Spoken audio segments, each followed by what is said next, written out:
Good morning, good morning, good morning, good morning, good morning. Hi, everybody. My name is Morellian. I work on security, protocol security at Optimism. And I'd like to say good morning to all of you. Who got a great night's sleep last night? Who didn't sleep and maybe went on a hike? Okay, well, good for you. And so now I'd like to introduce my colleague, Norswap, who will be speaking to you about roll-up shards and fractals, the dream of atomically composable horizontal scaling. Let's give it up for Norswap.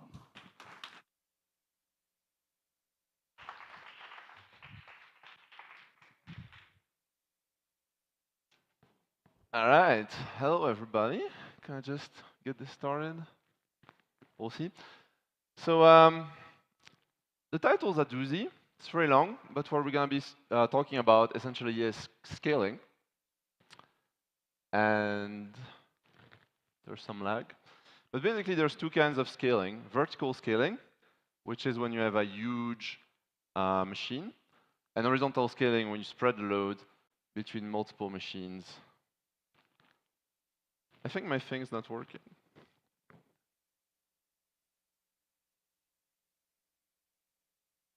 All right. There's just some lag.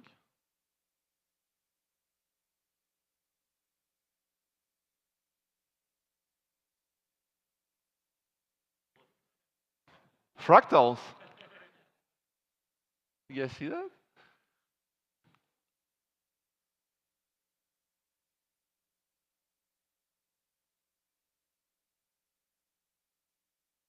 So yeah, scaling.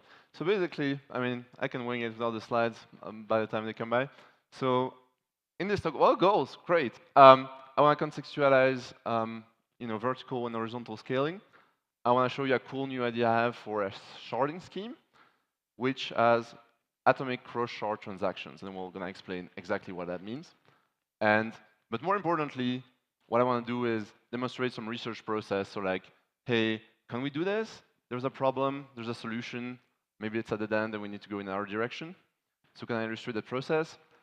And generally, what I want is to foster interest in this kind of research, and I want people to collaborate with and to work with me and with us at Optimism on this stuff, because this is the kind of stuff we care about. This is not something that's really on the roadmap. It's a complete side quest, and so like I said, this is a nerd snipe. Like this is supposed to be brain candy, super interesting stuff, but if you want to work on it, you should talk to me. So, like I said, vertical scaling, big machines, horizontal scaling, many machines, spread the load. And in terms of Ethereum, vertical scaling has been done by rollups, right? Rollup enable vertical scaling because if you're a validator, you can validate the rollup by validating the Ethereum main chain. There's only one extra assumption, is that there is one honest L2 validators that can also supply data for the rollup. But the question is, okay, we can scale vertically, and we can probably scale Ethereum 10 times, maybe 100 times if we start pushing some buttons like scale database and things like that. What if we need extra scalability? And there's multiple reasons we might want that. So one is that, sure, we could like require a data center for L2 sequencers, but we want to have a healthy validator network, and not everybody can get a data center, not even every company or every DAO. So we might want to spread the load so that you can validate a subset, really, of the chain. Our thing is that we might want many different rollups. This might be rollups with different security assumptions and different parameters, like different fee, different pay tokens in a different pay fees in a different token, increase the throughput, change the validity rules, maybe use a different VM, all that stuff you might want to do. But you might still want to have multiple rollups talking to one another. Okay, so there's two main approaches to horizontal scalability. One is parallelization. And in that approach, you're going to have a big blockchain, lots of state, and you're going to spread the load between machines. Two options to do that. Optimistic, you just try to do things in parallel, and you hope they don't touch the same state. If they do, you just throw away one of them, and you start again. If you do this, the pitfall is that you can't increase the throughput, because basically you can't charge more for transactions that are not parallelizable. That's because you don't have a clear criteria of what is parallelizable and what is not. Our option is to use strict access list. Some fancy people call this UTXO, but I think strict access list is clearer. And so basically, that's shipping every transaction with a list of either all the contract that it touches, so you can have a lock on the contract, or all the storage slots that it touches, so you can lock these specific storage slots. The parallelization approach still assumes that you have one entity that validates everything. Just now it's spreading things across cores and across machines, so it's still a high cost on validators. If you want to reduce the load on validators, you may want to do sharding, and then validators can validate a single shard. So a shard is basically a small sub-blockchain. The annoying thing with that is that apps now need to think about on which shard they want to deploy, which might not be great. But the great thing is that we can do heterogeneous rollups. So like I said, you can customize rollups to have different VMs, different fee models, and things like that. And they can all talk to each other. The problem with sharding is that if there is no way for shards to talk to one another in a way that is effective, this is a bad solution. So I'll explain what an effective way means, but as you guessed it from the title, this is about atomic composability. So this is an example I will use for a cross-shard transaction. It's a transaction that swaps Bitcoin for Ether on shard A, then bridges the Ether to a shard B, and on shard B you will buy an NFT for Ether. So this is specified in a single transaction that you send either to a system or to shard A, depending on your architecture. So one very desirable property is atomicity. If any part of this reverts, everything reverts, and in this case in particular, if you can't buy your NFT for Ether, then you also don't want to swap your Bitcoin for Ether. Sometimes you can achieve this via application level atomicity. But in this case, it doesn't work because, sure, if you can't buy your NFT for Ether, you could swap back your Ether for Bitcoin, but now you've paid 2 swap fees and you've been exposed to Bitcoin Ether volatility. But there are sometimes cases where you can revert the action on shard A. And if you can do that, then you can do, oh, okay. I was standing in the wrong area. So, yeah, so in some cases you can do application level atomicity if you can roll back the thing on shard A. So what do we have today? Today we don't have atomic composability, but between pretty much any pair of chains you can do eventual delivery of messages. Okay, so imagine you have a chain A and a chain B. You can use systems like layer 0, I think Wormhole does this, Nomad, to exchange messages between chains. And what you have is that the guarantee that if you do the action on chain A, eventually you'll do the action on chain B. The action on chain B can fail, and there's nothing you can do about reversing the action on chain A. That's what we have today. That's implemented ideally with light clients and ZK proofs, but maybe also a good old multisig that happens. So getting to the fractal part of the talk, we can do a little bit better with rollups, and especially with ZK rollups, we can at least ensure a bound on this, right? This was eventual delivery, could mean, if I go back to the previous slide, could mean many blocks. Ooh, sorry, didn't mean to do that. You could go back like many blocks in the future, go forward many blocks.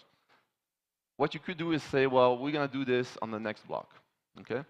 One scheme to do this, use ZK rollups. And so basically you have this architecture where you have a parent rollup here, ZK rollup 1. It has child rollups, ZK rollup 11 and 12.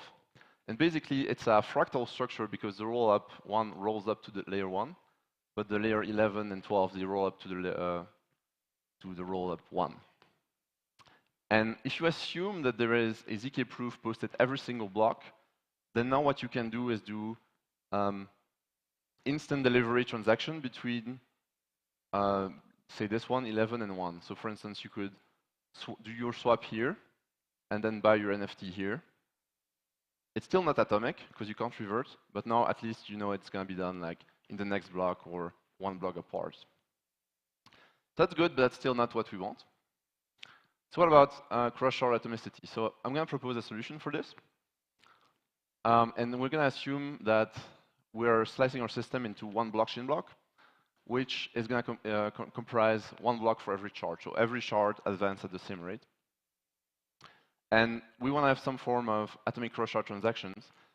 To enable this, shards need to be able to send messages to other shards. So let's just take the most naive possible idea, which is eager inter-shard blocking. So you just process all your transactions. At some point, you hit onto a transaction that wants to send a message to another shard. you just literally call that shard, you wait for the answer, and then you continue. So this is less crazy than it sounds, and it's somewhat equivalent to what strict access lists do. Because in the worst case, you have the same throughput as a synchronous blockchain, in theory, but you can charge fees because you know exactly which transactions are crossing the shards. The great thing is you don't need to specify the access list. But the really, really bad thing in practice, not in theory, is that you're assuming that all these shards are being validated by different entities. And so the latency for one shard to talk to another is really high. And so in reality, this is not feasible because the latency will just kill any throughput that you may have. So let's try to instead reduce the number of exchanges between shards. Right? Let's try to bound this very tightly. And so the idea would be to divide the block time into multiple slots. In the first slot, every shard executes its own transactions and also collects messages to send to other shards. In the second slot, all the shards exchange the messages, and then they run the messages that they receive. Optionally, you can keep this going, so you can have many, many slots. You could say, well, messages can send other messages, etc., etc. I think in practice, you don't really need this. You can have a lot of expressivity with just like one hop, just one shard talking to another shard. So this is still bounded message delivery, though. You can't revert. You can't revert part A if part B fails, and that's because other transactions rely on the result of the A part. Okay, so this is very unclear. So there's a graphic here. So say I'm chain A, I'm doing my local transactions. I'm doing the A part of a cross-shard transaction. And let's say that's, that's a swap. So both of these will be swapping, and then on B, they will be buying an NFT. So this transaction here, the A part, depends on the A part of the first one, because the first one swapped, say, Bitcoin for Ether, so it moved the price. So this one will use the price from that was moved here. So there is a dependency link. And because of this dependency link, you can't just revert this transaction if this one fails, because this one uses the result. So this is the problem that we're dealing with. And the general property is that atomicity requires synchronicity, basically. Local transaction can still be processed separately, but we would like all the cross-chain transactions to be executed as though it was a single person executing them, right? So we have a problem, which is we don't want shards to talk to each other too much. Solution to that is to create a special shard, and I'm going to call it the atomic shard, that will execute all the cross-shard transactions. And we have a second problem, is that to execute all the cross-shard transactions, you need the state from all the shards, right? And this removes one of the big points of sharding, which is that you can separate the state between all the shards. So the solution to that is to make the execution in the atomic shard stateless. And that means you will supply all the state that's being accessed by the transactions for the atomic shard. So this sounds too good. So where's the poop? The poop is that you need to simulate transactions on each shard individually. So in general, in EVM, given that you're not sure of the state, it's impossible to collect all the storage slots accessed by a transaction. You can approximate, and the easiest way to approximate is just to run a transaction against the current state and just assume that the transaction before it will not revert. So, here it's easy. You just run the state of the first transaction against the state after all the local transactions. For this one, you just assume this one will revert and execute and simulate. But maybe it will revert, so maybe your simulation will be incorrect.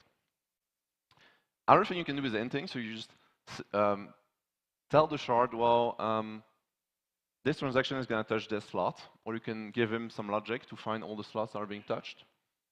And there's many ways to do this that can be explored. It could just be some EVM code that just touches the slots. It could be some kind of in-protocol information, or even out-of-protocol information that is not being validated, but that's being sent to the sequencers. So I want to make things a little bit more clear. So here's a cross-shard transaction, very abstract. It computes things on some state, and this state might change, right? We're not exactly sure what it is. Then it's going to send a message to shard B, and this message is going to depend on the result of the computation. That message will have a result. We're going to compute something based on that result, and we're also going to send the result to shard C, and then do some more computation. So this shows you like sort of the dependency we have, right? We can depend on the results from one shard. We can send to a shard things that have been computed. And so this will be important to understand later. So to rephrase what I'm proposing, before we dig deeper into the problems, like I've showed you only a small part of the poop, a lot more poop coming up. But the scheme is this. Phase one, the shard execute the local transaction and they simulate the cross-shard transaction. When they do this, they will collect all the cross-shard messages and all the access storage slots. In phase two, we do the exchange, and the shards simulate the messages, and similarly, they collect all the storage slots. In phase three, all this, In phase three, all this stuff that we collected here and there, we ship it to the atomic shard, and this will atomically execute everything. And normally, it should have all the state it needs, and if it does, then it will just basically fail to execute transactions. So the big problem with this scheme is that the simulation restricts the expressivity, right?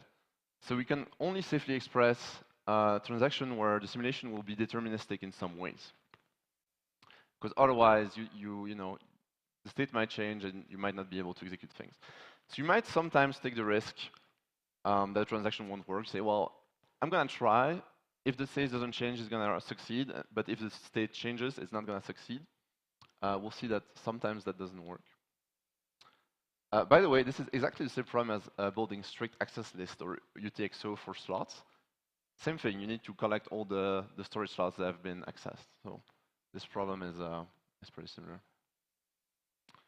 So the problem, you know, when it gets worse, is that cross-shard messages may depend on uncertain state. And we need to derive all the messages during simulation, and that's why we want to be deterministic. We can also want an answer from a shard, and so we absolutely need to have a hint for the answer. So let me illustrate, because this is very abstract. So what I was saying was that this parameter here, x, depends on the result of computation. So we need this to be always the same. Otherwise, we're just asking the B shard to compute something that might not be what we want. So we absolutely need x to be known. And you know that the message sends an answer, and we're going to send this answer actually directly to C. So we absolutely need to know the answer already also. I've actually illustrated these constraints. So here we need the computation to be deterministic in the storage slots that it accesses. Here we actually need the computation to be deterministic, so to always return the same result. Here, if we use y just in a computation, we need to hint the result approximately, just to get the correct storage slot. But if we send it to another shard, then we need to know exactly what y is, like no guessing. Otherwise, we're just asking C to do some bullshit, and we don't want that. So open questions. Is this reasonable? Is this a good idea? Are these restrictions feasible? Do they give us a powerful model that's useful in practice? Another question is, can we statically guard against some cases of the non-deterministic execution that we want to avoid? Or do we just say, well, it's a user responsibility, and maybe some people will build some tools to detect some of these cases? This is for sure a foot gun, right? Like, if you're going to make a cross-shard transaction and you don't expect it, you expect it to be deterministic, but isn't, there's definitely there are a lot of possibility to make bugs. But is it worth the cost? Our question is, what is the correct abstraction level for all of this? If we don't enshrine static checks, we can simply add like a cross-shard call opcode to the EVM. And then just on the back end, it will do what I explained. But from the point of view of the EVM, there's just a new opcode. And later, we can change the implementation to be something that maybe handles some more cases. Now, this is kind of janky because you have this opcode, and it's only going to be valid in cases where we can actually execute it, right? In cases where the computation is deterministic.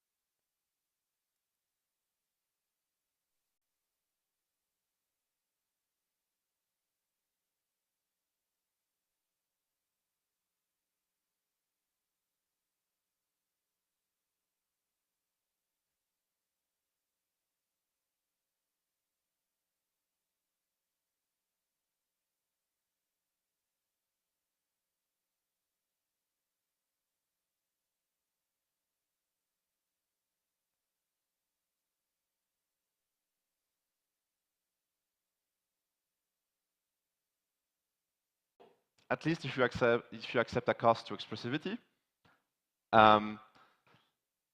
There's some similarity with the problem of building strict access lists for storage slots. You know, open questions, is this worth it? Is it not worth it? That's where you come in and you do some research and you talk to me. And yeah, this is exactly this. Is this interesting? Let's talk, let's do something about it. Feel free to reach out. I'm NorSwap pretty much everywhere, Telegram, Twitter, @optimism.io. And this has been my presentation.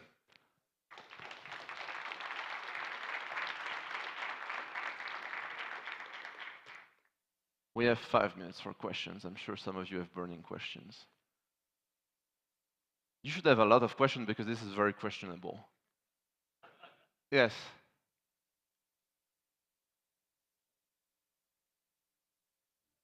Yeah, do you think sharding is maybe just fundamentally kind of impossible? And like, kind of like when you're trying to do this, like, you have all these different systems. It's almost like they shouldn't be able to interact in this way.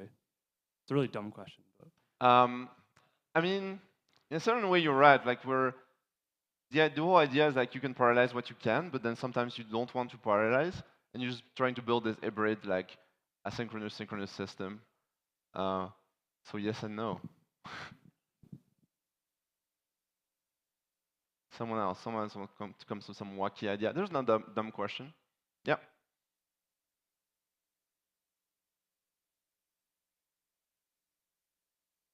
In your model, regarding the new opcode that is aware of sending message cross-sharding, does that mean like smart contracts need to be aware of calling another smart contract that is in another shard?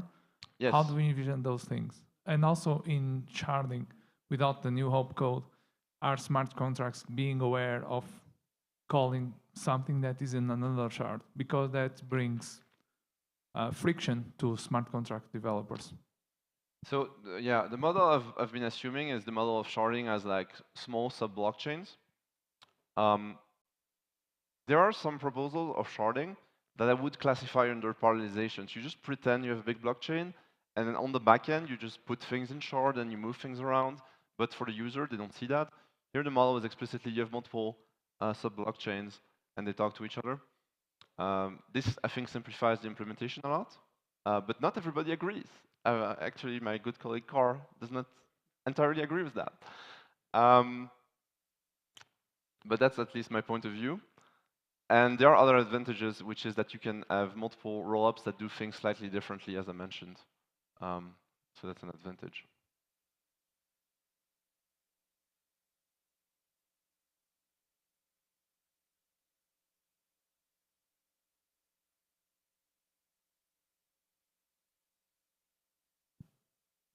Does it, okay.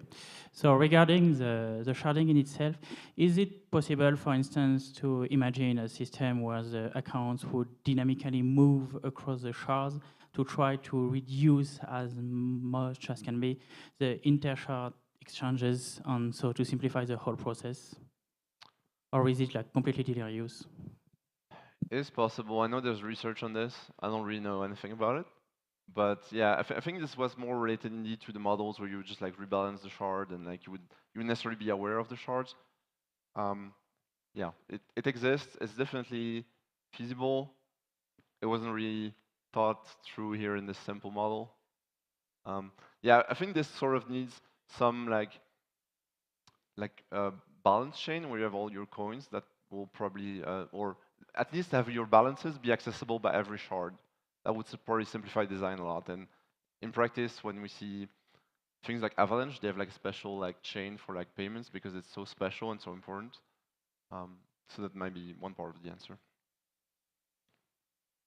Hey, my other question was, could we use things such as like AI or sort of predictive behavior in combination with this to sort of like just automatically optimize? Or is somebody working on stuff like that to sort of predict the interactions between the smart contracts and how to kind of optimize across shards? I'm sure some people are working on it. I know there's a bunch of research with that, even on payment chains, so things like Bitcoin and stuff. I don't know why it was very hot academic. Like academics are like lagging behind the stuff we do a lot, and there've been like I've been to a workshop this year, and they were very interested in exactly this problem. And I'm like, does this change the smart contract? And we're like, no. I'm like, what's even the point? Like, just put it on a big server and be done with it. But yeah, you could do it. I sort of didn't assume that model here, but it's doable. Okay, thank you very much.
Okay.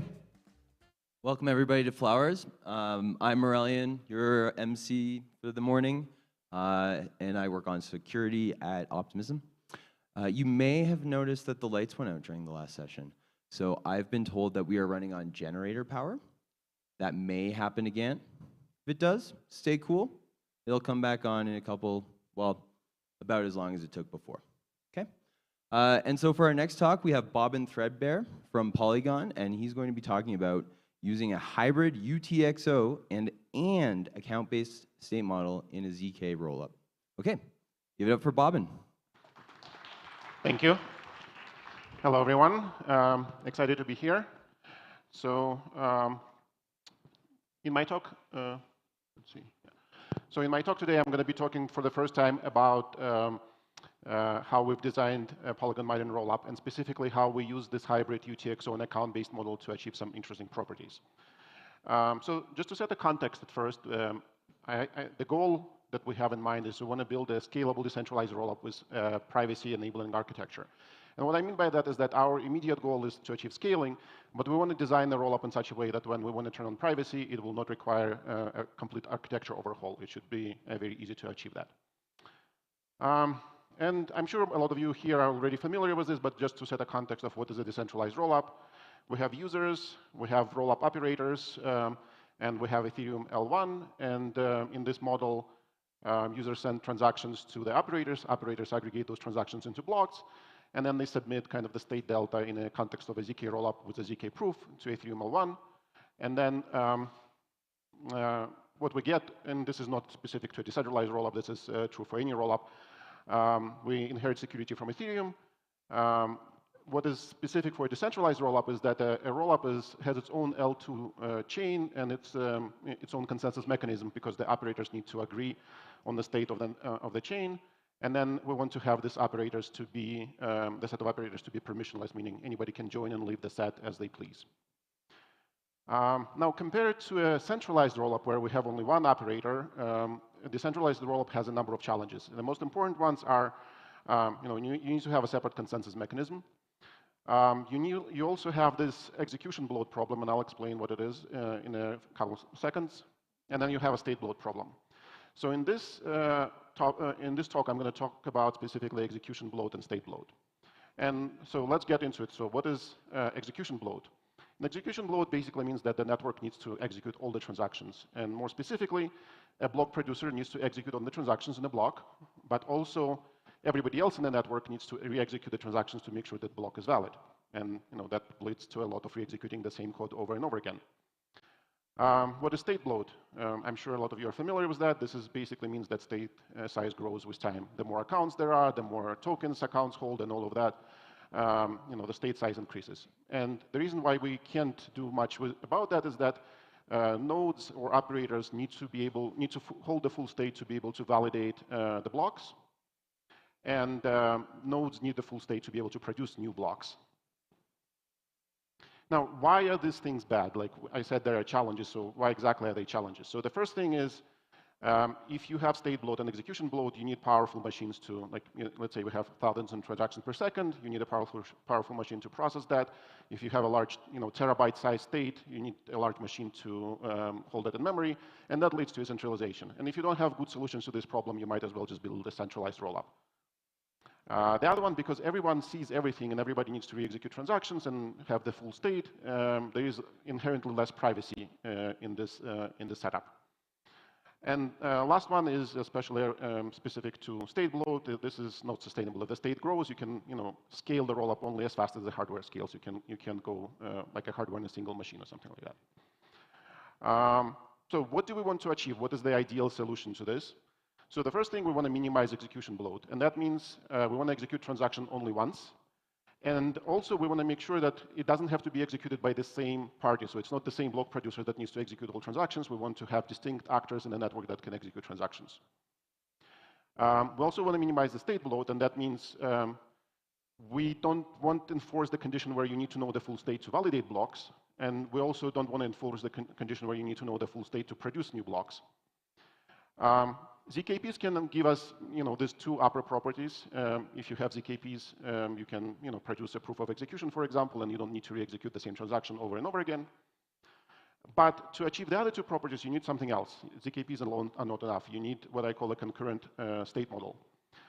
And before I get into the concurrent state model, let's talk about like the popular approaches to what are, the popular state models right now. So we usually have an account-based state and a UTXO-based state. And if we look at pros and cons of each, let's say for account-based state, it's great for expressive smart contracts. This is what we love about Ethereum. We can write very cool applications. You have a lot of freedom, and they all interact with each other very well. It's not great for concurrent execution. It is possible to achieve, but it is not very easy, and has a lot of issues.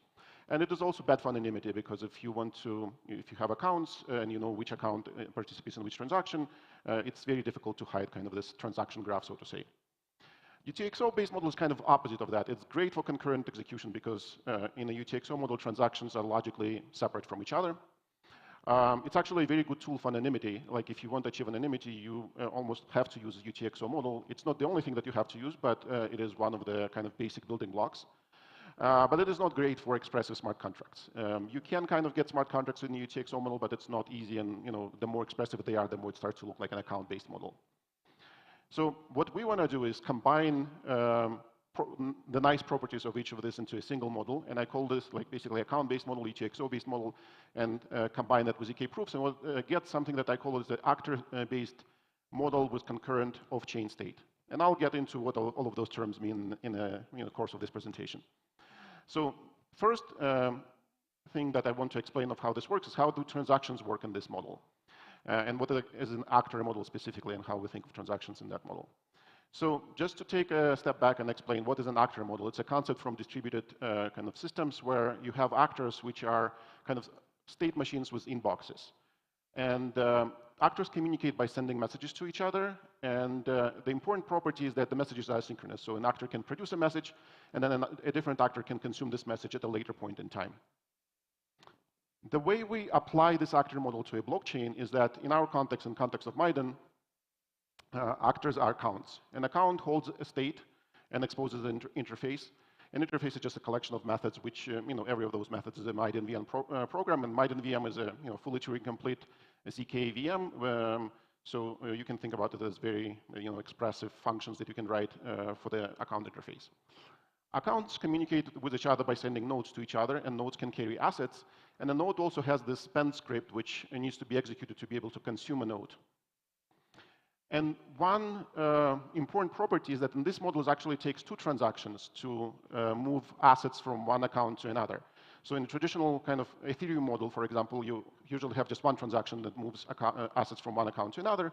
In this model, you have to have two transactions because the first transaction create a node, and the second transaction consume a node. Now, let's talk about transactions in a bit more detail. So what is a transaction in the context of Maidan? A transaction always involves only one account. A transaction does not involve more account, and in the course of the transaction, the state of the account gets updated.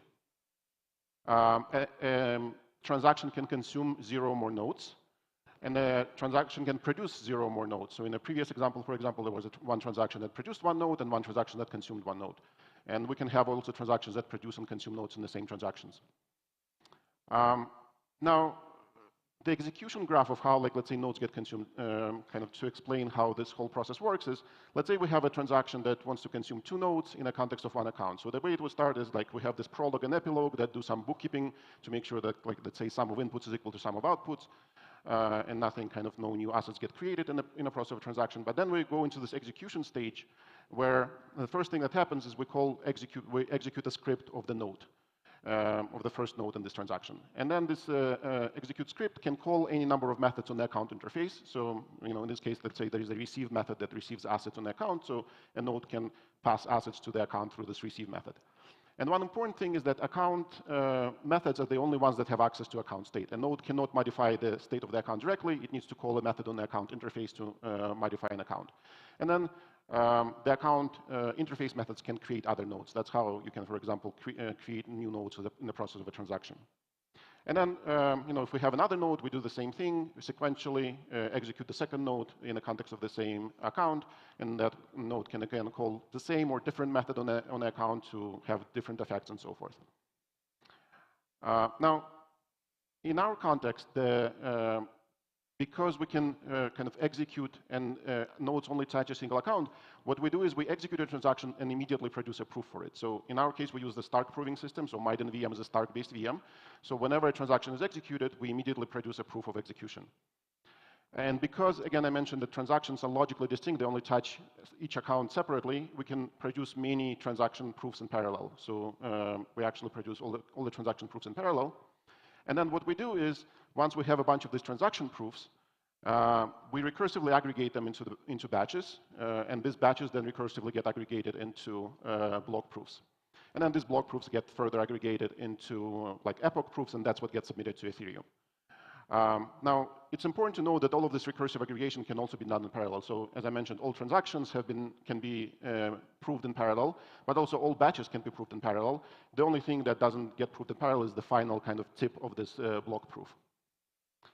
And then there is another interesting property is that we can prove transactions locally, and I'll get into that in a second of what exactly it means. But then these aggregation steps need to be done by the network. For example, a block producer or a block producer can delegate this kind of aggregation to someone else, some other actors. Now, let's talk a little bit more about what this concept of local versus network execution. So in a traditional kind of model, okay, when we execute a transaction, we have a step that prepares some inputs for the transaction, signs the transaction, and so forth. Then we execute it. Then in the context of a ZK system, we generate a proof for this transaction, and finally we get this transaction proof that, according to the previous slide, gets aggregated into batches and finally ends up in the block. Now, in a network model, the block producer, so the user prepares the transaction, sends it to the, the network, and then the block producer would execute this transaction, generate the proof, and then, aggregate this proof as I described on the previous slide. In a local context, the user can actually do all of this. So the user can both prepare the transaction, execute it, and generate a transaction proof. And then what gets sent to the network is actually just the transaction proof itself. And then the block producer doesn't actually need to execute the transaction and doesn't need to generate a proof for it. The block producer just needs to aggregate it with other transactions for which it has generated the proofs. One important thing to note is how do we handle shared state? Because it works. What I described works very nice when you have like transactions which go and don't touch multiple accounts, or like when you have nodes that go to different accounts and so forth. But let's say we have something like a Uniswap situation where we have several accounts that want to send nodes and exchange, let's say, assets for some other assets using a Uniswap account. So the way we would do it is that first, we would have, each account generates its own transaction to create a node that it targets a Uniswap account. This would be two separate, kind of logically separate transactions.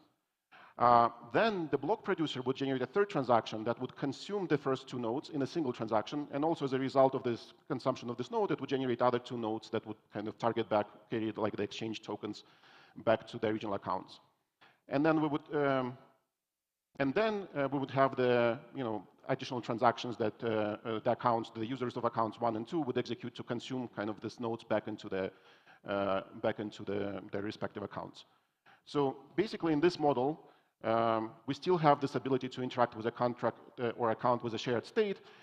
Just in this case, the transaction that interacts with the account with a shared state needs to be a network transaction. It's not a locally executed transaction. It must be executed by the network or the block producer, because the block producer needs to sequence the nodes according to whatever logic they want to do, and then execute all of the nodes against the same account. Now, just to kind of summarize this, pros and cons of local versus network execution. So if we want to have a shared state, kind of an account with shared state, we cannot use local transactions, but we can use network transactions. Now, if we use a local transaction, we can have privacy because nobody actually on the network needs to execute those transactions. We cannot have privacy with network transactions because obviously somebody needs to execute them. Now, generating proofs is a fairly computationally intensive process, so the client hardware requirements might be high for local transactions. But on the flip side, because you've generated the proof locally, there is much less work than a block producer needs to do. They don't need to generate a proof for the transaction. They don't need to execute the transaction. So the fees for such transactions, for local transactions, would be lower than for the ones that are requested for the network to execute. Now, the next thing I want to talk about is what kind of a state model do we need to support this type of transaction model? And this is where the UATXO and account-based model kind of comes together. So Miden roll-up state is actually described by 3 databases. Usually, you have a single database. You have usually an account database, or in ETXO context, you have kind of a TXO database. But in our context, actually, 3 separate databases. There is an account database, there is a nodes database, and there is a nullifier database. And I'll explain why all of them are needed. And then in our case, updates to all of these 3 databases. So like when you have a block contains information that updates all of the 3 databases and takes the state of the network from state n to state n+1. Account database. Account database holds all of the current states of the accounts, and we use a sparse Merkle tree to is a data structure that holds this information, and the sparse Merkle tree maps account IDs to account hashes. But we have one kind of twist to this. We have 2 different types or 2 different modes of storing accounts in this database. The first one is on-chain state, which is basically the same as what you would get with Ethereum, where for each hash, the nodes store also all the associated data for the account, such as like storage, code, nonce, and so forth. But there is also an option to do just an off-chain state, where what the nodes store are just the hash of the account. And the user himself or herself is responsible for storing the actual state of the account. So network, nodes on the network do not store the actual account state. Let's go to the nodes database next. The nodes database stores all nodes that have been ever created. And for this, we use a Merkle Mountain range, which is an append-only accumulator. And a leaf in this Merkle Mountain range is basically just a set of nodes that were created in a specific block. And one of the reasons we chose this, there are a number of reasons why we chose the Merkle Mountain range, and it's very convenient for a number of purposes. But one of this is that you can extend or add new nodes to this accumulator without actually knowing most of the previous nodes. So you can discard a big part of the nodes database and still be able to add new nodes to it without problem.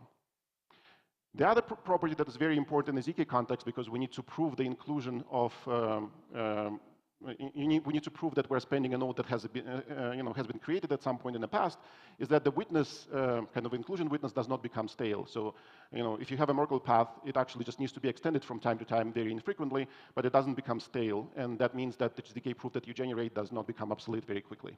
This is very important in the ZK context. And then lastly, we have the nullifier database. And the reason why we need this nullifier database is that, we have the account database, which stores states of accounts. We have the nodes database that stores all the nodes ever created, but we do not remove nodes from the nodes database because we want to have this nice property of append-only accumulator. Therefore, we need another data structure that will tell us which nodes have been consumed. So the nullifier database is something that keeps track of nodes that have been consumed. And for this, we also use a sparse Merkle tree where we basically map a node hash to either 0 or 1. 0 indicates that the node hasn't been consumed. 1 indicates that the node has been consumed. So whenever we generate a proof for a block, the proof must include that this node existed in the accounts database and it did not exist in the nullifier database. We actually have a slightly more sophisticated data structure where there are multiple epochs, and those are time periods, and for each epoch you have a separate nullifier tree, and then nodes are expected to keep the last 2 epochs, but can discard the nullifiers for the prior epochs. Now we have these different databases, and there are very different growth drivers for each of these databases. So an accounts database grows primarily with the number of public accounts. Or the accounts that have on-chain state. Because if it does grow with a total number of accounts, but if you only have to store a single hash for an account, that's almost negligible. Like you can store 1 billion accounts and it's going to be only 64 gigabytes. And also we can dynamically kind of prune this. We can, for accounts, for example, that haven't been used in a while, we can just remove all the data and store the hash for that account. And nodes can choose to do that if they wish to. The nodes database grows with the number of unconsumed nodes. So as soon as a node is consumed, it can be safely discarded. You don't need to store it anymore. So unconsumed nodes is what drives the size of the database, but also you can have this pruning where you can remove some of the nodes and just keep the hash. And then finally, we have the nullifier database. And this one is a different one because you can't easily prune nullifiers. To be able to create new blocks, you actually need to keep all the nullifiers. And the nullifier database depends on the throughput. So like the more transactions per second you have, the more nullifiers you need to keep for a given epoch. We can make epochs smaller, but there are some downsides to that. So overall, if we look at kind of like what sizes of these databases could be, the nullifier database is going to be by far the ones that drives the size of the overall state. It's going to be larger than the nodes or account databases combined. Now, I have a few slides to wrap up the talk to say, well, what did we achieve? First, we have this concept of different models of execution, so the network execution and local execution. And we have this concept of on-chain data and off-chain data. And the combination of this gives us different nice properties. So for example, if we have on-chain data and network execution, this is a typical public transactions, something that happens on Ethereum right now. We can also have stateless transactions if we have off-chain data but network execution, where the network doesn't store the state of the accounts, for example, but the user needs to provide the state of the account with every transaction so that the network can execute the transaction. And the next thing we can do, if the data is off-chain and local execution is happening, we can have private transactions where the network is not aware not only of what code was executed necessarily, but also is not aware of the data that is in the account. And we can also hide the transaction graph using UTXOs. I'm not going to get into that right now, but it's a bit slightly more complicated, but we can do that as well. And then finally, for completeness, there is this local execution and on-chain data. I personally don't know which use cases that would cover, but maybe people will come up with something. Now, how did we address execution bloat with those models? So first, we achieved no re-execution. So all transactions are executed only once. Second, we have concurrent processing, where transactions can be processed in parallel on independent machines, and you can almost scale this thing horizontally by adding more and more machines to generate proofs. And finally, we have this local execution where transactions can be executed by the users that are involved in those transactions. And the nice property here is the more locally proven transactions you have, the less burden, computation burden the network has to encounter. Because let's say 90% of transactions are something that is proven locally, there is very little work that the block producer needs to do they don't need to execute them, they don't need to prove them, they just aggregate them into blocks. And then regarding state bloat, we have kind of this dynamic pruning where we can collapse accounts and nodes into their hashes. We can have very light verifying nodes. If you only want to verify state transitions and you don't want to create new blocks, you actually don't need to maintain the nullifier database at all. And in that case, as I mentioned, the nullifier database is the biggest part of the state, so you can actually discard the biggest part of the state. And we have this nice thing where, because the nullifier database dominates this overall state size, the overall state size really depends on TPS. So the higher the TPS, the higher the nullifier, the bigger the state, but it doesn't vary with the number of accounts, for example, as much, or number of nodes in the system. And last thing that I want to leave you with is that this is what we're trying to achieve, where the more privacy there is in a network, the more scalable it is, the more scalable it is, the more private it is. And this is our goal with the Miden rollup. Thank you.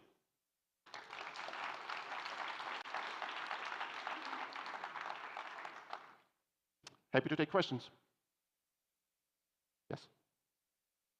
I think the microphone is coming.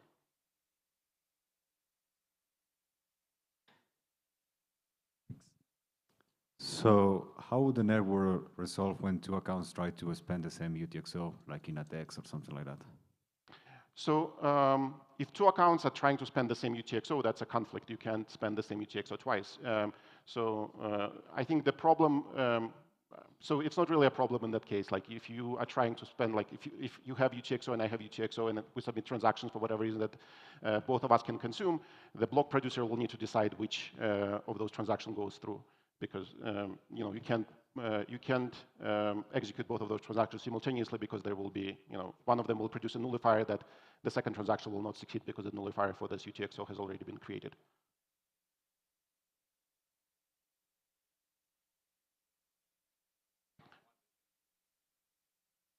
So like in the Uniswap example, you can send, a node that says, I want to swap token A for token B, right, at this price, and somebody else can do the same thing, and those are two different requests, but then the block producer will aggregate those requests, sequence them in a single transaction, and execute them, and there will be no conflict on that, because the state of the Uniswap contract gets updated sequentially after each consumed node. So you're not consuming the same UTXO, you're applying the different nodes to the same account. But yes, that cannot be done locally. That needs to be done by a block producer.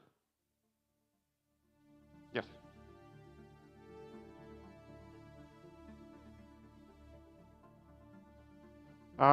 It's an optimization. The idea is that if you want to have let's say, your node was created in a prior epoch and the nullifier was created then, you will need to provide the path that proves that it hasn't been consumed yourself. The nodes are not responsible for that. So the nodes are meant to be like a short-lived object. So they are not meant to stay in a state for a long time. And if for whatever reason you decided to keep the state there for quite long, that's your responsibility to be able to provide this proof to the network. It's not network's responsibility to keep it for more than, let's say, 6 months or so. Thank you.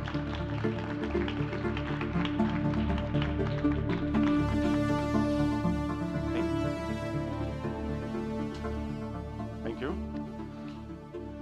Do I get... Good luck.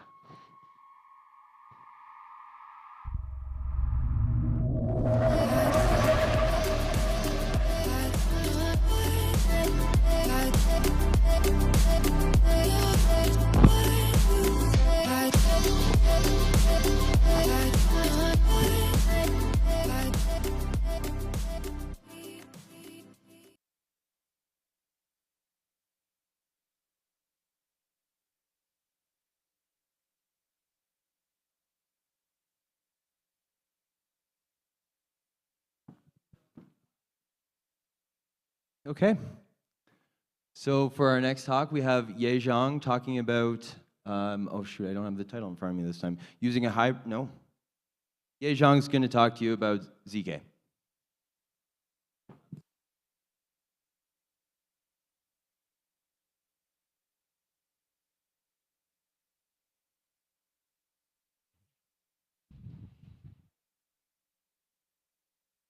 Is there something I can click?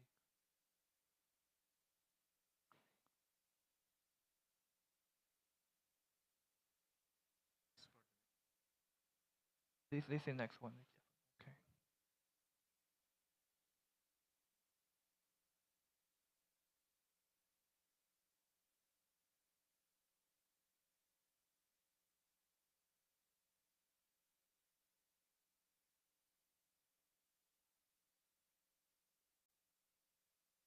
Can start. Should I start now or? Okay. So hello everyone, my name is Ye. I'm the co-founder of Scroll. Today I'd like to introduce Scroll's architecture and our pre-alpha testnet upgrade. Before diving into more detail, for those who are not familiar with who we are, so Scroll is a general purpose scaling solution for Ethereum. So in short, it's just making Ethereum cheaper, faster, with a higher throughput. And more specifically, we are building an EVM equivalent ZK rollup. So technically speaking, it's a ZK rollup solution, which is considered to be the most secure scaling solution with shortest finality based on math. And we are also EVM equivalent by saying that, I mean, like in our ZK rollup, it's bytecode level equivalent, which means developer can reuse everything that they use on Ethereum layer 1, every toolings, including like hard hat and all those development toolings. And we can achieve like native bytecode level compatible, which means you can migrate the code from layer 1 to layer 2 seamlessly. And so in the rest of the talk, it will be divided into two parts. In the first half, I will talk about the architecture of Scroll and like how your transaction is being processed on Scroll. And in the second half, I will talk about our important upgrade for our testnet and the roadmap like for the future. So now let's take a look at the architecture of Scroll. So before diving into more detail, to give you a better sense of how Scroll works, let's take at the traditional like architecture for ZK rollup. So the idea of ZK rollup is that instead of sending all the transactions to layer 1, you send all your transactions to a layer 2 node. And then layer 2 node will run some zero-knowledge proof algorithm and generate a proof. So the proof will be verified on smart contract layer 1. And so verifying the proof is mathematically equivalent to executing all the transactions. So that's how you get the scalability, because for example, Ethereum only get 10 TPS, it can, so, but each transaction is verifying some proof, which is equivalent to executing 100 transactions. Then you can scale your network massively. So intuitively, like the architecture of Scroll look like this. So you need some sequencer, which is sequencing the transaction after receiving that and generate layer 2 blocks. And then you also need some relayer to relay message between layer 1 and layer 2. For example, like there are some deposits from layer 1 directly through the bridge contract, and your relayer need to relay this message from layer 1 to layer 2. And also there are some deposits where like sequencer need to send this message to the relayer. And after sequencer sequencing the transaction and getting layer 2 blocks, it will send to the prover, and the prover will run some algorithm, like zero-knowledge proof algorithm, and generate the proof. And the relayer will submit the proof necessary data. A unique feature of Scroll is that we are not running this prover in a centralized way, but instead we have a decentralized prover network for generating the proof. So in our architecture, we have a coordinator which will receive blocks from the sequencer and generate execution trace. It will dispatch the execution trace for different blocks to different provers in our network. And the provers, we call them rollers in our network to distinguish from miners. They will run ZK EVM and generate the proof, and then we'll send back the proof to the coordinator. The coordinator will then send to the relayer, and the relay like roll up to the layer 1. So the magic thing actually happens on the roller side, where you are running some ZK EVM and generating proof for the validity of all the transactions inside the block. So now let's take a look at what's happening inside the roller. So after receiving this execution trace from the coordinator of a certain block, the roller will run ZK EVM. So what is ZK EVM? So ZK EVM is composed of several circuits. So the circuit means, so one circuit can verify certain functionalities for certain parts. For example, EVM circuit can verify that your EVM like state machine moves correctly from, for example, like push to pop and to the next next next opcode you are executing. And then RAM circuit is useful to prove that your read and write for this virtual machine is consistent. For example, you previously write to some place and then you read. So this RAM circuit can prove that those are consistent. And there is also a storage circuit, which means when you are updating the storage, you are doing things correctly.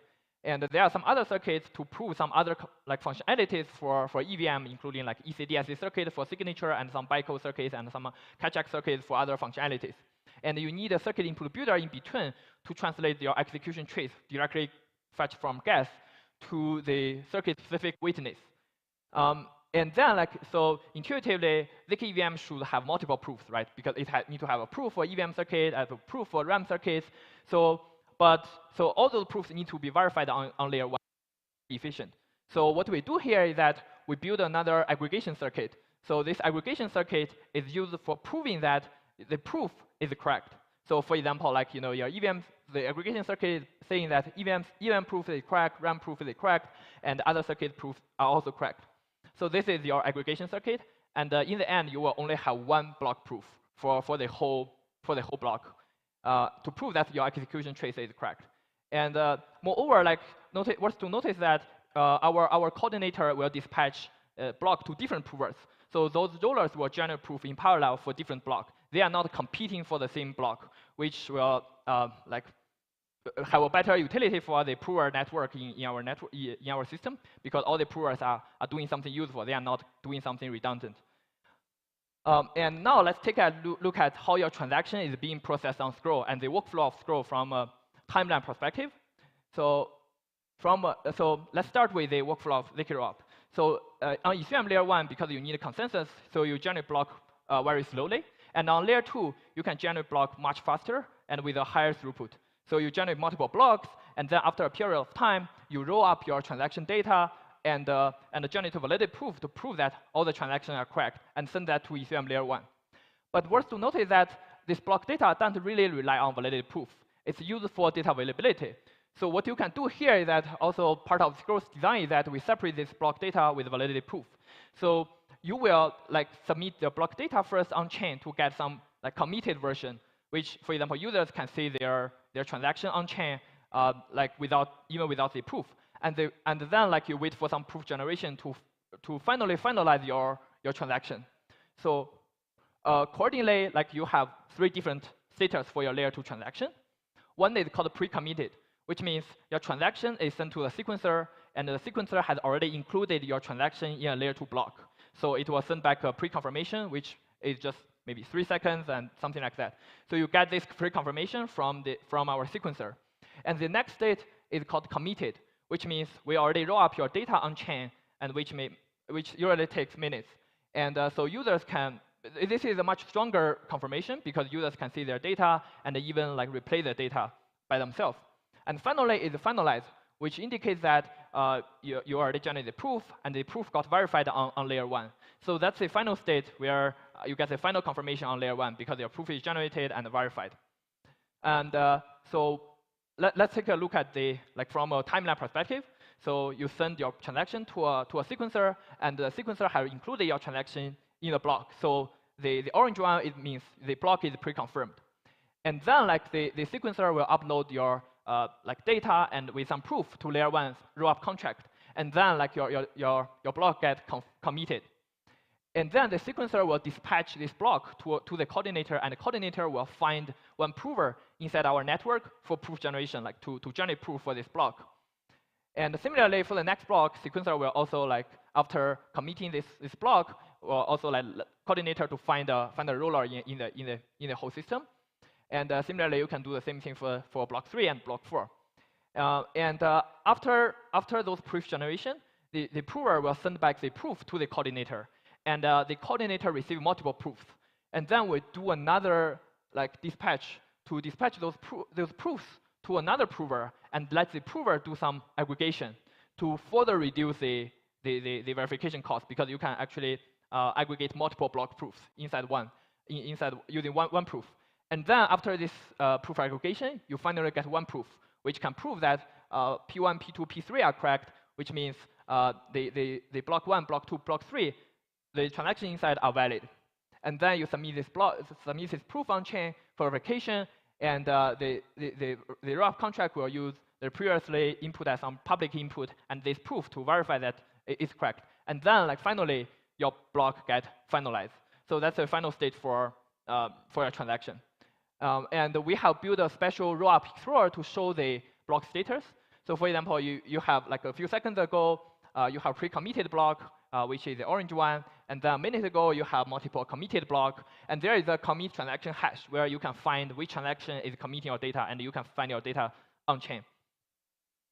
There is also like finalized transaction hash, which means, for example, your proof gets verified, and there is a finalized transaction hash there for showing like which transaction contains this proof, and when you get verified. So this is a special explorer like built by us for letting user to know that what's happening like inside. And now, like after some like talking about the technical background, I will introduce our Scrolls pre-alpha testnet and where we are. So 3 months ago, we have released our testnet, our pre-alpha testnet. That version is mostly for the community users, where we can get user feedback, like they can play with our pre-deployed applications, for example, a fork of Uniswap, and also through their familiar like wallet, like MetaMask. So it's all for users, and the users can also bridge the assets between layer 1 and layer 2. Like for example, they can experience the deposit and the withdrawal. They can also see their transaction status through this rollup explorer. So that's where we are. Like it's all for collecting feedback from the community to improve our UI and UX, and also fix some bug ahead of time. And we'd like to thank our community for their helpful feedback, so that we fix a lot of like bugs on the UI side and improved our front end a lot. And we have onboarded over 10,000 users to test our bridge and depth. And at the meantime, we are still scaling up our pooling infrastructure to support 100,000 users on our waitlist. So the reason for that is that we don't open enough provers for this testnet. So once we open this like decentralized prover network for everyone, we can scale out the users or the transaction throughput like massively. A few days ago, we make a very big announcement, which is the upgrade version for our pre-alpha testnet. So it's a very important milestone for us, where so the most important upgrade for our testnet is that we are not only a testnet only for users and for pre-deployed contracts, but it's a testnet for the developers, where developers can deploy arbitrary smart contracts on us. So it's very important because it's like it's not only like interaction between users, but you can actually deploy things on us, and you can experience a seamless migration without any need to change any line of your code. You can just directly copy paste your code from layer 1 and directly deploy on layer 2. And we also support all the toolings around, because we are natively EVM compatible, and even EVM equivalency on the bytecode level. We can support Remix, Hardhat, and even Foundry, and all the toolings around. And we, like days ago, we have a hackathon at East Global for letting hackers to register to our testnet and deploy things on us. We have also done some live demo at East Global, and also like yesterday at the ZK community session, where like we let the community to deploy smart contract on us. And we have opened this register to all the developers. So if you want to become an early tester or the contributor, sign up at scroll.io/earlydev, and like you can experience how easy that is to deploy things on us. Now, just a quick summary for users and developers. So the developer experience will be exactly the same as the Ethereum layer 1. So for the concrete performance, so layer 2 block generation takes less than 3 seconds, which means, for example, like for users, you can get your pre-confirmation like within 3 seconds. It can be even further as we move to like multi-block aggregation. It can be even bring down to like 1 second, and your experience will be pretty good. And the deposit usually takes 2 minutes, because you need to wait for 6 layer 1 blocks. So it's not because of us, but you need to wait for like layer 1 block confirmation. And withdrawal takes around like 6 minutes or more, depending on your concrete, like how many provers you have in your network and what's the throughput. So usually this takes like 2 minutes to 1 hour. But the fastest prover generation already, like for 1 block, is 6 minutes. So it's very fast. And yeah, so that's for our pre-alpha testnet. And now let's talk a little bit about our roadmap and where we are and what we plan to do. So from a high level, our roadmap looks like this. So in phase 1, we have a pre-alpha testnet for user and the developers. So users can interact, and developer can deploy arbitrary contracts through as far as they registered. And in phase 2, we will move to alpha testnet, which we will move to that very, very soon, which is a permissionless version, and like anyone can directly use that without any permission, and developer can deploy like any contract without like register, and so that's for our alpha testnet. We are moving to that very soon. And in phase 3, we open this layer 2 proof of outsourcing to the prover community, or usually it has a large overlap with the miner community. So which means in phase 3, we will open proof generation for anyone to be the prover, and they can run their prover machine and be one of our proving nodes to generate proof for us. So that's in phase 3. And then we will move to phase 4, which is our mainnet. So the distance between like those, like before mainnet is that, one is that because ZK EVM contains many lines of code, which as Vitalik indicated that it won't be bug-free for quite a long time. So we need very rigid secure auditing for our ZK EVM to be really confident that we can reach the state of mainnet. And also we need to wrap up some of the REST ZK circuit to make that more sound, and also improve our performance massively, like through proof optimization and circuit optimization. And in the phase 5, we will apply some research result, which we are doing like during the in parallel with the development. Is that, for example, a decentralized sequencer to make the sequencer more censorship resistant, and also like we are doing some survey for some zero-knowledge virtual machine and see if there are some interesting part to improve our ZK EVM's efficiency. And so that's our like high-level roadmap. And one thing which we hear really like a lot of things from the community is that people usually ask about our decentralized prover and what's the requirement for running such a prover node, and what's our like plan for hardware. So I will tell a little bit more about our plan for this hardware acceleration. So we have 3 stages. So in stage 1, we will build a private ZK EVM like GPU cluster for running this prover. So we have already built a very fast GPU solution to generate proof for our ZK EVM circuits. So the current performance is really good. Like for example, 1 million gas only takes 6 minutes to generate proof.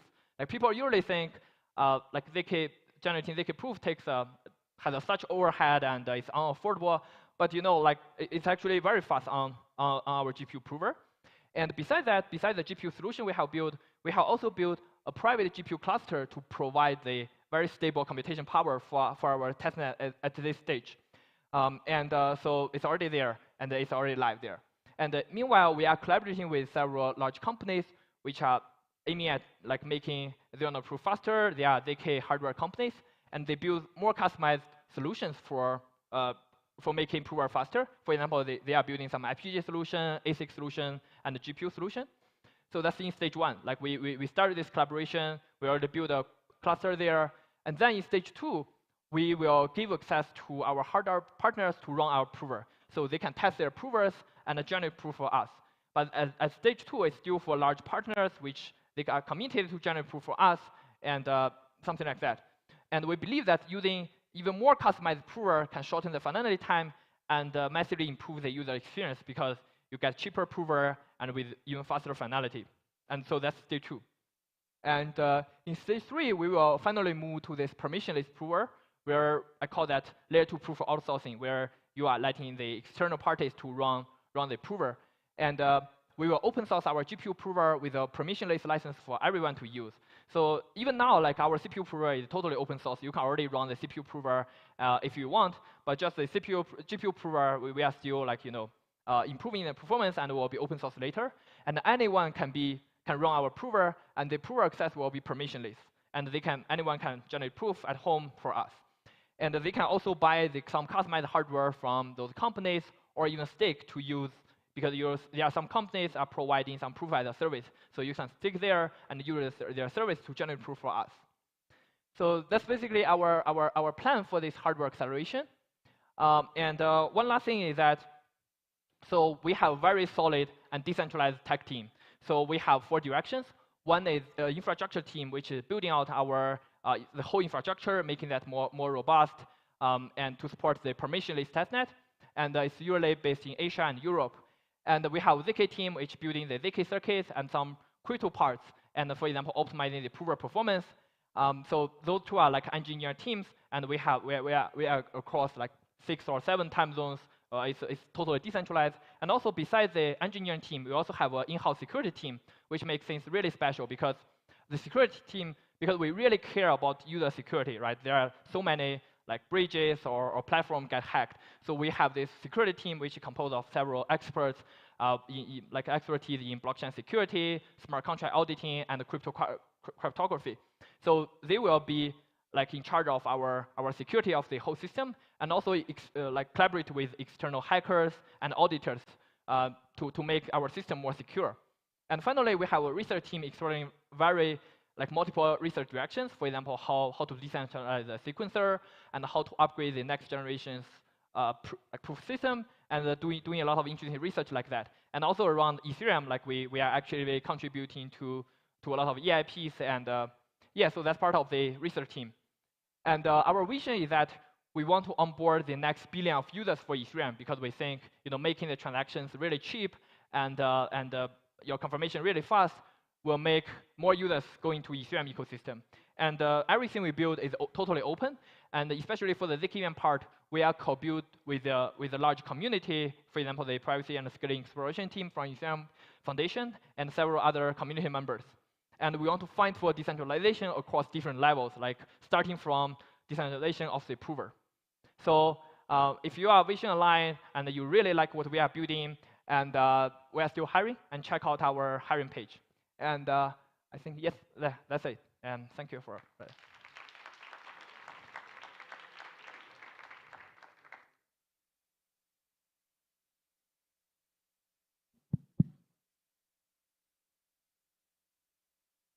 Any questions or? Yeah, hi. So obviously you have this like kind of cool infrastructure with like the prover and the sequencer. Could you talk about how like gas fees will work in Scroll? How you like price transactions? Yes, so the gas fee currently we hard code that to be exactly the same as Ethereum layer 1.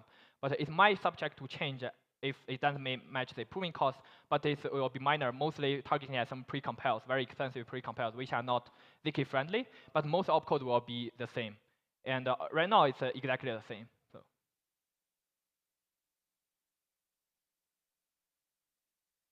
Hi, can I know the data availability strategy for Scroll?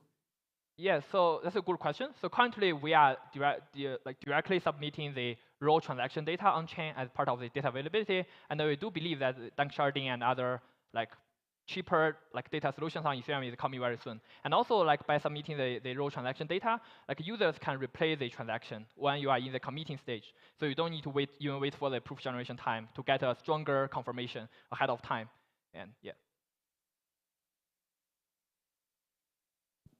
Hey, thanks for the talk.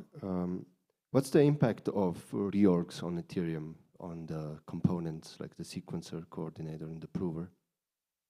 So you're asking like how do you handle reorgs on layer 1? Handle what? Reorganizations of blocks. You mean like when layer 1's block are not confirmed, or? Yeah, if blocks get reorganized on Ethereum. Yeah. So basically, when your transaction is within layer 2, it can be confirmed really fast. So this it will only influence your deposit. So for now, like we just wait for 6 blocks, and but yeah, in the future it might change if we think it's not so safe enough. But for now, like we just wait for 6 blocks.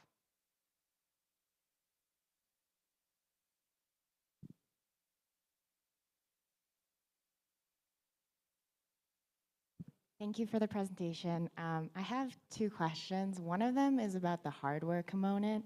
How do you make sure that there's like a decentralized network of like the people who are provers if you're like working with specific companies? Like how do you make sure that the provers are a decentralized network versus being like centralized to 1 or 2 specific like FPGA companies or GPU companies that become very large stakers?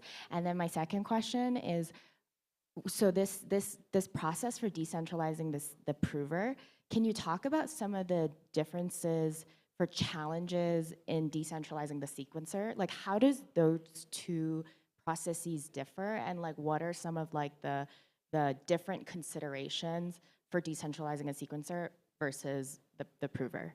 Thank you. Yeah, that's a very good question. So for the first one, as I mentioned, like we will have two versions. Firstly, that as we are collaborating with the external companies, we will also open source a permissionless licensed GPU prover. So anyone can directly use the GPU prover if they don't want to use FPGA or some other companies. And we are not incentivizing the fast prover. Because, for example, like even if someone has an ASIC prover or someone has an FPGA prover, they don't necessarily like you can beat you. Because so the strategy is that we will have a time period for submitting the proof. As far as you can like submit the proof in time, like you can be like incentivized. So it doesn't necessarily you have to generate like 1 minute. You can always beat the other provers. So it's more like for parallelization and how you are like making use of the computation power across the whole network in parallel. It's not like so even if you have those hardware partners like companies, you can still choose like whether you just want run independently using GPU prover or using their service. And so that's for question one. And for question two, so what we are when we are thinking of this is that so the prover is easier to be decentralized because, for example, we are having for now like at this stage we are having a centralized coordinator, so you can still have some like for example verifying the proofs and doing something like that. And so when we are thinking of decentralizing the prover and sequencer, because it's actually two communities. Because the prover community requires specialized hardware, but the sequencer might be like just some level of like decentralization. And when you are making the sequencer decentralized, there are some like problems. Like for example, like if you want to do some like force withdrawal and like order interaction, it's much harder there than like using a centralized sequencer. So that's part of the problems, and also like how you incentivize between like sequencer and the prover, and how to balance those incentivize. That's also part of the challenging problem we face, and how to make the whole system more efficient, because you still need some consensus there among those sequencers. And yeah, if that.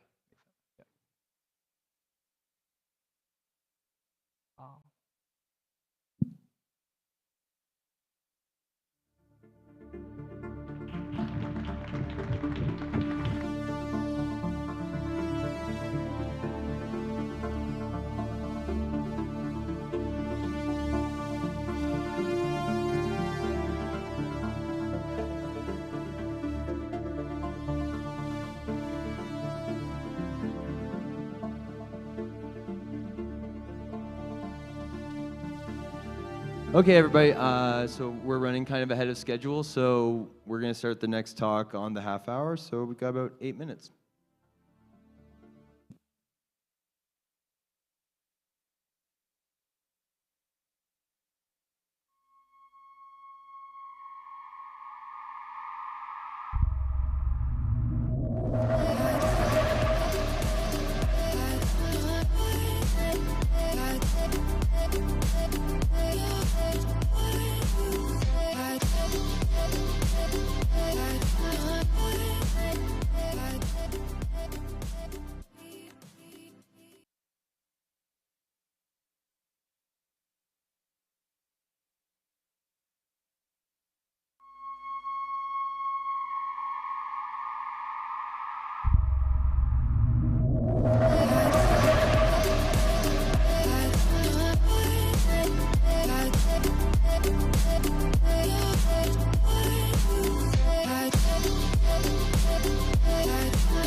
Okay, good morning, everybody.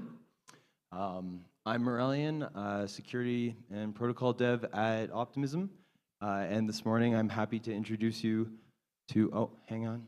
We have Franklin and Olivier from Consensus, who will be speaking to you about proving EVM bytecode execution in the ZK EVM. Okay, take it away, guys. Hello.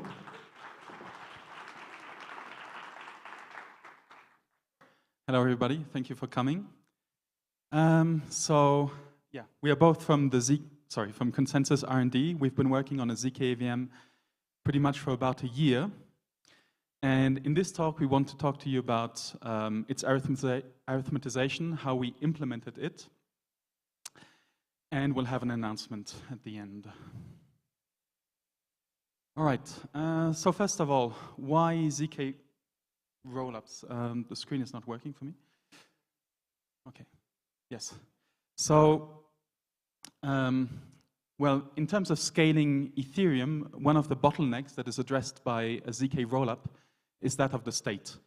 So in order to validate a state transition, which is, you need to basically execute the transactions within a block. And the state is a big object, and this validation is a resource-intensive operation. So the promise of a ZK rollup is to basically alleviate that workload from most of the nodes in the network. So when you have a ZK rollup, you have basically this powerful node, which is an operator, which provides proofs of state transitions. And these proofs typically verify the following: the validity of the transactions in the batch, the fact that the internal logic of the rollup is respected. Rollups are usually application-specific. And the fact that they induce the proposed state transition. And here and throughout, when we talk about proof, we talk about proofs of computational integrity, which in practice are implemented as zero-knowledge proofs. So a ZK EVM is a particular kind of a ZK rollup. The big distinction, or the thing that makes it a ZK EVM, is the logic part. The logic that is being executed and proven in the proof is the execution of the Ethereum virtual machine. It also means that the transactions that roll in pretty much obey the same format as standard L1 transactions. Sorry. Okay, so how does that work in concrete or semi-concrete terms? Well, you have your L2, which has a state, and a bunch of transactions roll in, and they induce executing them induces a transition of state. And the ZK VM basically plugs itself at this point. It extracts the required data from the previous state. It takes into account the transactions and basically the diff of the new state. And it does its magic, and it produces traces, which it passes on to a prover, and the prover then produces a proof which ends up on mainnet. And in this way, you bundle all of these L2 transactions into a single L1 transaction. So, why would one want to build a ZK EVM? There's two parts in this. There's the ZK and the EVM part. So the EVM part, basically the advantages or the interesting parts is that it allows you to reuse or to use all the existing tooling which has been developed for L1. You can basically write in a ZK EVM, write and deploy smart contracts on L2 just as though you were doing it on L1. Furthermore, you can redeploy already deployed bytecode onto L2. And the ZK part in the ZK VM, well, it gives you basically the scalability boost, and also finality, faster finality, just because of the fact that there's a proof associated to it. So that makes it interesting as well. Okay, when we set out on this project, we had a few goals. So we wanted to be able to, in our ZK VM, prove the execution of unadulterated native bytecode and respect the logic which is specified in the Ethereum yellow paper. We wanted full coverage of all the opcodes. Where we allowed ourselves to deviate is in terms of the representation of the state. And so, for instance, we will not be using Ketchuk. We are building a type 2 ZK VM in the sense of the classification put forward by Vitalik. So this project, I'm sure you're aware, presents a lot of challenges. There's a lot of complexity that comes from the EVM itself, which is composed of many parts which are tightly coupled and have complex interactions. There's a lot of intricacies that are really specificities of the EVM. You have families of opcodes that have slight variations in their execution, it's slight non-uniformity. There's a completely different kind of challenge, which is that of auditability. So Franklin will touch upon that in his portion of the talk. And the main challenge which everybody faces today is that of performance, efficient proving schemes. Yes, and this is something we will communicate on at a further point. Today is really about the arithmetization. Okay, so here's the basic setup of how it's going to work. You will have a modified Ethereum node, an execution client, which receives transactions sent by users or by dApps. We plug ourselves into this execution client and extract some data, which we use to fill some traces. I'll be talking more about traces later. And these preliminary traces are fed into this tool, which we call Corset, which does many things. Among them, it is responsible for producing the constraint system. And it also expands and computes the remaining parts of the trace. All of this, constraints and expanded traces, are then fed into our inner proof system. The inner proof system we use is not compatible with Ethereum per se, so we have to feed it into a verifier, which is a circuit over BN254. This is where we plug into with Gnark. And Gnark then produces the outer proof, which is then posted on mainnet. Okay, let's talk a bit about the arithmetization. So first of all, on Monday, we published an updated and expanded version of the spec, which is now a pretty hefty document. And its contents are basically the arithmetization, of the EVM. So when we talk about arithmetization, in this talk at least, we mean to basically construct or write down a system of polynomial equations, the simultaneous satisfaction of which perfectly encapsulates or captures a particular computation performed on a particular set of inputs. For us, the computations of interest are valid executions of the Ethereum virtual machine, given a set of transactions and an initial state. Okay, so since the EVM is a beast of complexity, it's a big thing, we basically need, or it pays off to try to decouple as many of these components as we can to work in a modular fashion and to sort of concentrate the complexity in different places. So this is the general architecture we have. We have the central piece, which we call the hub, which is basically our stack and our call stack.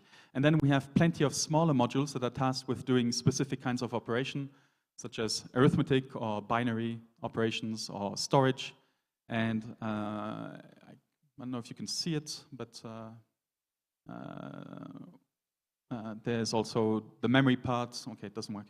The memory, which is this MMU and MMIO modules. Okay, and when you run the ZK EVM, what do you get? You get these traces that I was telling you about, which are these large matrices which contain data represented as field elements. There's one such trace per module, and each trace obeys its own internal constraint system. So on the previous slide, you had these arrows which pointed from one module to another, and this is basically connections, PLOOKUP connections, which allow us to transport data from one place to another. The other kinds of constraints are basically the internal constraints. So for instance, when you update the program counter, you expect something particular to happen. But you also have another kind of constraint, which is sort of global constraints, global consistency constraints, which range over the entirety of the block rather than 2 or 3 consecutive rows. And that, for instance, may express properties such as that, well, when you re-enter an execution context and you load something from RAM, you get what you last put there. So let's zoom in a bit on this central piece, the hub, which is, as I said, our stack and our call stack. It gets its instruction from the ROM. And what it does once it has an instruction is to basically dispatch this instruction wherever it makes sense. So once it has an instruction that it loads from ROM, it first does some preliminary decomposition of that instruction. It extracts some parameters which are hard-coded. And it decides on certain things, such as how to interact with the stack, how much data to excavate from the stack, and where to put it in the trace, the layout, basically, of the data. It also raises some module flags, etc. And the next step is then to dispatch the instruction. But before we can go there, we actually have to deal with potential exceptions. And the hub also deals with the exceptions. It's basically, some of them it can detect, others it imports from other modules. And if an opcode makes it past this hurdle, then you have the instruction dispatching per se, which kicks in, and you have these flags, these activation bits that light up, and you have some stamps that are updated because you need to keep track of temporality. And yeah, at this point, these activation flags, well, they tell you what will be active. So for instance, when you do a create, you will be touching RAM. So you'll be touching those two modules, MMU and MMIO. You will also be touching ROM because you'll be deploying initialization code. And you will touch gas and memory expansion. And same thing for create 2, but since there's a larger hash involved for the initialization code, you tap into some hash modules. Okay, so let's talk about the next big piece, which is RAM. So RAM is probably the most complex piece in our arithmetization. By the way, all the figures that I put here are available in the document. And some of the, well, one reason why it is so complex is that it has all these data stores with which it can interact. And the different instructions which interact with RAM actually have different sources and targets. So there's already some first complexity. The next source of complexity comes from the fact that operations which are atomic from the point of view of the EVM, such as returns or creates, have to be broken down into smaller elementary operations in the ZK EVM. And so the first task is to basically do a lot of offset computation and deciding when some padding has to be done, this sort of stuff.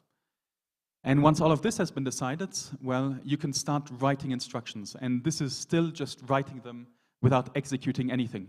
You just have this sort of workflow that tells you, in this case, I need to do this and that, some exoram slide chunk or something. And once you're at this point, you are at the phase where you can actually start doing something. So this is the work of the MMIO, which is the actual RAM in a sense. This is the component that touches data and that actually does the sort of byte decompositions, recombinations, slicing, dicing, surgeries, etc. And then you have these consistency checks that I told you earlier about, which is basically finishing the memory part. Basically, what you've written last is what you should retrieve next time. So I'll stop here for the arithmetization. I'll hand it off to Franklin. Olivier. So thank you for this very extensive description of what is a constraint system and the arithmetization. And now I'm going to talk to you about, please come back, thank you. I'm going to talk to you about how to go from this, well, let's say conceptual data to how we actually implement the whole thing. So there is a lot of challenges when we want to go from the specification to the implementation. And the biggest one is that there are three moving parts. On the one hand, we have the actual specification, 250 pages. Then we have the implementation of the specification. And then finally, we have the proof system of the verification of the traces. So all of this stuff is developed by different people working on different teams. We still need to maintain 100% conformity between all of these pieces. So of course, if the prover is proving something else, that's what the spec is describing, which is itself something else, that's what is actually implemented, nothing will work. And finally, it's hard to audit 3 diverging code bases or 3 diverging sources of data. So what kind of solution did we find? We developed a formalized single source of truth, which is then exported to multiple targets. So what happened is that we have, in some format that I will show you in a few seconds, a description of all of this constraint system. And from this single source of data, we are able to produce first a Go library defining the constraints on the data that will then be used by the prover to actually prove stuff. Then we have another Go library that is used by the ZK EVM implementation to ensure conformity with the specification. And finally, we can generate LaTeX data for integration within the final specification document on the 215 pages of PDF. So here is how it looks. So you can see that this is a very clearly Lisp-inspired languages with a lot of parentheses, all that kind of stuff. And this is a very simplified example of what you could find, for example, in all of the MMU. So what do we have in this?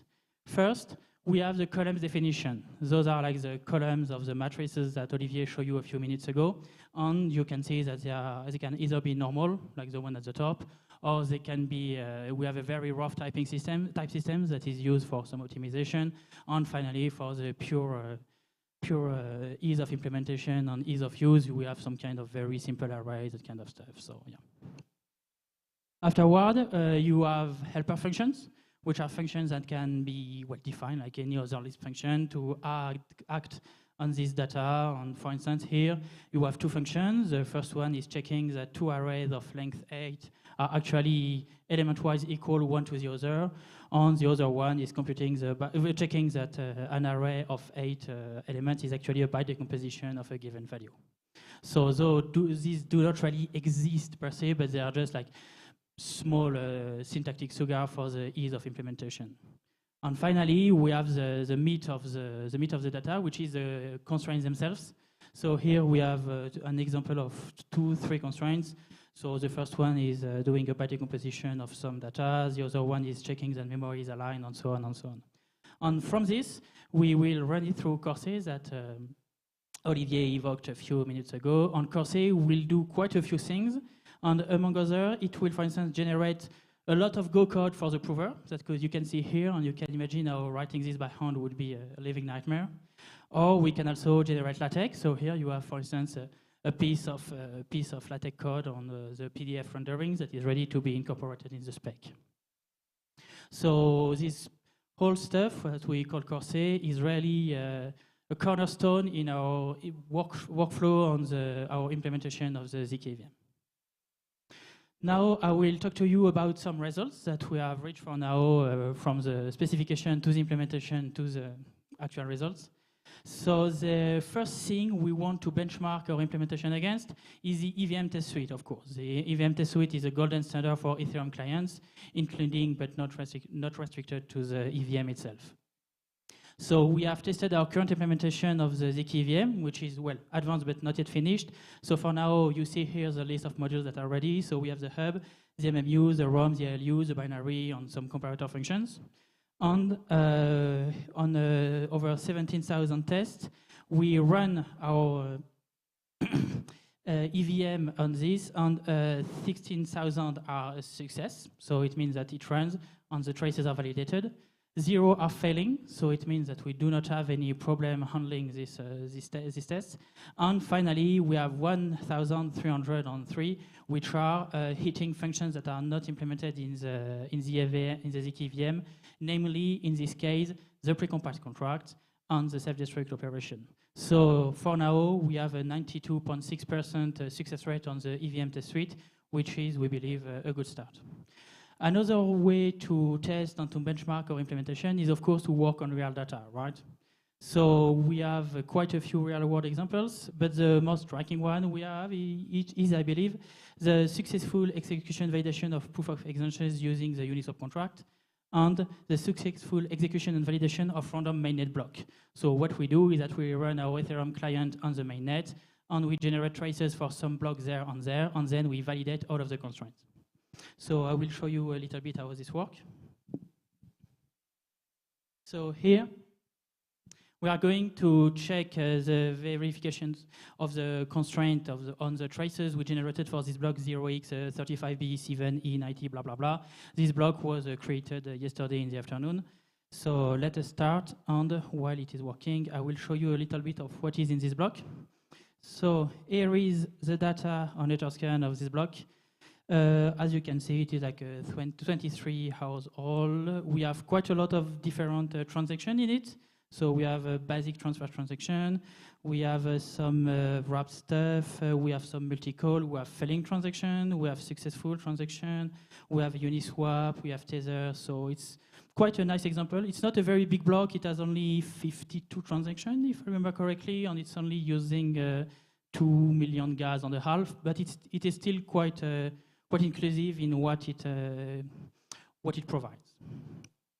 If we take a quick look at the traces that we generate for this block, so here you have a decomposition of all the data that we generate for this block. So on the very big red stuff at the top of the screen, you can see that in the end we generate, let's say, 13.5 million of cells, so which is like the actual content of the traces.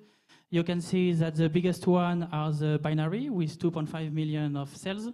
Then you have the ROM, the ROM first with 5 millions, then the binary with 2.5 million, the hub, which is also before the binary, with 3 millions. And all of that is culminating into 13 million of cells that have to be proved, unchecked, and then cryptographically checked. So here we can see that Corsair is actually doing a very naive check of all of this, because it will basically just run all of the numeric constraints that we define on all of the lines and rows of the matrix one by one, which is obviously very suboptimal, absolutely not cryptographic, but this is only a debugging tool that I show you to prove you that our stuff is still working. And as you can see, the validation is successful, and the block 0x35BE is actually validated with all our constraints, and our EVM will be able to give all of this data to the prover, and the prover will be able to generate the proof and put it on the main chain. Now, going back to the presentation. I don't know. Okay. So sorry, I can't play because no Wi-Fi, so you will have the development version. So in conclusion, the complexity of the EVM implementation has been partially solved with modules, well, completely solved with modules. The intricacies of the EVM, maybe Olivier, you want to say something about this?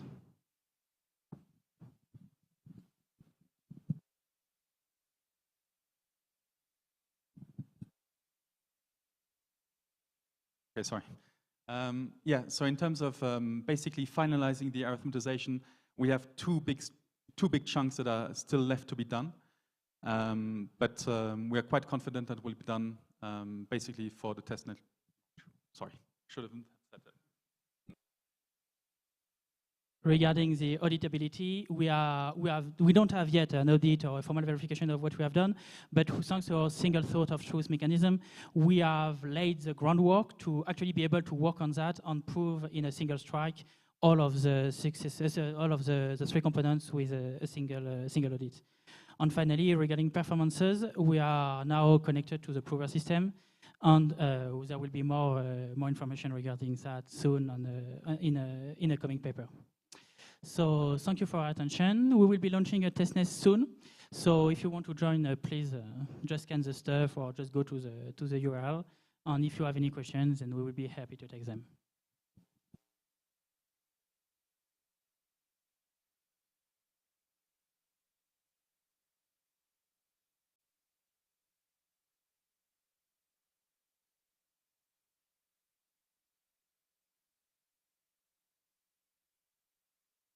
Can you just give a high-level overview of the differences between your implementation and the current other ZK EVMs, such as from Scroll and Polygon, et cetera?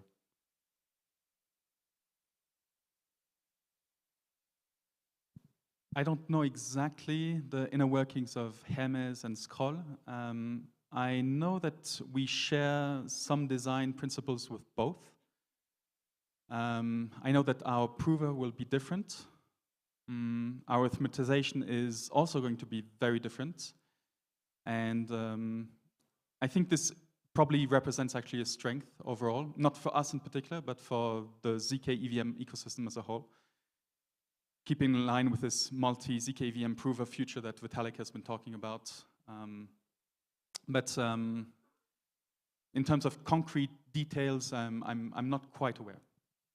So regarding country details, the big difference with Scroll is, let's say, the arithmetization method. That the both of us are using different methods, and we will see which one will sustain the test of time. On regarding the difference with Polygon Hermes, the main difference is that Polygon, contrary to us, doesn't directly work on EVM bytecode, but they first translate the EVM bytecode into another bytecode that is running not on the EVM but on a ad hoc register machine, which is then proved. So there is this supplementary step that neither Scroll nor we do have.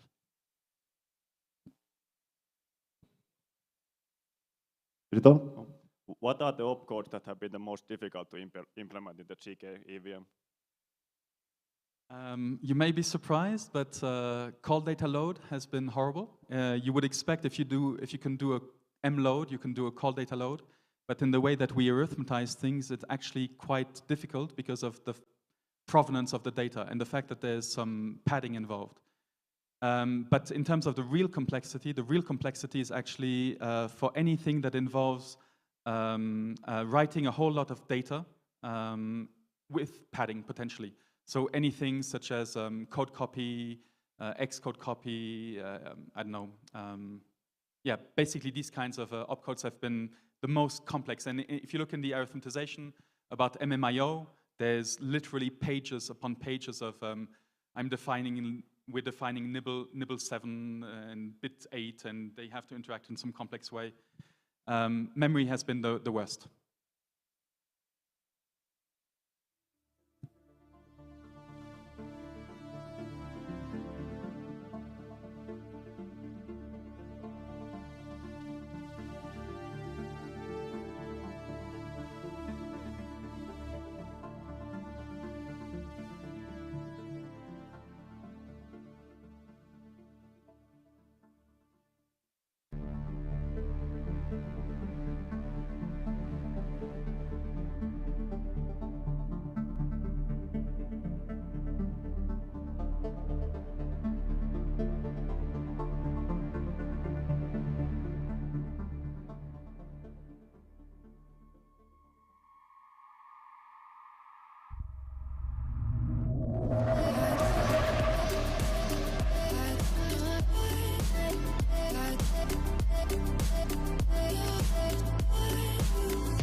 Hello.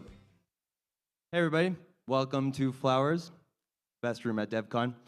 And we've got a great talk coming up now. we'll have Martin Durka speaking to you about the blockchain bridge that you dream about. I know you all dream about blockchain bridges, don't you? He's going to tell you about it.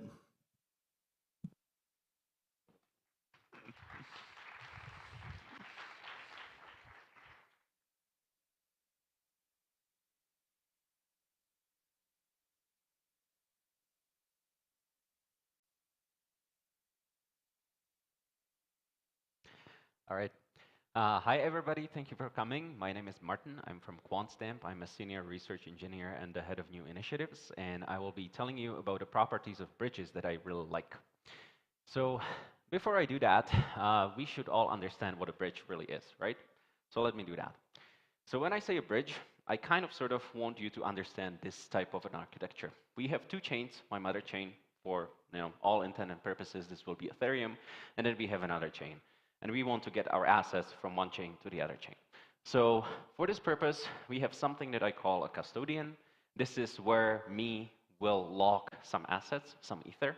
Then we have an off-chain component called a communicator that is going to be watching what I have logged in the custodian. And it's going to instruct some liquidity pool on the other chain to send me the assets that I want to have bridged. The way how this really happens differs case by case. Some bridges issue some debt tokens. Some bridges work with real liquidity pool on the other chain and just send me the assets. Then this was the deposit. On the withdrawal, the process is exactly the opposite. So the communicator is actually going to be watching the debt issuer, where I will be burning my tokens, the debt tokens, and that then it's going to instruct the custodian to send me back the ETH that I want to have bridged back. Okay? So this is the mental model that I want you to maintain when I speak about bridges. So now I'm going to give you the properties, the menu of the properties that I like about bridges when they have them. So first of all, we develop bridges because we have other chains. Many of the other chains are sort of trying to speed up Ethereum, right? But if the bridge takes ages to bridge my assets from one chain to the other one, then this is not really the user experience that I want to have. So what I really want from a bridge is the speed. Then the next thing that I really want is finality. That means that once the assets are bridged from one side to the other one, or from the other side back, this is final. Nobody is going to reorg. Nobody is going to bring those assets back. They are just not going to disappear. The next thing that I really appreciate is atomicity. So that would mean that there is no moment in time where I do not hold the assets. I have them on one chain, and then as soon as this bridging happens atomically, I suddenly have them on the other chain. There's nothing in between where the world could stop, where an asteroid could hit the Earth, and I could lose my assets because I have nobody to call or something like that. But this is actually really hard. There's something called atomic swaps, but that's a really, really complicated protocol. So atomicity is something that I long for, but it's really hard to accomplish. Then, very obviously, I want my bridges to be secure, because nobody really likes losing assets. If you do, please talk to me after the talk. You must be a very special kind of a human being, but we usually want the bridges to be secure. Then what we long for in general in the Web3 space is censorship resistance. That means that anybody should be able to use the bridge. Then we certainly also want availability, meaning that it doesn't matter whether it's 10 a.m. or 10 p.m. or 1 a.m. or whatever, I should be able to use the bridge right now if I wish to do so. Then I also want liveness. Liveness means that if I instruct the bridge to move the assets from one chain to the other chain, at some point this is going to happen. The bridging will never get stuck. On the other hand, sometimes we also want possibility, because if one of the chains is in troubles, there is a hack there, or the bridge itself has problems, then sometimes it really helps when we can stop the time, when we can freeze everything and do some crisis resolution or something like that, right? Next thing that I really want is liquidity. So, I might be a very rich person. I might choose to today bridge $100 million. And if I choose to do so, I would really like to be able to do so. And that can happen only if the bridge is sufficiently liquid. The next thing that I like to have is what I call expressive power. So I want to be able to bridge my native assets, that means Ether, But I also want to be able to bridge a bunch of stablecoins and other tokens, right? Maybe NFTs, so all the ERC20s, ERC721s, ERC1155s. What I'm really saying here, I want the bridge to actually be able to perform cross-chain smart contract calls. Then I want my bridges to be cost efficient because, you know, I don't like to spend money on gas, right? But sometimes we don't really have the option to do anything about that because we're interacting with two chains. The transactions have to be paid for on both the chains, right? But it would be nice if the bridges were not adding any additional cost overhead to that. Then privacy is also often desired. Imagine a mixer where, you know, I send money in on one chain and they magically show up on the other chain in a different account and nobody can connect the transactions together. And then the last thing that I really like is transparency and auditability. That means that if I'm watching the bridge, at any point of time, I can convince myself that the bridge is actually functioning properly, that it is not, you know, sending money around without any reason, without it being instructed to do so. So this was the menu. Now, the main point of this lightning talk is this is actually really hard. There are always conflicts between all these properties that we would like to have. For example, speed and finality, they are conflicting. If I want my bridge to be final, or the bridging process to be final, then the finality has to be reached on two chains independently, right? But that's probably not going to be fast. Similarly, if I'm talking about availability and pausing, well, once a bridge gets paused, it's not really available, right? It's not accepting any transactions. I cannot bridge at this moment. Same thing with security and liquidity. Sometimes, you know, bridges are really liquid, but we don't really like to have all the assets sitting in some smart contract that potentially could be exploited on one or the other chain, right? So therefore, bridge operators very often limit the liquidity. They take the assets, they move them into some escrows, cold wallets, and similar things. So there are always a bunch of trade-offs. You have to pick and choose what you are going to implement. This slide is actually, you know, screaming with QR codes. So this QR code leads to our talk from ETH Denver about security incidents in bridges. And this particular QR code leads to a paper about security hacks and incidents in bridges. That's everything I had to say. If you want to talk to me during Devcon or anytime later, this is my Telegram. Thank you.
Hello, everyone. Welcome to my talk. Today I'm going to talk about a different way to design automated market makers in a way that hopefully is going to capture the MEV that currently is being lost to miners and other parties. So I'm Federico Giacon, and I'm a smart contract developer at CalSwap. CalSwap, by the way, is an on-chain exchange that protects you against MEV. So what is MEV, or maximum extractable value? Currently, block builders have the responsibility of updating the state of the blockchain.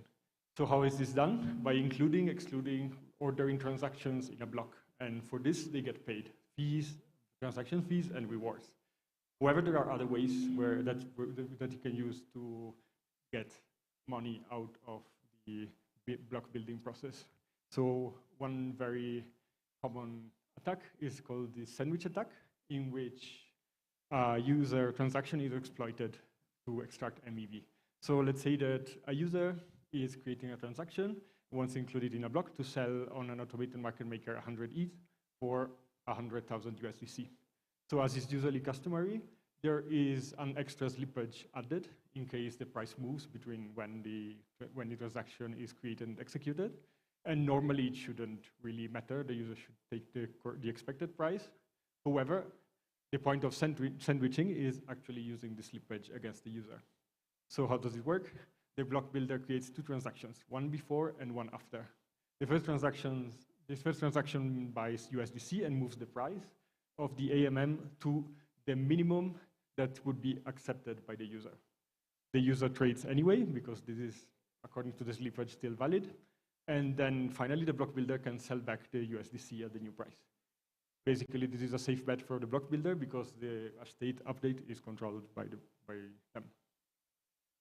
But that's not everything there is to it. So now we talked about an issue for a user transaction, but also we don't need to have a transaction to have MEV.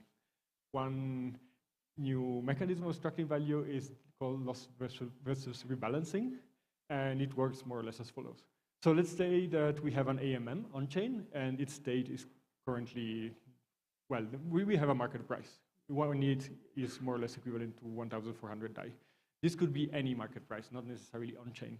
So it could be, for example, a centralized exchange anywhere. And let's say that at the same time, an AMM is willing to give 1,400 DAI for 1 ETH, the same price. Some time passes, no transactions occur on chain. However, the market price change. Unclear why, could be some centralized marketplace that changed the price. So suddenly there is an arbitrage opportunity that can be exploited. So the AMM doesn't know anything about the market price, but if you can execute a transaction and you are guaranteed that it's going to be finalized, you can take this arbitrage opportunity. And this is more or less the essence of loss versus rebalancing. The different information that the AMM and the market has. So if the AMM had perfect information, the AMM would be very happy to use the current market price. However, this is not the case. And this money loss is basically the cost of providing liquidity on an AMM currently. So important to notice is that also that this is not impermanent loss. So it doesn't really depend on the relative change in value of the two assets in the AMM. This was, by the way, part of recent research by Tim Roughgarden. So there are related papers. Eventually, I'm going to give you more information. But that said, how can we avoid this? So let's actually try to build an AMM that captures MEV.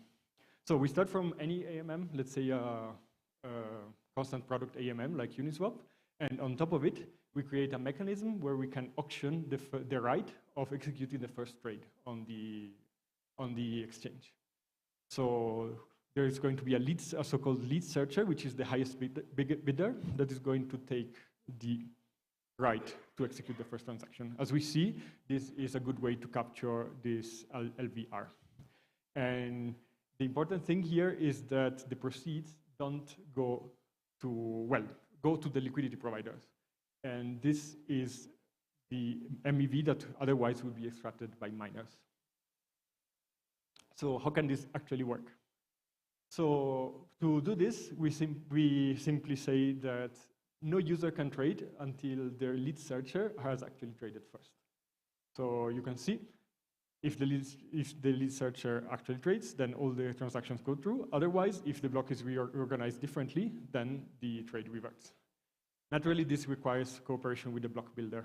So the idea is that the block builder is aware of the concept of the AMM and orders everything accordingly. However, there is an incentive that is needed, and the incentive would be the gas used by the transaction. If the transaction reverts immediately, it's going to use less gas. And in particular, this would help the miner having an advantage, the block builder having an advantage on MEV on the MEV auction. So let's analyze some costs. So first, profits. The profits are estimated to be $9 per block. How are they estimated? So the Eden network is a network that works in a fairly similar way. So it also auctions off the right to the first slot in a block. And this is more or less the profit that comes from the Eden network, which is comparable to our structure. The costs are estimated to be $3 per block, which is basically the extra gas cost to enforce the rules that we just decided. And note that this is based on 40 GWh gas price. However, it would be much lower in L2. So already, like with this simple scheme, we would have a theoretical captured MEV of $6 per block. So I also want to point out that even if the extracted profit now for the AMM is $6, in principle, it could be much higher. So in this graph, I wanted to show the average block reward comparing Flashbots, which extracts MEV, and other parties which don't. So you can see in the last 2 months, it's actually fairly consistently 0.1 ETH reward more, which is actually about more than $100 per block. So this is actually a fairly large amount, and it could also be extracted with different mechanisms of AMMs. Okay, so in conclusion, we have that AMMs have hidden fees because of MEV, both for users and for liquidity providers. In current designs, well, these fees go to arbitrager and block builders. However, we can do better, and we can try to design our AMMs in a way that distributes fees differently. And this is what I hope to transmit with this talk. So all of this is work in progress, is being worked on. I would invite you, if you're interested, to join the discussion. And please, any opinion is welcome. If you're building an AMM, please extract all the MEV. And after this, thank you. And thank you again.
Good.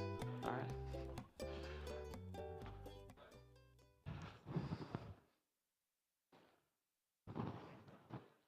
Hello. Hello, my name is Jan Gorzny. I'm head of L2 scaling here at QuantStamp. I'm here to talk to you about a topic that I'm really interested in, and I think a lot of people in the security field sort of should be as well, and that's escape hatches for rollups. You've heard a lot about rollups, so let's give a brief introduction about what they are, and then we'll talk about the specific feature I care about, and then we'll talk about some features that those features should have, so what a good rollup might want. So this will be sort of similar to my colleague's talk from earlier, except not bridges, but rollups. Okay, so what is a rollup? Well, if you attended a lot of these talks here at Devcon or elsewhere, you've seen a bunch of more or less mutually consistent definitions. But essentially, it's some sort of layer 2 scaling solution, or maybe layer 3 or layer 4 if you're really forward thinking. And it's some system that just takes transactions and executes them off-chain, and then batches them and compresses them and does something to get you some sort of savings and pushes some data onto layer 1. And so essentially, it's a system that's replicating your layer 1 blockchain like Ethereum, but it's doing it elsewhere with some nice advantage that gives you, scalability in some sense, or savings. And so how does the system work? Well, usually you get some transactions, and then your system design is very dependent on the implementation, but typically there's something called a sequencer that gives an order to the transactions that are taken, and then this ordered set of transactions is executed in some state transition function, the state is updated, and something gets pushed to your layer 1 chain, where it's eventually considered final. But this is great when everything works, but what happens when things don't work? In particular, if your sequencer goes offline, or some other component possibly, but typically these escape hatches are discussed in the context of sequencer failures, what happens? Because if you had a bunch of money or assets or tokens locked up in one of these rollups, and suddenly the transaction that says, give me my money back, is no longer sequenced, you're kind of screwed. So the functionality of an escape hatch is some way to get program state or digital assets, because tokens are basically just program state, off of this rollup system, even when your sequencer or some other component has failed. Now, obviously, there's some sort of caveat. Some things probably can't fail and always work with an escape hatch, right? If you have a bug in your smart contract, maybe no escape hatch functionality is going to work because maybe that's what's broken, but we'll talk about that. And some people have actually started to look at this. This list, thanks to L2Beat, but rewritten for our paper, does suggest that various rollup projects right now are thinking about this and trying to implement these solutions. Now, some of them have the none there. We're not going to talk about the specifics. And I'm also, unfortunately, I don't have enough time to talk about even one of these approaches. But if you are interested, let me know, or go contact the project and say, hey, how do you do this? But even when they're implemented, they're often not exactly done. In some cases, the design is not well understood. In some cases, the code is literally a stub, and it says, hey, it's going to come later. But now that the rest of the rollup functionality is done, like the ZK parts are all coming together, and everyone's got rollup state working, it's time to start thinking about this feature that you sort of kept pushing off and into the future. Because ultimately, while I hope this feature is never used by any rollup ever, we would like to see it exist so that if someone does have any issues, you get your funds back and things work out in the user's favor. And then, ideally you fix it and your rollup gets back up or whatever. So it's being done, but maybe not done all the time or entirely correctly. And so I'm going to discuss, what I think some nice features would be in a rollup. Now, these would vary, and just like in the cases for bridges, for features, some functionality is probably contradictory, and you can't necessarily do all of these at the same time. But there's some things that probably should be nice and obvious. First, they should be well-engineered components of the system. That usually means, very modular, and in case you need to upgrade your rollup, you can upgrade part of it or all of it, or just this part. Maybe this is the only part that's concerning, because if you saw on that list, some people just force a transaction, whatever that means. Others suggest proposing new blocks, whatever that means. But this should be a full-fledged feature, not an afterthought. Second, it should be secure. We always think about security at QuantStamp, and certainly, a rollup is essentially a bridge that's even more complicated, and we don't want to have to, deal with exploits that arise for the rollup because of this functionality. If you do this, do it right, and make sure you test it and audit it and all that. And finally, it should be correcting. You shouldn't really have to use consecutive escape hatches. This is a bit confusing, but I have heard some people say, well, our plan for a rollup escape hatch is to just migrate the state to another copy of our rollup, and then everything will work. But as a user, am I going to be really trusting of the same type of rollup that just went down on me? I'm not so sure that that's going to be the case. So ideally, something that gets you sort of out of the system, maybe correcting is not the best name, is something that I'd like to see personally. But beyond that, we can think a little bit deeper about what it means to escape from a rollup. In particular, if you're taking assets out, that's pretty well understood, and a lot of them do have functionality for forcing transactions for ERC20 tokens, for example. But what do you actually really want to escape? Maybe you want to escape more than just ERC20 tokens. The obvious case is, what if you have an NFT minted on your rollup? Obviously, you probably want that back too, without having to go through extra hoops. This also very much depends on the actual bridging that's being done, but maybe there's some other things you want that are valuable to you. They should be built in. If you have a dApp that you have on L1, you should sort of migrate it to L2 and sort of expect minimal extra friction introduced by this feature. So in particular, if that dApp is supposed to escape some state as part of this functionality, it should come for free, in air quotes, because doing extra work sucks. And finally, it should be transaction efficient on the layer underneath. If you escape from a layer 2 rollup and everyone else is trying to do this, there's going to be a gas war, and things are going to get expensive, and things are going to get messy. If you can do this in a nice way that aggregates many user state or does something clever, I think that's really the way to go. Now, I'm not saying I have solutions for these, but that's just what I want to see. Some other properties would be really nice, be global. So in particular, if you call an escape hatch functionality, you don't have to do it for every dApp that you've deployed on that L2. So if I'm using Uniswap and something else on some rollup, I want to just say escape everything, not escape Uniswap, and then also escape whatever the other dApp is. That would be ideal. It'd make my life a lot easier. And it should be automatic and live. Ideally, it's always available, because who knows when the system could go down. Hopefully never, but if it does, we don't know when it'll be. And it should be triggered, hopefully automatically. So we're not depending too much on social consensus. I mean, it might be unavoidable, but it should be very clear when you can trigger this functionality, and when you want to do that, it should be available to you. Or at least the community should be able to make the decision. But automatic would be ideal. So that's what I think they should do. Have I missed anything? Please let me know. Do you disagree? Please also let me know. You can contact me email or Twitter there. Find me around here. And we do have a write-up of this at a non-blockchain conference, so I can send you some papers about that. Thank you.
amanece y te puedo ver. Mi vida se llena de luz total. Siento que quiero a los niños y así mido mi gran capacidad de amar. Cuando te beso es tanta la emoción que el corazón palpita más y más. Entro a un estado de relajación. Siento que ya puedo morir en paz. Y aunque me esté quedando sordo, y aunque me esté quedando ciego, y aunque me esté quedando mudo, te haré saber que te quiero. Y aunque yo ya me encuentre viejo, aunque esté triste o contento, te haré saber de cuál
get what you want, but you can't get me.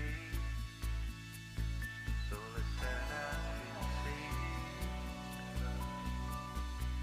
'Cause you are my medicine when you're close to me. When you're close to me.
Dame tiempo para demostrarte que eres lo importante de mi vida. Si amanece y no estás a mi lado, los días de sol ya son nublados. Vivo cada instante en mi recuerdo, porque de recuerdos me alimento. Vivo imaginando tu sonrisa, porque tu sonrisa me reanima. Y así voy a seguir recordando tu pasión, porque tu pasión, mujer, me hace sentir amor. Y también porque yo sé que tú estás pensando en mí. Por eso es que lucharé para que vuelvas a mí.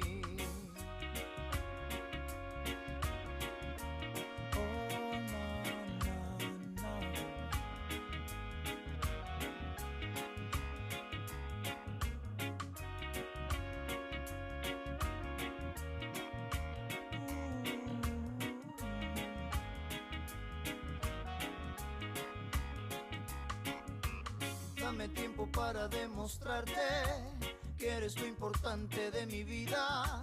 Si amanece y no estás a mi lado, los días de sol ya son nublados. Vivo cada instante en mi recuerdo, porque de recuerdos me alimento. Vivo imaginando tu sonrisa, porque tu sonrisa me reanima. Y así voy a seguir recordando tu pasión, porque tu pasión, mujer, me hace sentir amor. Y también porque yo sé que tú estás pensando en mí. Por eso es que lucharé para que vuelvas a mí. Por eso es que lucharé para que vuelvas a mí. Por eso es que lucharé para que vuelvas a mí.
estoy hasta la madre de que me pongan sombrero. Escucha entonces cuando digo, no me llames frijolero.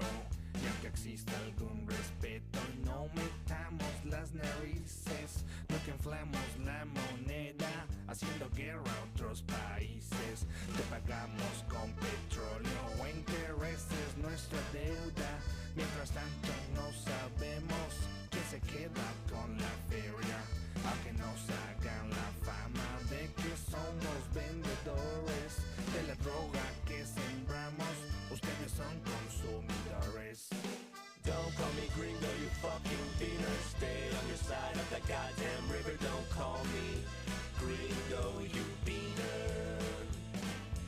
No me digas beaner, Mr. Puñetero. Te sacaré un susto por racista y culero. No me llames frijolero, pinche gringo puñetero. Chingao.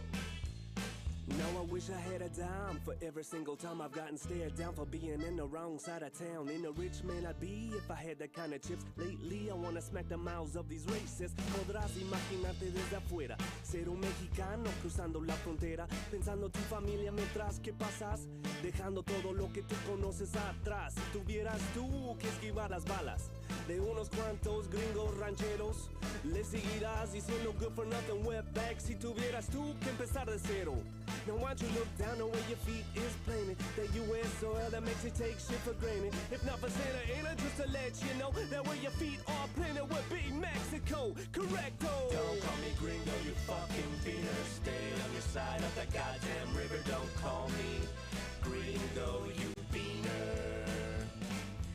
No me digas beaner, Mr. Puñetero. Te sacaré un susto por racista y culero. No me llames frijolero, pinche gringo puñetero.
Hello, hello.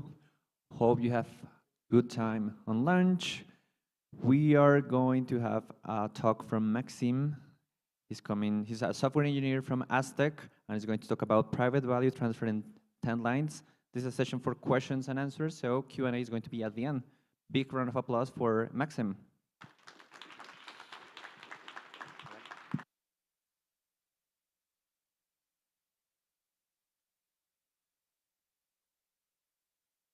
Hello. All right. Hello, everybody. Hello, everybody.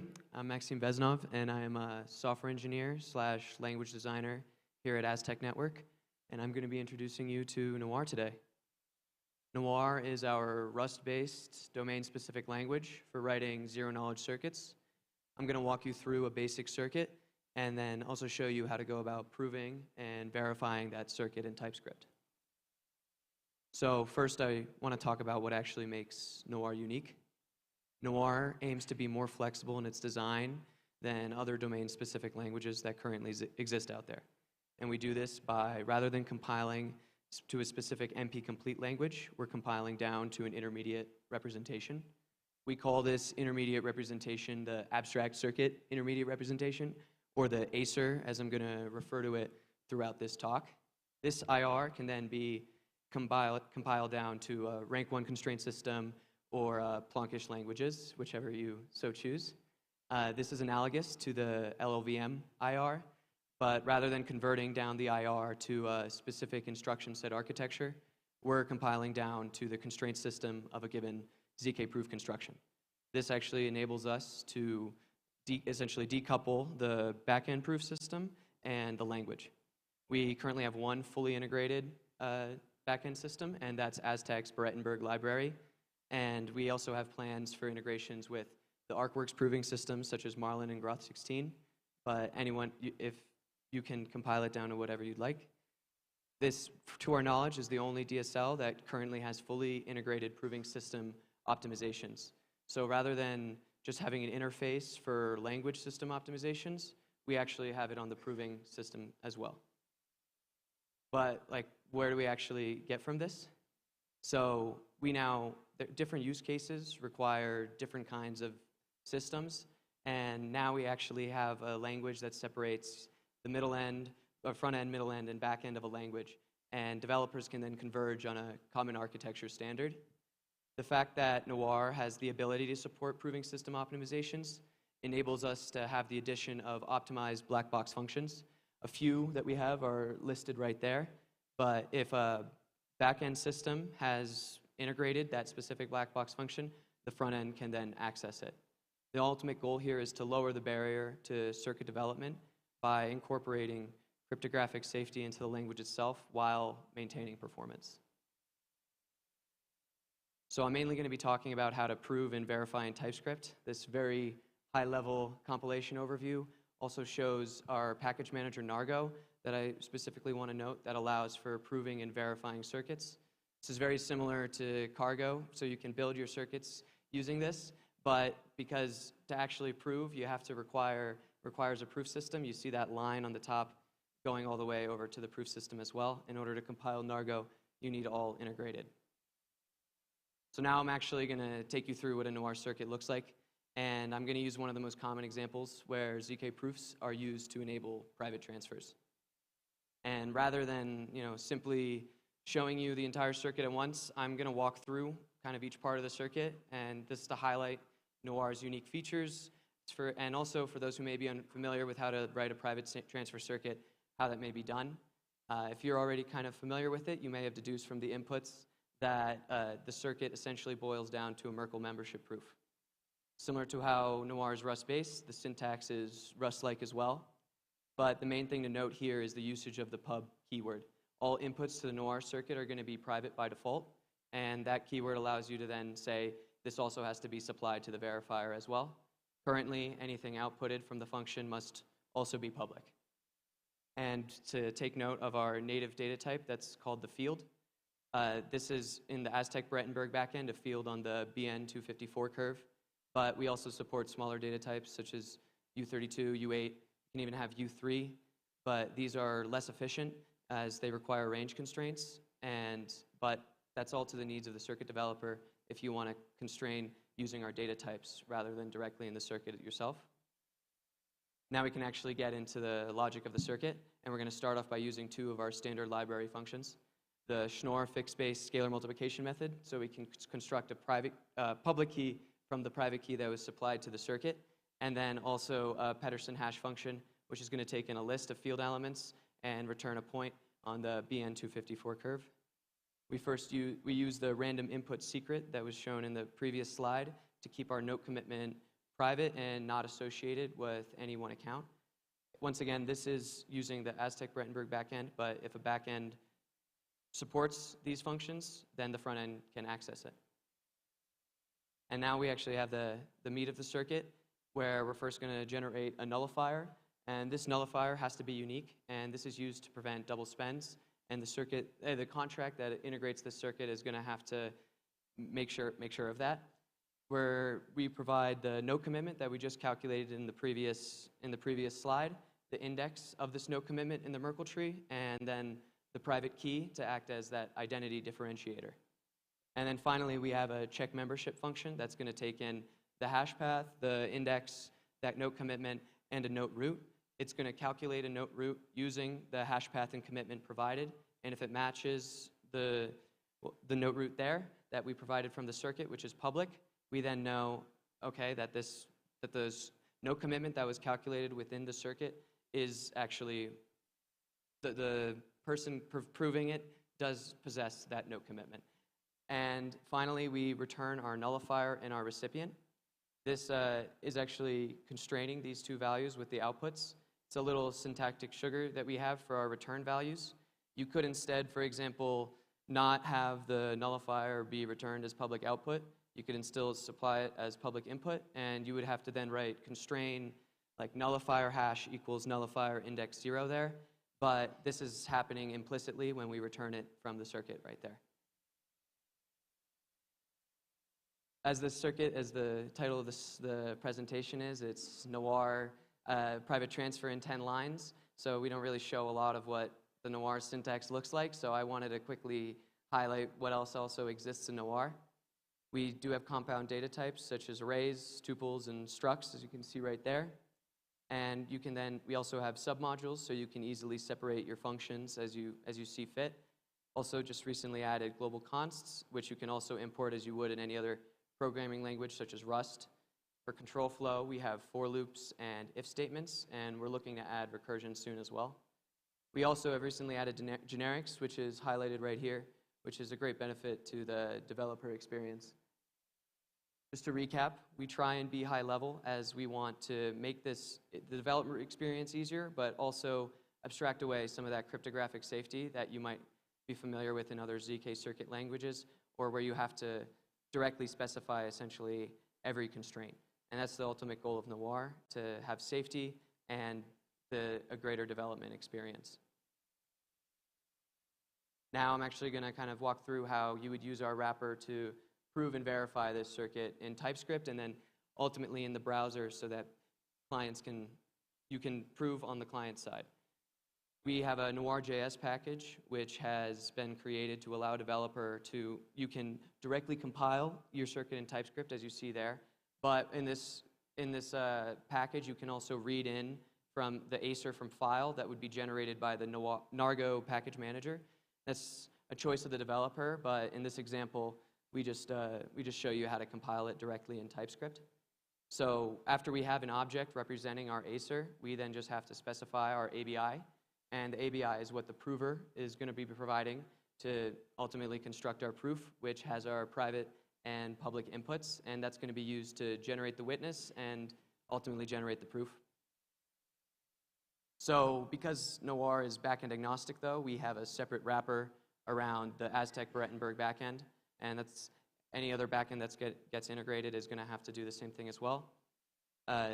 Because this backend has been made to match the Acer interface, in order to set up the prover and verifier, we simply pass in the Acer, as you can see right there. And then that ABI that we specified earlier to construct our proof, and then we just pass it along to our verifier. One thing you might note, though, is that You don't see any public inputs being passed to the verifier, even though we had that in our circuit. Currently, the proof that gets spit out by Berettenberg is prepending those as 32-byte hex string inputs, but we plan to separate that, as developers might like to have those inputs separated for their own development purposes. But that's just to take note of why you don't see any public inputs being passed to the verifier there. So it's cool that we can actually verify in TypeScript, but we want to be able to also enable this in smart contracts as well. So Aztec's Berettenberg backend does allow you to compile from a Noir program to an Ethereum contract.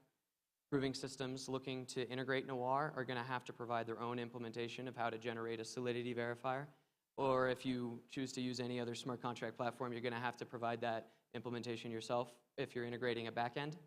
This script here shows you how to generate a Solidity verifier using that Aztec Berettenberg backend. And it's important to take note, though, if you change your circuit and you don't regenerate your Solidity verifier with this script, your circuit is ultimately going to fail, as you're going to have a new Acer, and you're going to need to regenerate that verifier in order to have accurate verification. And finally, we can actually have our ta-da moment and verify our circuit in Solidity. So using your favorite deployment method, you can deploy your turbo verifier as you would any other smart contract. And then you can take that proof that was spit out from Berettenberg in the exact same way with the public inputs prepended, pass it to the verifier, and if your public inputs are correct and you specified your circuit correctly, it should ultimately return true. In the case of our private transfer, we're going to be checking, is that nullifier hash been used before? Is the root the correct root? And upon having a verified proof, we can actually then perform a withdrawal. And that will be entirely private. So that's it there, and you can see a more full example with the simple shield. But ultimately here, the benefit is that we can enable autonomous execution in contracts based off verification of Noir circuits. And I want to also discuss some of the future work that we're going to be doing in Noir. One of the main things that we want to add is verify proof. This will actually enable us to have recursive snarks inside of Noir itself, which enables many more use cases than you can currently have. The wrapper itself is pretty new, and we want to improve this these development tooling significantly to make it easier for anyone looking to integrate with Noir. We also want to integrate it with REPLs such as zk-REPL, if you're familiar with that online, IDE integrations, other debugging tools, a language server, lots of development tools to add. And in the medium to long term, we're going to be adding Noir contracts. And Noir contracts are going to be the next stage of Aztec's platform, where we'll actually have public and private state, which has its own challenges, which you can attend Mike Connor's talk at 2:30 from Aztec, who's going to be discussing that infrastructure and how we actually are going to enable smart contracts in Noir. If you have any questions, please shoot, and thank you.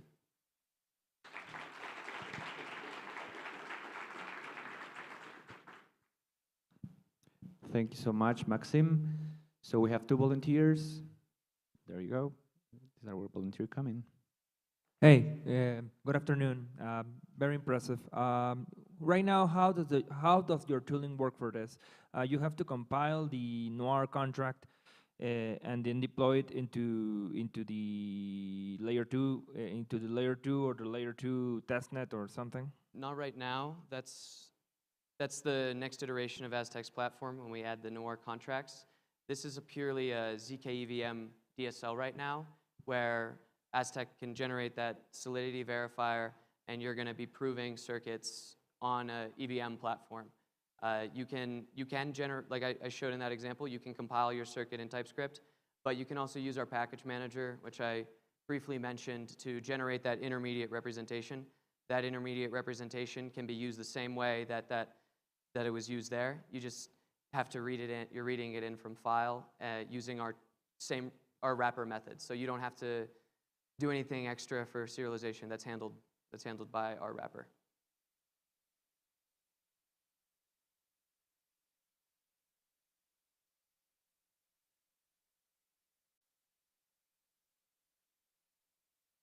Yeah, right now. But you can also, you can verify without the EVM as well. You can just verify using TypeScript, and you don't have to necessarily have verification using a Solidity contract. That depends on your needs.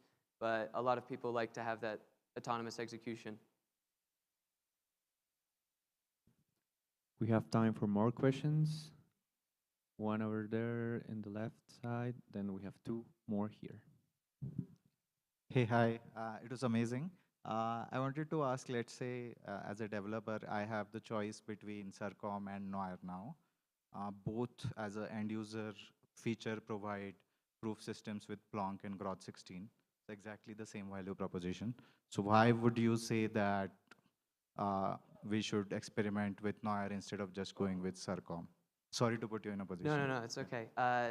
They do serve slightly different use cases. Circom is definitely much more low level.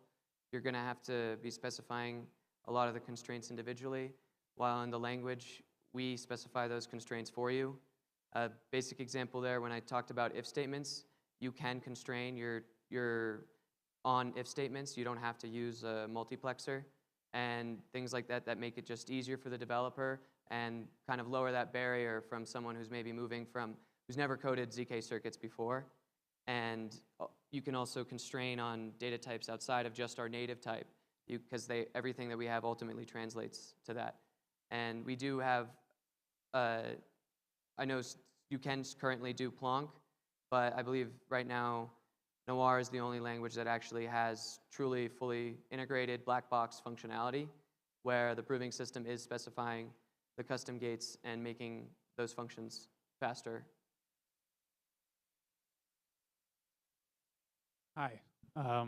Why base Noir off Rust? Are there certain properties of Rust that make it, a better language for this? Well, we want to. One of the main focuses of Noir is safety, and Noir and Rust. That's the same thing in Rust, right? And Rust is also it's just a nice language. Fair enough. Thanks a lot for the talk. I was wondering, do you have some tools Wait, for... where am I looking? Sorry. I'm here. Oh. Hey, hello. Thanks for the talk. Do you have some tools for testing the logic of the circuits? Right now, it's essentially, you're going to have to write your tests in TypeScript. We hope to add debugging tools. That's one of the main things that need to be added to make the tooling more effective. Yeah, you're going to have to essentially test it either in TypeScript. You can test it in Rust, too, and use the Nargo package manager. That's up to you, but I only highlighted TypeScript here because most contract developers are probably going to lean towards that. Okay, thanks. We still have time for more questions, 5 minutes more. There you go, on the right. Thank you. Just a quick question. On the first code sample, you had, I could see that STD, the STD package was under a dep namespace, and I was wondering why that is. That's just our, I guess, native kind of dependencies, and that's how we do it. Like you can also import from GitHub, or you can have modules as you would normally in Rust within your, where it would be like mod something, and you can also import packages from within a crate as well, where it would be like crate this, and that would be the import. That's just how we import our standard library. Yeah, like Rust crates. Our Nargo it's not like a copy of Cargo, but it kind of mocks that functionality with crates and modules. So you can import modules from within your crate using use crate and then whatever else you'd like. It's a very nice talk. In the next phase of Aztec 3, can you talk about the process of converting existing circuits to Noir? What do you mean existing circuits? You mean contracts? Like the... So in Aztec 3, you're planning on converting existing circuits to Noir, I assume? So that's actually probably, you'd want to go to Mike's talk to see more. It's very interesting how the infrastructure works. Essentially, though, each function in the contract is going to be a circuit, but how that actually gets integrated into the system, you're going to have to attend Mike's talk to get more info on that. It's very interesting. Any more? We still have more time.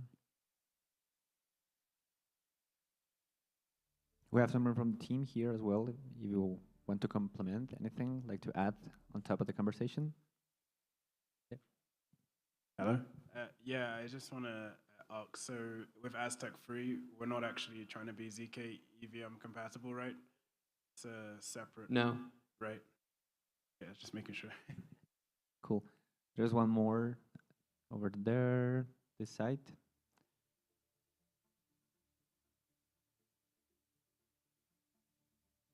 Oh, yeah, that was my question again. That was he said they made a preamble to the question. So that means that since Noir is going to target to EVMs, Aztec 3 is not going to be using Noir for the circuits. So we're going to be using Noir for circuits, but you don't necessarily have to target the EVM there.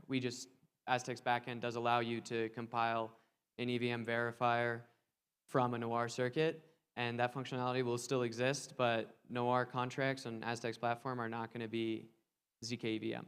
They're going to be Noir. So yeah, so that means that you also have you right now have the target for Aztec, or you're going to build it yet? Sorry, can you say it again? The compilation target right now, it's only EVM, but you are planning to be able to migrate to be able to compile as well to Aztec in the future. Yes. Yeah, so currently Noir is just a language for creating circuits, and you can create a Solidity verifier that allows you to verify those proofs on the Ethereum. Once we extend the syntax to have contract terminology, Aztec 3 will be built and it will have its own VM, and you can compile those contracts to the Aztec 3 VM, not the ZK EVM.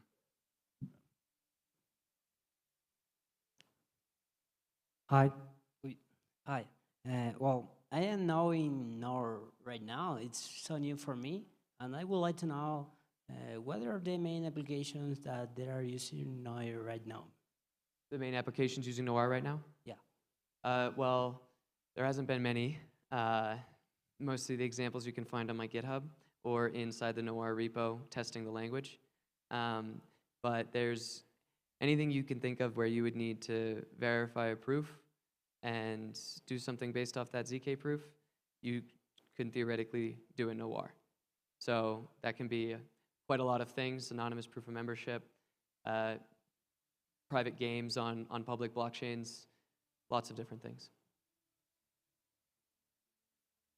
All right, big round of applause to Maxim from Aztec.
All right.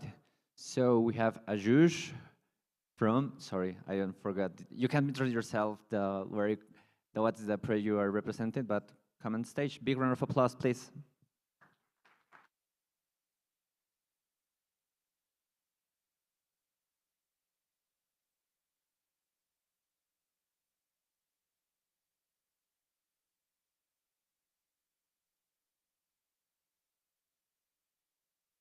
A zero-knowledge airdrop in which you enable anonymous governance, where people's votes aren't impacted by other people's votes, where people can vote independently and they're only revealed once you want to tally the votes or once the voting period is over.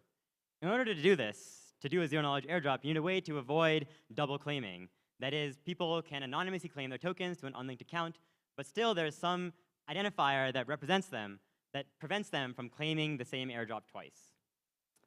Or maybe we want to do an anonymous message board in which we know that each of the people cannot be identified, but we know, for instance, that maybe the first poster is the same as the third poster. Or imagine we want to do anonymous voting within a large anonymity set, such that the very first person to vote has the full power of every single person in this anonymity set. Or really any Sybil-resistant anonymous application. So we thought about what we could use to be this kind of tool that stops us from double spending and is this kind of unique identifier of someone on chain. And after talking a bunch on Discord, we decided to create a new Zk nullifier scheme on ECDSA. This is joint work with Personi Labs, Geometry Research, and originally done at Xerox PARC and MIT. So to kind of clarify what exactly this nullifier is, let's try to maybe go through some properties. So if you want to avoid people from double spending, and we want each person to claim only once, then we need this property, this identifier outputted by this account to be unique. That is, everyone should have a different one. We also want this value to be deterministic. That is, if I have some Ethereum public-private key pair, I should only be able to generate one of these signals. Finally, the signal I generate should be verifiable without access to my secret key. This is because in a ledger wallet or in a secure enclave, it's not possible to even read the secret key or take it out of the secure enclave.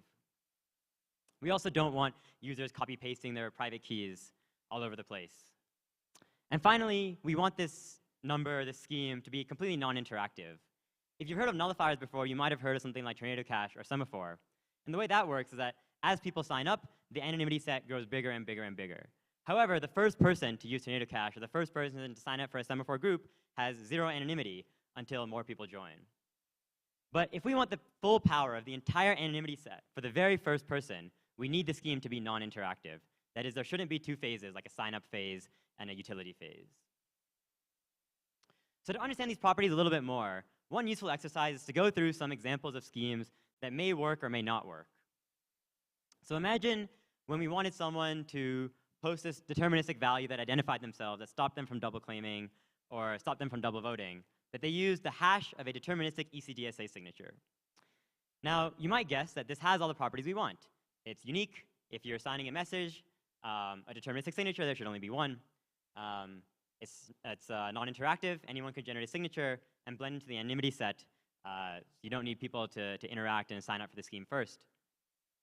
However, the issue with deterministic ECDSA signatures is that you cannot verify that a deterministic ECDSA signature was generated with the correct deterministic randomness unless you have access to the private key.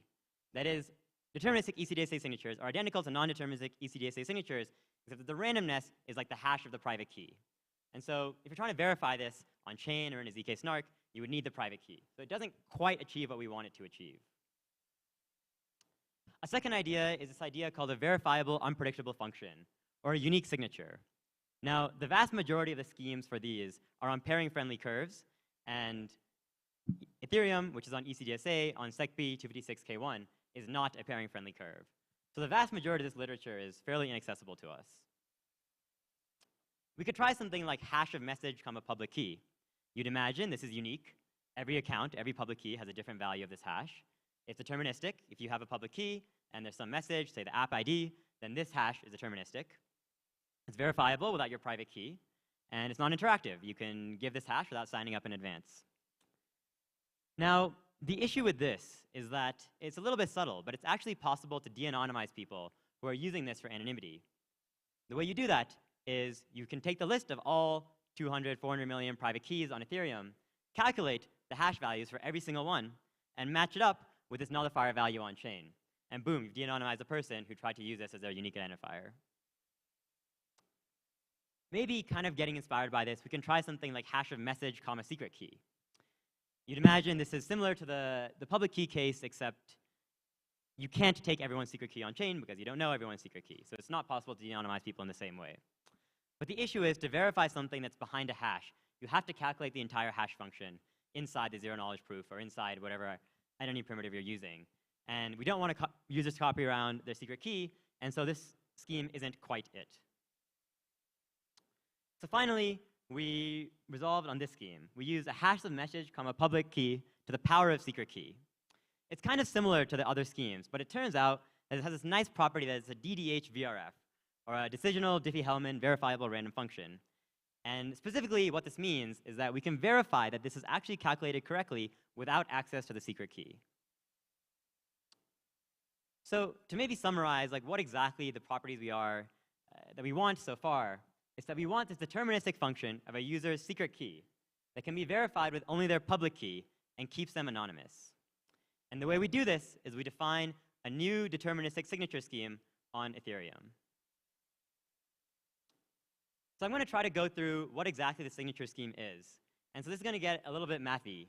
And I've tried to slightly color code the numbers that are the same so that you can kind of correlate them across.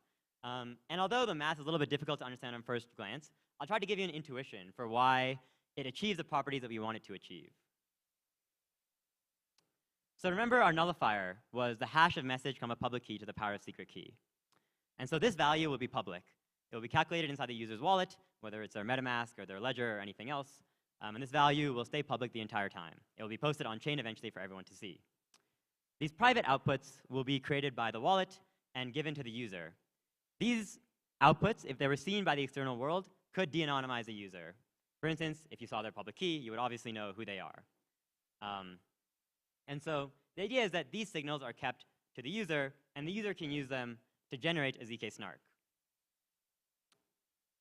So what the user does is once they have these signals, you can think of this as splitting the signature scheme into a deterministic part, the nullifier, and the non-deterministic part, the private part. The verifier simply checks that these values were calculated correctly. Now, it's a little bit hard to dive through all this math, so I'm going to try to give like a high-level overview of why we have this kind of C value floating around. Now, the reason we have this like C value floating around is that when you're taking a hash, it's impossible to brute force the output of the hash. So you must know all the inputs that went into the hash. This means that the person, you can kind of think of this C commitment as a hash commitment to these values of G to the R, to our nullifier, to our public key. Then we calculate this value, which is S, which is based on the C value, which we know must have been calculated after C. And notice that this S value does not reveal the user's secret key. Although it has secret key in it, it's blinded by a completely random number. The check in the snark, you'll also notice, has no secret keys in it. We only pass in these signals, none of which you can use to derive the user's original secret key. And the check that we do is effectively, did the user calculate C in the correct order? Did they commit to their secret key, their public key, and calculate the signature in a way that would have actually proved that they owned that secret key? And finally, the ZK snark, apart from checking that the nullifier was calculated correctly in a deterministic fashion on the correct curve, we also check whatever public key check we want to do. This allows us to verify that the public key is in fact acting correctly and has some unique identifier, but now I have to verify that the public key is in fact allowed to interact with this protocol. Maybe they're in a Merkle proof, maybe they submit a Merkle try Patricia proof that they satisfy some condition on chain. And the idea is that we would also lump this in with the verifier check in the ZK snark. So to summarize, the wallet generates these signals, the user plugs them into a ZK snark, and posts the ZK snark with the public nullifier output on chain, proving that they are allowed to interact with this protocol and a unique user who is still going to be kept anonymous. Now, interestingly, when we were doing this work, we discovered this quantum secrecy interactivity trade-off. Now, it turns out that Semaphore is extremely quantum secure because it uses hashes, but it is interactive, meaning that you have two phases, and the first people that interact with the protocol have no anonymity. Our scheme, on the other hand, is fully non-interactive. The very first person to use a nullifier will have the full anonymity of the entire anonymity set. However, it is not quantum secure. And the way that you can kind of think about quantum adversaries in this situation is that a quantum adversary can effectively take discrete log and prime factorizations, but it can't undo hashes. So you can imagine that when we have a quantum computer with 2,000 signal qubits that can break all of Ethereum's public keys and derive their private keys, in the actual situation of the chain continuing, this is completely fine. Users can sign their new key with their old key before quantum supremacy occurs, and the entire chain can move seamlessly to a new quantum-resistant system. However, if you can derive all the user's secret keys, then if you remember the trick we did in the very beginning, where we calculate the hasp of message become a public key for all the users and de-anonymize people, we can do the exact same thing with this quantum adversary calculated secret key. Quantum adversary simply calculates every secret key for every public key on Ethereum, calculates the nullifiers for every single one of these keys, and matches them up with the anonymous signal. And so, interestingly, any future quantum adversary can break past anonymity. And the issue is that actually any deterministic nullifier scheme that has the properties that I defined in the beginning has this vulnerability, because if you source randomness from only the secret key, that means the quantum adversary can derive it as well. And so you have to source randomness beyond the secret key, which requires the user to remember that value, which means you need to have a password. So to kind of get a better intuition for like whether this actually matters or not, the predictions of quantum researchers vary extremely widely. Some researchers have mentioned they think it's going to come as soon as 30 years, signal qubits that can break ECDSA. Some researchers think somewhere around 100 years, and some think that because of the noise problem, it's theoretically impossible and it will never happen. It's a little unclear. As of right now, we have about 20 signal qubits, and we need over 2,000 to break ECDSA. So I've written a short mental model that you can read once you look at the link on the slides, which describes kind of how I think about this quantum mental model of how these systems are going to evolve and whether or not we should be worried about it. But I think for now, the decision that we made is that it makes more sense to not be worried about quantum oracles, because as long as the protocols are transparent that you will be de-anonymized in something between 30 and 100 years, the idea is that most people probably won't care, because by that time, for instance, even governments declassify their secret documents in this kind of time frame. So to understand more how this nullifier scheme is going and if you can use it yourself, we have a paper in which we proved all the security properties of this nullifier scheme. We have a blog post that's going to be coming up on the Personi Labs blog soon. And we also have a proof of concept in Rust and in a MetaMask snap finished. The next step is to put it into a ton of other wallets, into Ledger, into burner wallets, into MetaMask Core, create an ERC standard for people to use this scheme so that we can have unique anonymity across the board, and to potentially write an appendix to an IETF RFC to make it a complete standard across all of cryptography. If you're interested in seeing more about the code, this link will link you to our GitHub repo where we have all the open source code. We'll be linking to all the slides here as well, along with the quantum mental model, and our Twitter if you want to learn more. If you guys are interested in this, want to use a scheme, or are curious about pseudonymity, I'd be happy to talk, and it would be really fun to see where the scheme can go. And if anyone has any questions about understanding the scheme or thoughts on where it can or can't be used, I'd be happy to take any questions for the next 5 or 10 minutes. Cool.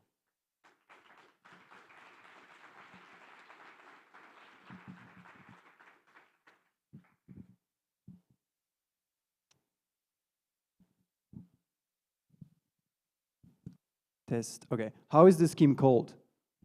So right now the scheme is called just a ZK nullifier because we think this is the kind of most straightforward way to describe what is going on. But I'm open to any other name suggestions.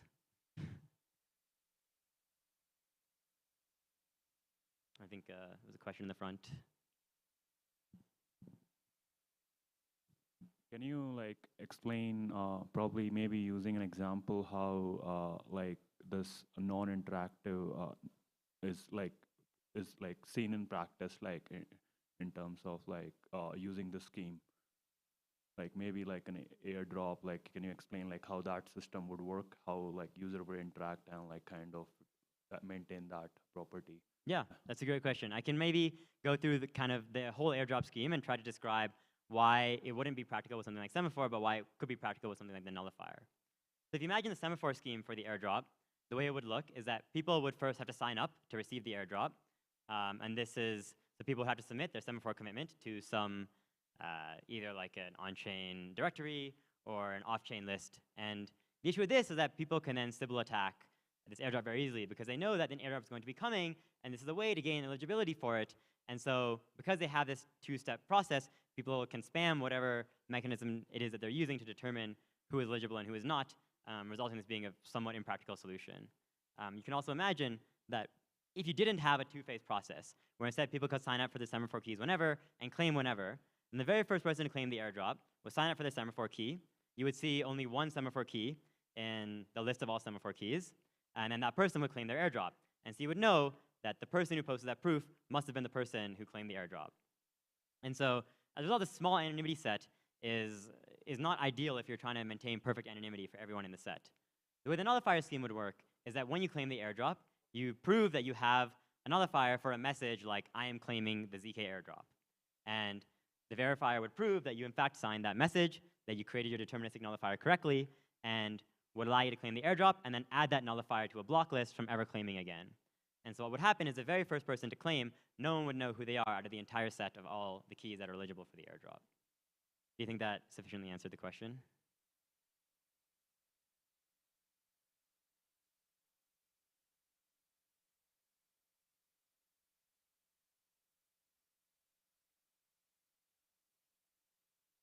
Where does the like NFT eventually end? Like it's an Ethereum address versus like, is it like the things are happening on chain, or it's like an off chain process, or like just trying to understand that. Yeah, that's a great question. For those who didn't hear the beginning, the question was basically, how is the ZK airdrop actually implemented?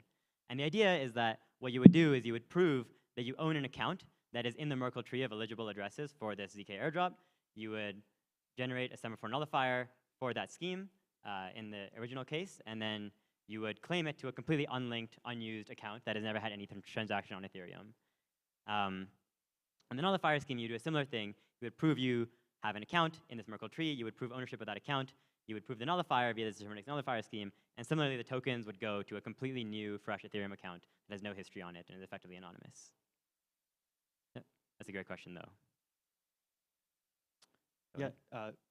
So just to expand on the previous question, like a concrete example, say you wanted to like airdrop an NFT to anyone who has a CryptoPunk, but you want people to be able to claim it without revealing which punk they are. With a semaphore or anything that's like a two-step, your anonymity set is only going to be the amount of people who like sign up for the semaphore. And with this, the anonymity, even if it's just two people that end up claiming this new NFT, they have the full anonymity set of like all punk holders, if that makes sense. And it's going to like a new address, not to the one that has the punk. Yeah, it's a great elaboration.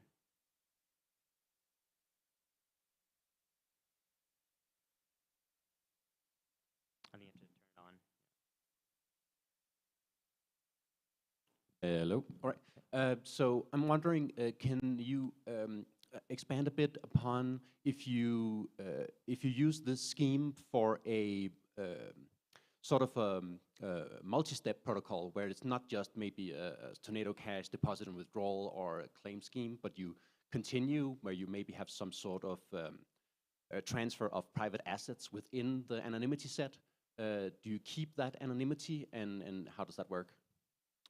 Yeah, so the way dark pool transfers would kind of work with this anonymity, with this nullifier, is that the way most people enter a dark pool is they send their assets to like a specific smart contract.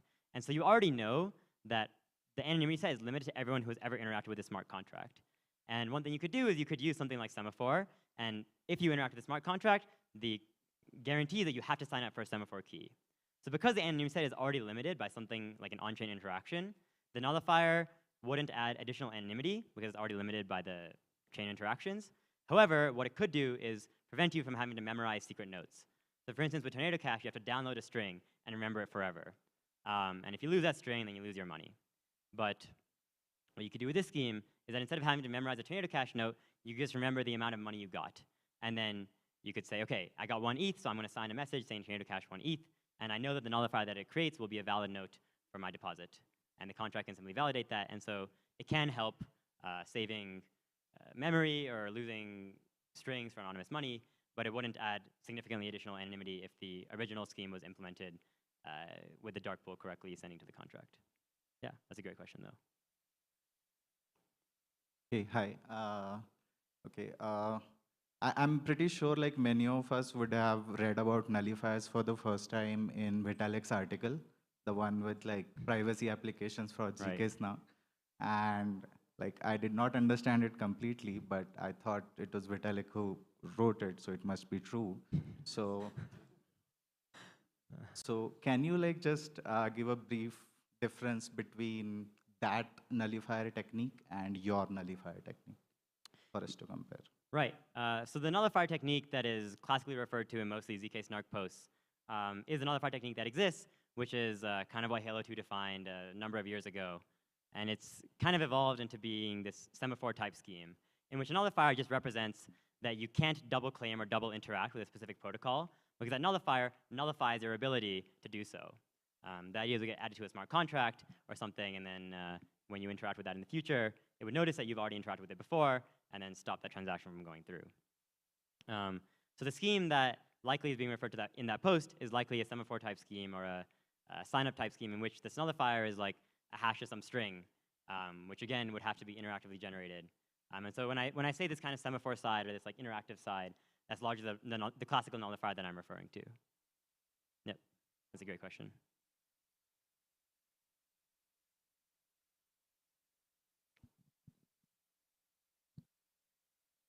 Me? Yeah. Thank you for the talk. I had a general question, kind of about coming back to the example of the token-gated airdrop.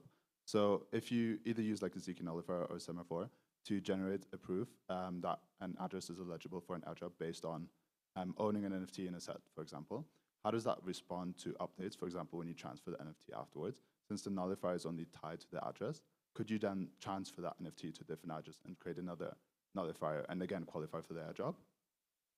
Yeah, so it's a great question. So the way that you would solve this kind of multiple qualifying for the airdrop problem is that when you release this airdrop, you define like a strict set of keys that are eligible for this airdrop. It can be, say, like people who owned a certain NFT at a certain block, in which case there's a finite number of addresses that can claim that. Or it can be, so anything you could prove in the Ethereum storage Merkle partition try, or it could be like just a list of addresses in a Merkle tree, like a standard airdrop is done. And so the idea is that even the reason the nullifier is used is it would only suffice for this claiming step. Because once you've claimed the nullifier to an account, and you've claimed this NFT or airdrop or whatever to this account, that account can do whatever it wants with that information. Now it's come from a completely anonymous source, and so it can go wherever, and it'll continue to maintain that anonymity. So you can continue to transact that NFT or ERC20, but you just wouldn't be interacting with the original airdrop contract ever again. So you wouldn't need a nullifier in the future. Awesome.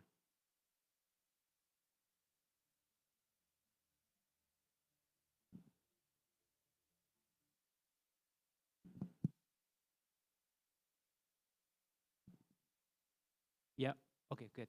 So this is probably a silly question. When people redeem it, right, they have to provide some gas. So the gas must be coming from some account. So even though we have all these anonymities, probably hide the address that's going to receive it. But when people provide the gas, this transaction actually links the account that's receiving the NFT versus the account having the gas. So it's still revealing like some information. Yeah, that's a great question. The question was basically, how do you pay for the gas without de-anonymizing yourself? And there's kind of two main ways to do this. One is the airdrop contract itself will pay for the gas. So the way this would work is when you claim, the airdrop contract would record the amount of gas being used in the transaction. There would be a certain bank inside the contract to pay for that gas, plus a little bit extra.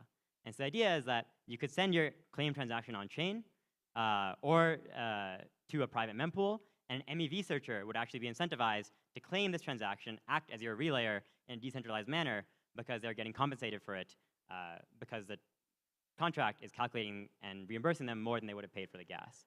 That's one way to do it.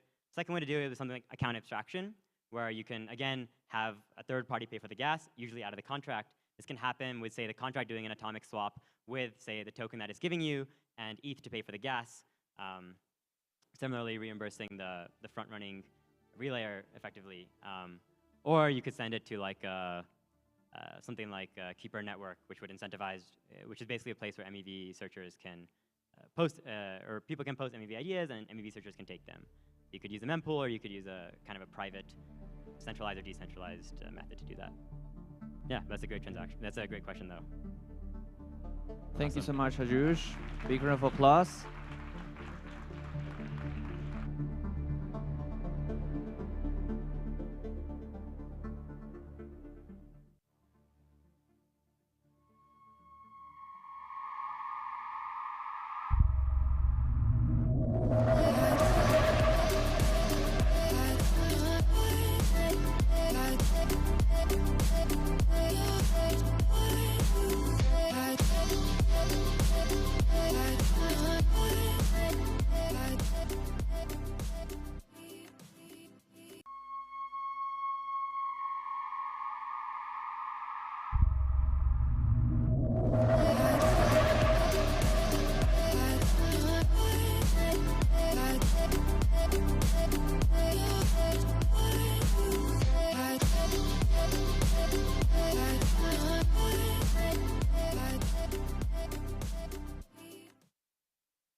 All right, so our next speaker is Mike Connor from Aztec. He's going to talk about public-private composability.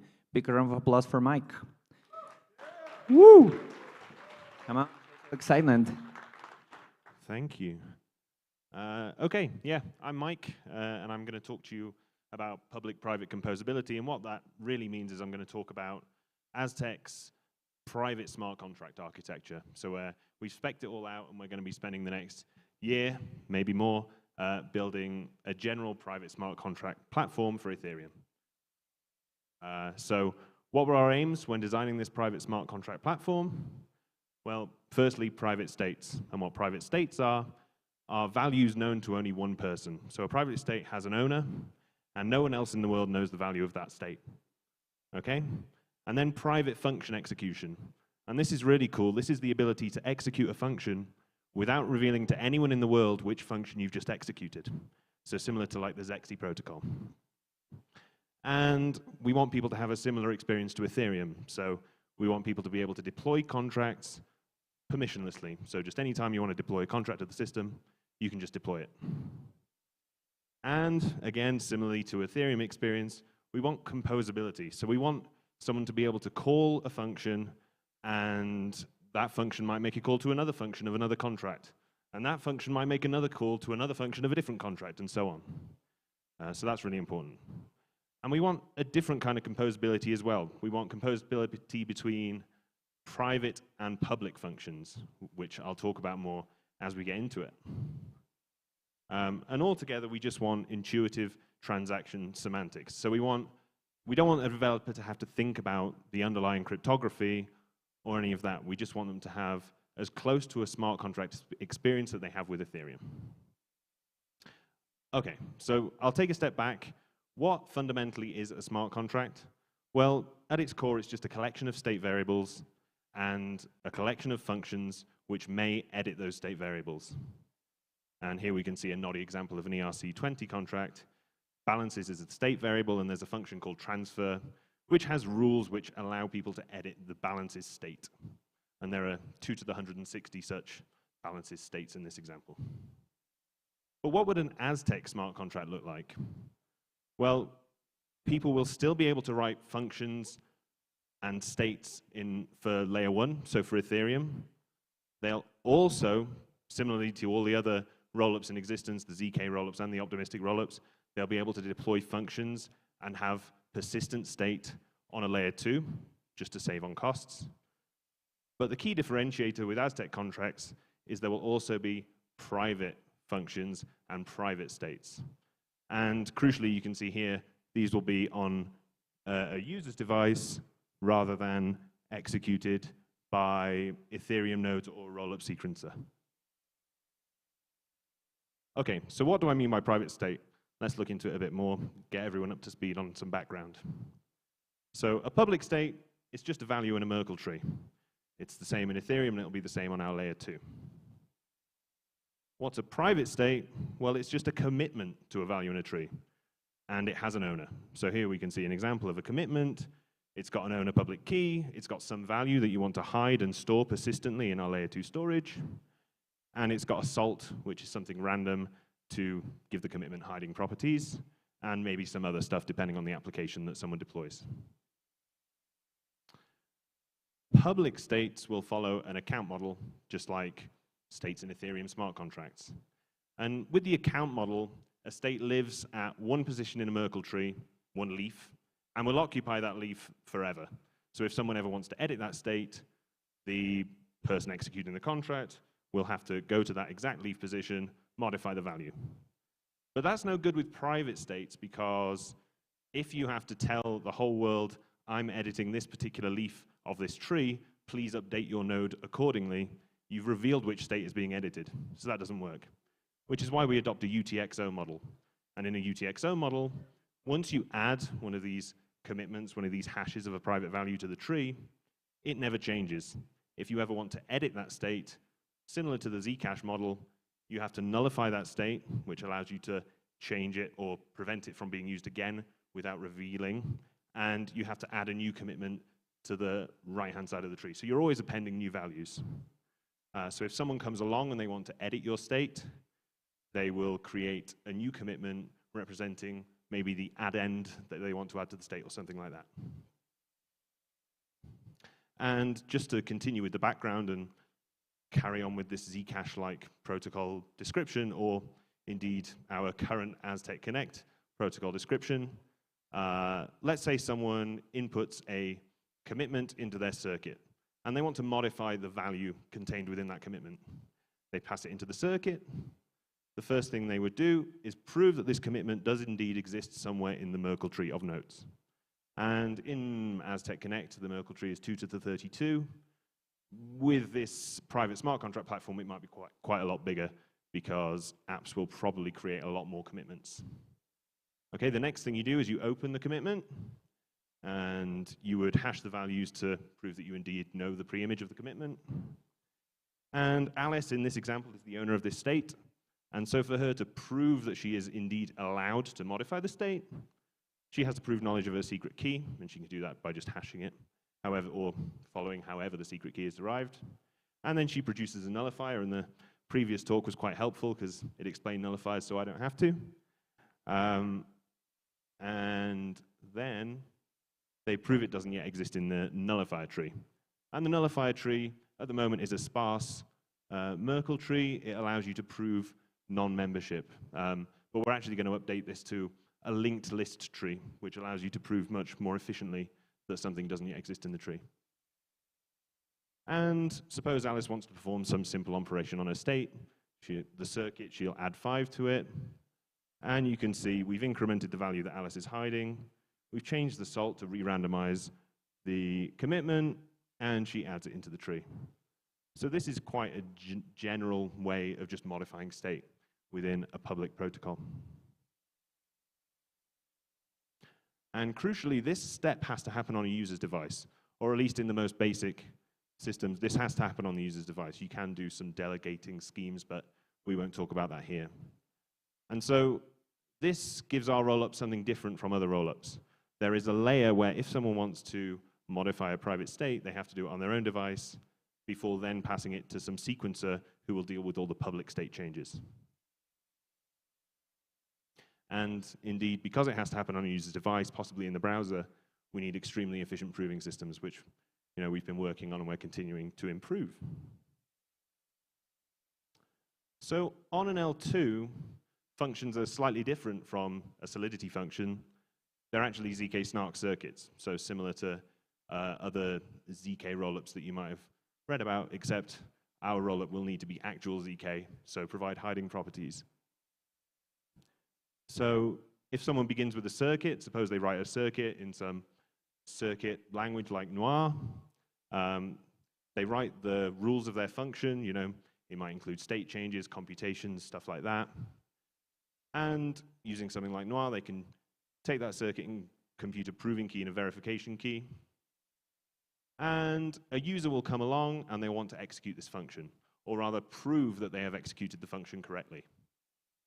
And that function will take some secret inputs and some public inputs. And they'll pass it into Noir, a big black box, and it will generate a proof. Out will come the proof.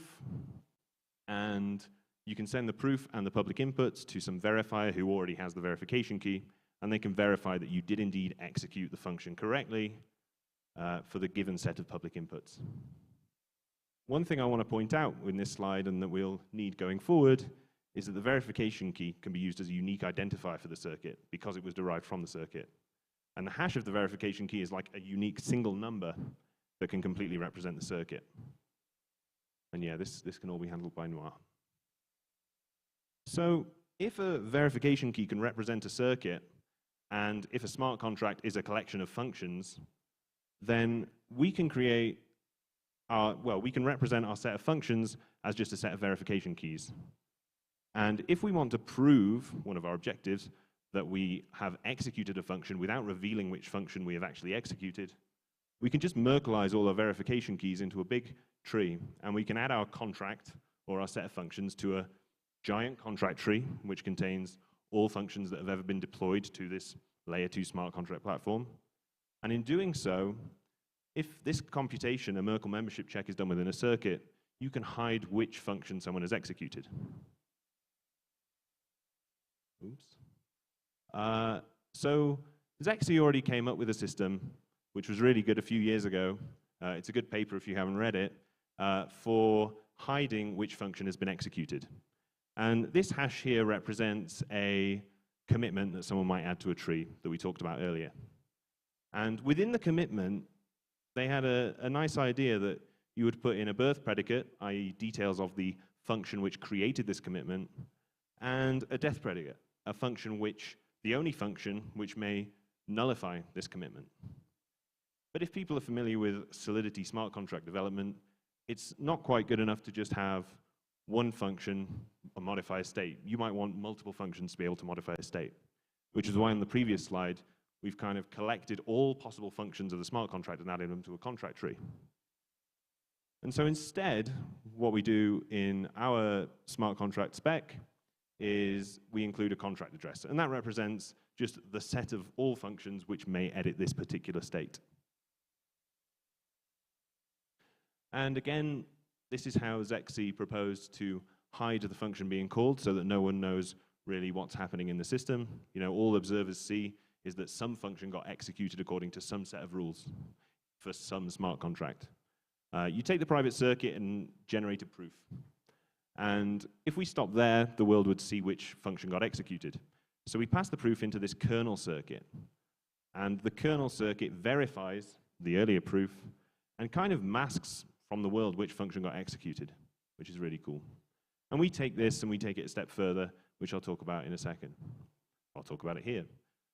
One of the things we said, one of our aims is the ability for functions to make calls to other functions and so on and so on and so on and so on. So how are we going to do that? Well, first, why would we want to do that? Here's a really simple reason. If you consider a decentralized exchange, just on layer 1 at the moment, if Alice wants to swap tokens A and B, she must first call the exchange contract, and then the exchange contract has to call the ERC20 contract for token A, and then the exchange contract has to call the ERC20 contract for token B. So the most basic kind of applications on Ethereum require nested function calls, and we want to mimic that with our private programming smart contract language. What does a function call look like? Well, in Ethereum, it's a contract address, some identifier for where people can locate the function, and a set of arguments. And so similarly for Aztec, it will be the contract address, the VK index, as we saw in the previous slide, the verification keys all get added to some contract tree, and a hash of the public inputs to the circuit, which represents a function. So let's work through an example. And you don't need to read the code for this. All you need to really look at is the colors. So we've got to imagine someone calls the red function over there, function 1. And the red function is making call to an orange function in a different contract. And in turn, that orange function is calling a blue function in a different contract. It's returning some values. And then it's calling a green function. And this green function is a public function. So what I'm going to try and demonstrate is how functions can call functions of other smart contracts, and can also, you can have functions from private world to the public world. Well, what we first have to do is each of those individual functions is an individual circuit. And so you would have to generate 6 distinct proofs, one for each function that you want to prove you have executed correctly. But then the question is, how do we prove that they relate to each other in a way that the code wants them to relate? So how do we prove that they were executed in order and the parameters that were sent to functions and the return values all intertwine correctly? Well, we use call stacks. So say we want to execute function 1 first. Well, the public inputs to every single function on our smart contract platform will have to adhere to a very rigid static ABI. And one of the fields in that ABI will be call stacks. So because function 1 makes a call to the orange and yellow functions, this circuit will expose through its private inputs the call arguments and the function signatures of the orange and the yellow functions. And similarly, the orange function is making a call to the green function, and the blue function. So it will also expose calls to the blue function and the green function in its public inputs. And notice the green function is labeled as public. And so because public functions get executed by the sequencer and private functions get executed by the user, they have to be separated in this way. And on we go. The green function is making a call to the purple function, so we add to the call stack. And here's the really meaty cool bit, and that's kind of extending the Zexy example we saw before, where if you pass a function into a kernel circuit, it hides which function has been executed. We add some extra logic to our kernel circuit to allow these call stacks to be interpreted and to check that the parameters being passed between all these functions make sense and are according to the rules of the smart contract that somebody wrote, or smart contracts, plural, that some people wrote. So we begin with function 1. We pass it into the private kernel circuit, and the private kernel circuit will read the public inputs of function 1 and push onto its own call stack the 2 items that function 1 makes a call to. And then we will carry on with our recursion. The private kernel circuit will spit out a proof, and we will pop the next call from the call stack, and we'll pass it in to another iteration of the private kernel circuit. So each of these arrows is a proof, and within the private kernel circuit, 2 proofs are being verified each time.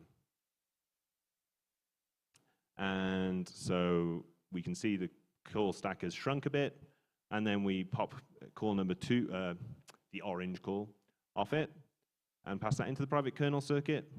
And we do recurse until the call stacks are empty, and then we know we're done. Except the orange function is making calls to another 2. So we'll just keep going until, okay, finally, the private call stack is empty. And therein ends the work that needs to happen on a user's device. So because the user only executes private functions, public functions are executed by the rollup provider. This proof here will be sent to the rollup provider. What will the rollup provider see?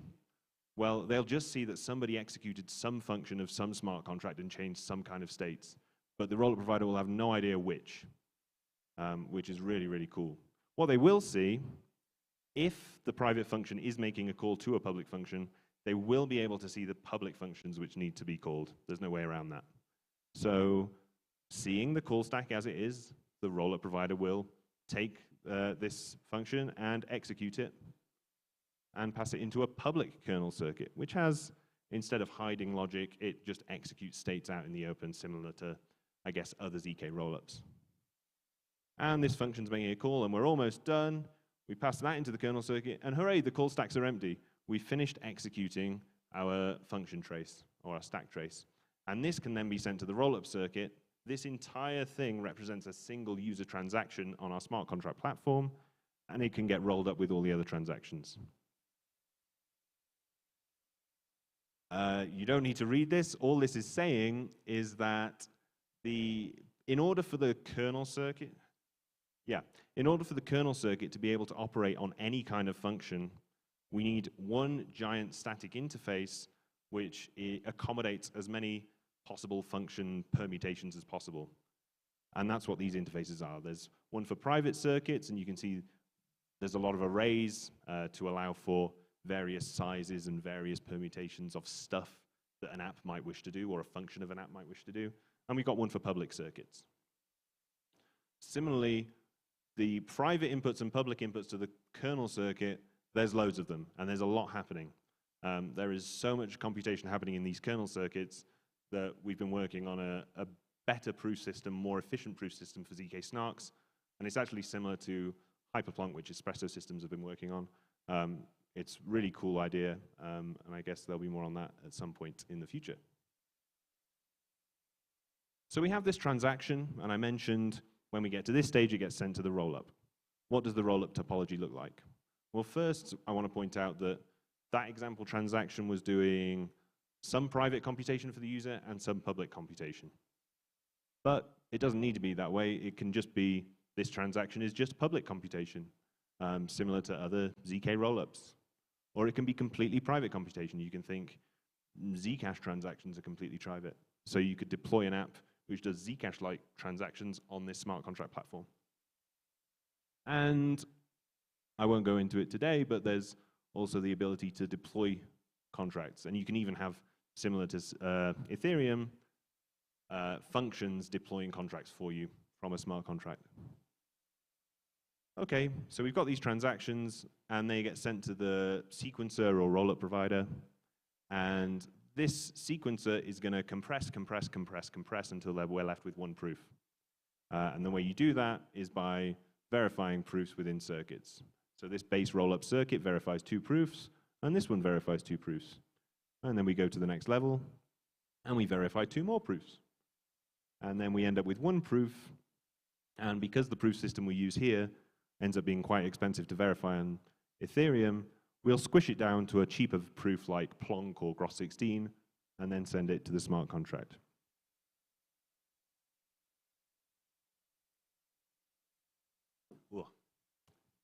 Right.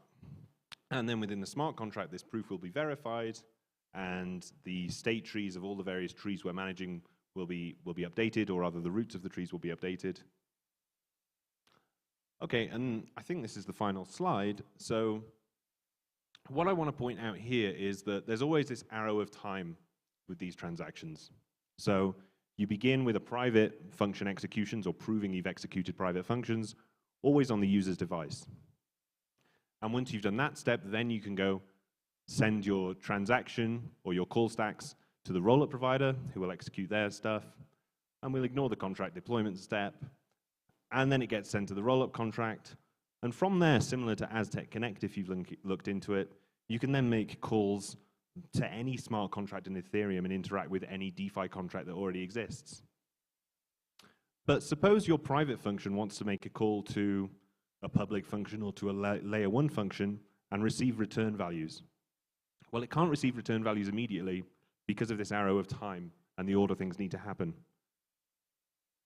Excuse me. So you'll have to wait until the next rollup.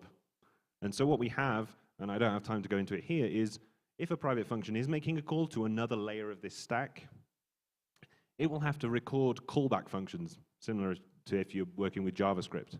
And those record of those callback functions will be added to a tree, and then in the next rollup, the user will have to prove that they are executing the correct success or failure callback function in order to carry on with the execution of their function. So there's a lot of complexity there. We've written a lot of documentation, which I think we're going to publish, which kind of explains all of this complexity. But yeah, that's everything I wanted to talk about today.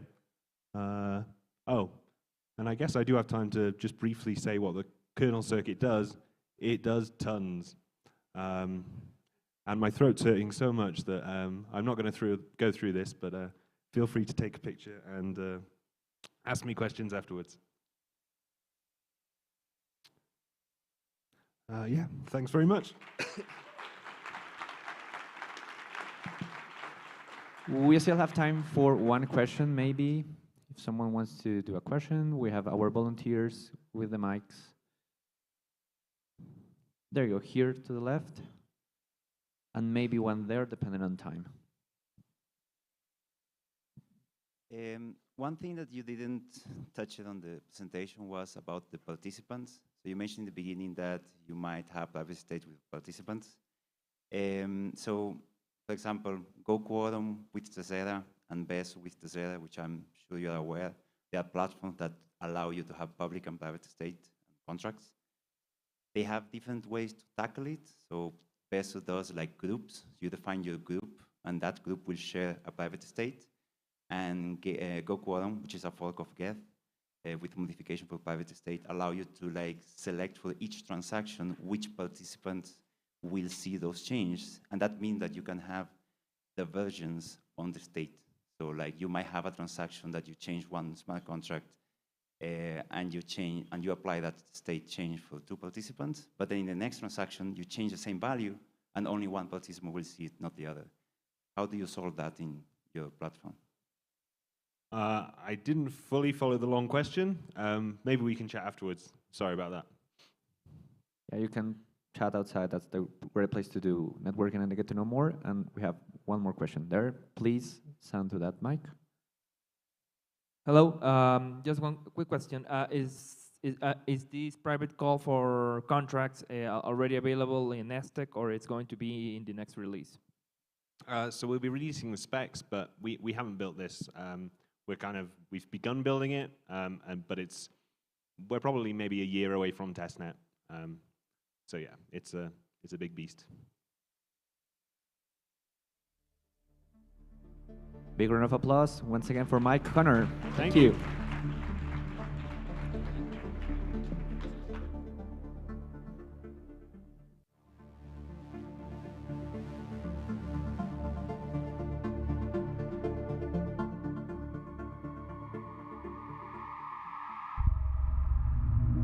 Bye.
So our next speakers come from Argentina, Federica and Herman. They're going to talk about Cairo VM. So super excited to have you guys here. Big round of applause. Hi, thank you. Well, excited to be here. Thanks all for coming today. And in this talk, we are going to be talking about how we improve the performance of probability computations using Rust, and specifically how we re-implemented the Cairo VM using Rust. So, okay, let's go. First, I want to give a little words on who we are. We are Lambda Class. Lambda Class is a Latin-based software company, and it's in the industry more than 30 years. And yes, basically, we love solving difficult problems. So if you have any problem, just give us a call. And okay, let's go straight to the talk. And the first thing I want to start with is to give a little bit of context and talk a little bit about Ethereum. And as you all may know, Ethereum is a decentralized network, meaning that when you run a transaction, the transaction is not run in only one computer, but in every computer that forms part of Ethereum, of the network. So that's really cool, because the verification of the transaction does not depend on only one computer, on a centralized entity, but on every computer inside the network. But it comes with a downside. And the downside is that the computation capacity of the network depends on your slowest node. So we have in a situation that we have a high demand of running transactions, and our computation capacity is limited by our slowest node. So how can we solve this problem? And here is where StarkNet comes into play. StarkNet is a secret rollup, and what rollups allows us is to run transactions off-chain, then make a batch of the transaction, and send to Ethereum the updated state. And what CK adds to rollup is that we can run the transaction off-chain, generate a proof on the integrity of the execution of the transactions, and then we send to Ethereum the updated state and the proof of the computation integrity. So then on-chain, the proof is verified by a verifier, and that verification is running all the computers inside Ethereum. So, well, and the coolest thing about this verification is that the verification cost of the proof grows logarithmically with respect to the number of transactions inside the batch. So as the cost of verification is distributed between all the transactions, including the batch, as we add more transactions in the batch, the cost per transaction, the average cost per transactions goes to 0. So, yeah, here is a slide that I was supposed to say that the cost of verification grows logarithmically with respect to the number of transactions. And yeah, if we tend to infinity, if we take this to an extreme and we tend to infinity the number of transactions inside the batch, the average cost per transactions go to 0. So, okay, we say that in StarkNet we can generate a proof on the execution of our transaction. But what kind of proof? Well, it's a zero-knowledge proof, and specifically a Stark. And zero-knowledge allows us to prove the veracity of a statement without revealing anything beyond the fact that the statement is true. And in this specific case, Starks allow us to prove the computation integrity of the transaction that we run off-chain without having to run it all again. So this is kind of a game changer, because before zero-knowledge, the only way we had to prove the computation integrity of a computation was to run that computation ourselves. But with zero-knowledge and Starks, now an untrusted entity can run transactions, generate a proof on the integrity of that execution, and then the proof has to be verified, and we can be sure that everything is okay. So, okay, how do we write a program that is provable, meaning that its execution can be proven, the integrity of the execution? And okay, we have Cairo, and Cairo is a programming language specifically designed to doing this. When we run a program in Cairo, it's run in the Cairo VM, and that Cairo VM executes a program and also generates a trace of the execution. And that trace is then going to be sent to a prover and generate the Stark proof. And that proof is going to be verified by a verifier. So, okay, how does the Cairo VM works? Now Federica will guide us through the internals of the Cairo VM. So, Federica, it's all yours. Well, now let's talk about a bit how the Cairo VM works. Well, you already know how a virtual machine works. Basically, you write your source code, you compile it, and then you use the virtual machine to interpret that compiled code and execute the instructions. But what sets apart this Cairo virtual machine is that it also generates this trace that can be used to generate the proof. So let's go a bit into the architecture of the Cairo virtual machine. Well, first we have the memory model. It is a write-once, read-only memory that is divided into different segments. These segments have an unknown size at runtime, and once we finish the VM run, these segments go through a relocation process, and we end up with a continuous memory.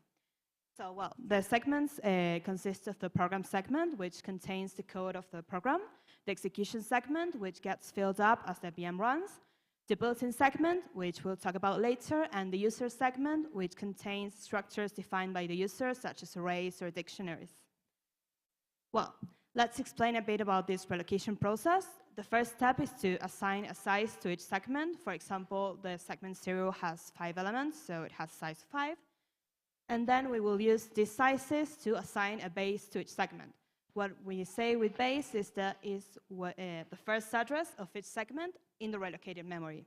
So for example, for segment 1, we have the previous segment base is 1 because this is the first segment, and we add 5, which is the size, and we get 6. Now, with this base is calculated, we'll proceed to relocate all the addresses. We'll do this by adding the base of the segment with the offset of the address. So for example, here we have the segment, the address 00. The base of the segment 0 is 1, and we add 0 and get 1. We'll do this with all the addresses and also with the addresses that are contained inside the memory. For example, you see here that we have 20 and 30, and they both relocate to 9. As the base of the segment 2 and segment 3 is 9. Well, and this is how the relocated memory looks like. It's a set of continuous addresses with elements.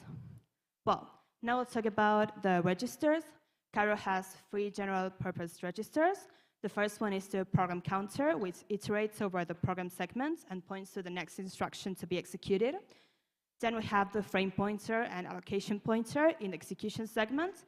The allocation pointer will point to the next unused memory cell, while the frame pointer points to the current frame. What this means is that when we want to execute a Cairo function, the frame pointer takes the value of the allocation pointer and remains constant, while the allocation pointer keeps increasing as we add elements into memory. And when we exit this function, the frame pointer will change its value. Well, this is how the VM operates. This is the main execution loop. We first get the next instruction, we decode it, we compute the operands, then we add the current register values to a trace, and then we update the registers. So, okay, this is how the trace looks like. It keeps track of how the registers change throughout the execution of the program, and it also goes through the same relocation process as memory. Well, as we can see, the size of this trace will depend on the amount of steps that a Cairo program takes. So if a Cairo program takes a lot of steps, this trace will get very big and will take more time to generate the proof. So sometimes there are some computations which are very expensive, take a lot of steps, but maybe the information provided by each of the steps is not that relevant. For example, if we want to compute a Pedersen hash, this will take many, many steps. So in order to solve this, what we have is, we have built-ins. Built-ins are low-level optimizations that are integrated in the core loop of the VM, and they allow otherwise expensive computation to be performed more efficiently. And well, each of these built-ins have a segment in memory. Okay, but where do they come into play? Well, we see here that we have our main execution loop, and we have these deduce operands added. What this means is that sometimes we might want to compute an operand, and we can't really compute it directly, and we will rely on some deduction rules. Example here, we have the Pedersen built-ins auto-deduction rule. What it does is it takes the true previous values in memory and computes the Pedersen hash of them. This rule comes into play when the address of the operand that we cannot compute belongs to the built-in segment, and that built-in has an auto-deduction rule. So what this allows us to do is, for example, here, we want to compute the hash of x and y. So what we do is insert x and y into memory, and then we ask for the next memory location. As we haven't inserted anything into this memory location, we won't be able to compute the operand, and we will fall back on this deduction rule that will be the one computing the hash. So we computed a person hash, but there is no sign of the computation in the Cairo memory or the steps or the trace. Well, another feature that Cairo offers are hints. These are blocks of Python code embedded into a Cairo program, and they allow Python context to access the VM state and modify it, also access local Cairo variables, and can communicate between each other for execution scopes. What we see on screen is the alloc function from the common library. This function is commonly used to generate arrays, and what it does is it creates a new segment and it inserts it into memory so we can use it from Cairo. Well, we mentioned execution scopes. These scopes are a stack of dictionaries that can hold variables that are created inside a hint. These variables are not seen by Cairo, just by the hints, and this can be created and removed inside hints, and multiple hints can access the same scope. For example, this code is a bit long, but we could just focus on, for example, we first enter the scope with an n variable, then we use that n variable, we modify it for various iterations, and then we exit the scope, deleting this n variable. Well, so now let's talk about how we implemented hints in Cairo RS. That is our implementation of the VM. Well, first, why we chose Rust. We chose Rust because it offers very good performance, memory safety guarantees, and it also has an amazing community. Well, our first iteration of hints in Cairo RS was basically to implement Rust functions that would imitate the behavior of hints and match these blocks of Python code to our RS hints. For example, the constants we see here are the blocks of Python code. This is, again, the example of the alloc function. This is the block of Python code, and this is how we replaced it with a Rust native function. Well, this first iteration had pros and cons. On the pros side, we had that it was very easy to implement, as we didn't need any new tools, and it also offered better performance, as calling functions within the VM was much faster than compiling and running code during the VM's run. But on the con side is that we needed to watch out for changes. We first applied this to the common library, so if a common library hint were to change, we needed to change our implementation in order to keep supporting it. And it also wasn't really extensible, as if we wanted to support more hints, we'd had to code it inside our VM. So as we wanted to support user-defined hints, and we also wanted to integrate our VM with the current Python infrastructure, we decided to go with the next iteration that consisted of integrating Python with our VM. In order to achieve this, we used the crate PyU3. It is a crate that provides Rust bindings for Python, and it allowed us to share our VM state with a Python context, allow that Python context to modify our VM, and also allow us to define a strict interface between our VM and Python by using PyClasses and PyMethods. PyClasses are Rust structs that can be interpreted as Python objects, and PyMethods are Rust methods that can be called from within Python. So let's take a look at the code. Well, this is how we allowed hints to modify memory. We created this PyMemory object. And when we want to get an item, what actually happens is that we call our VM's memory and we use our Rust get function. And the same happens when we want to set an item. Well, how did we allow it to modify Cairo local variables? Cairo local variables can be accessed inside hints by writing IDS dot the name of the variable. So what we did was override these IDS objects, set attributes, and get attribute methods.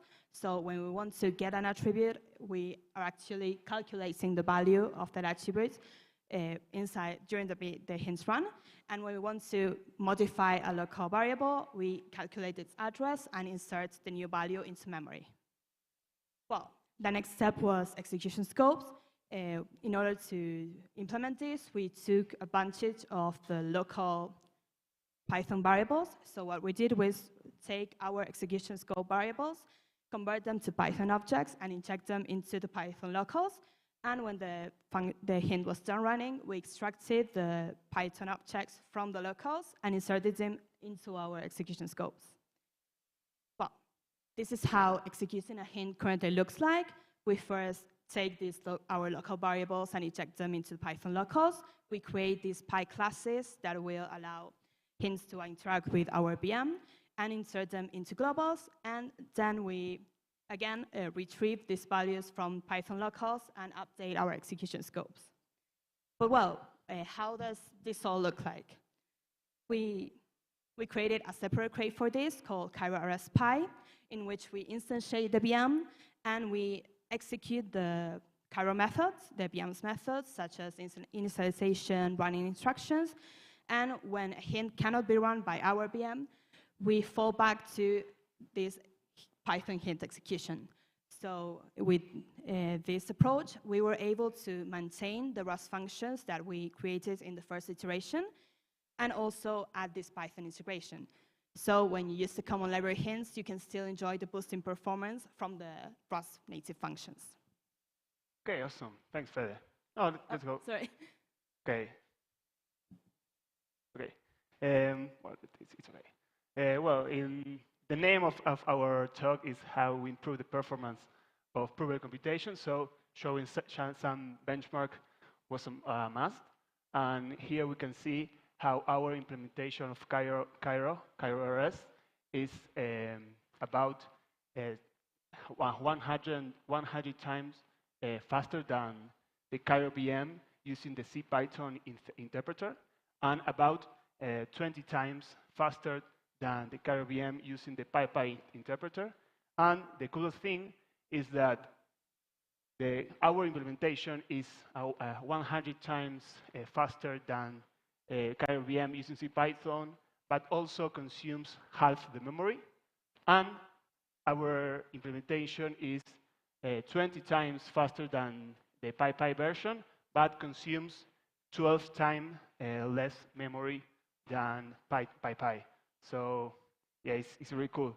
And yeah, okay, I hope that starting developers embrace Cairo RS, and that helps building and accelerating the ecosystem. So yeah, that's it. Thanks for being here. Questions?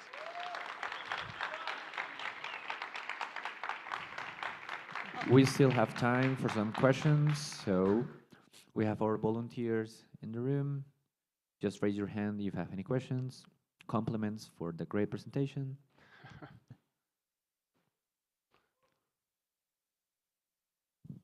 Hello. Hello. Well, I've seen you before. My question is, how stable is this? Is this available to use right now, or? If it's available to use right now? Yeah. Yes, we are still developing the integration with Python, but yes, Cairo RS is open source and you can use it. But we are finishing, I think, in maybe 2 weeks, the integration with Python. So after that, we are going to start testing it and making it faster, so we can be sure that everything is okay. And then it's going to start using it in production. So we are really excited. More questions?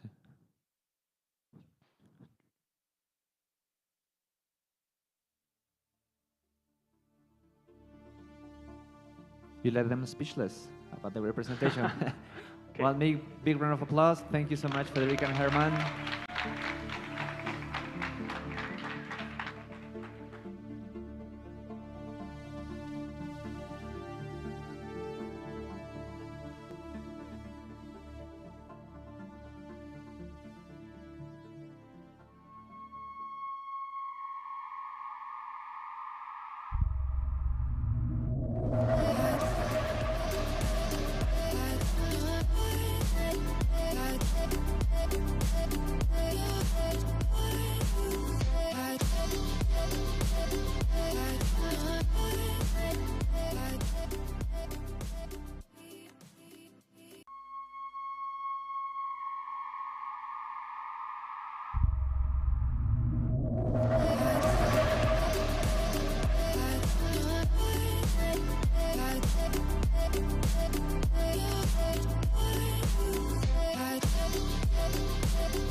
I think this next talk has a promising title.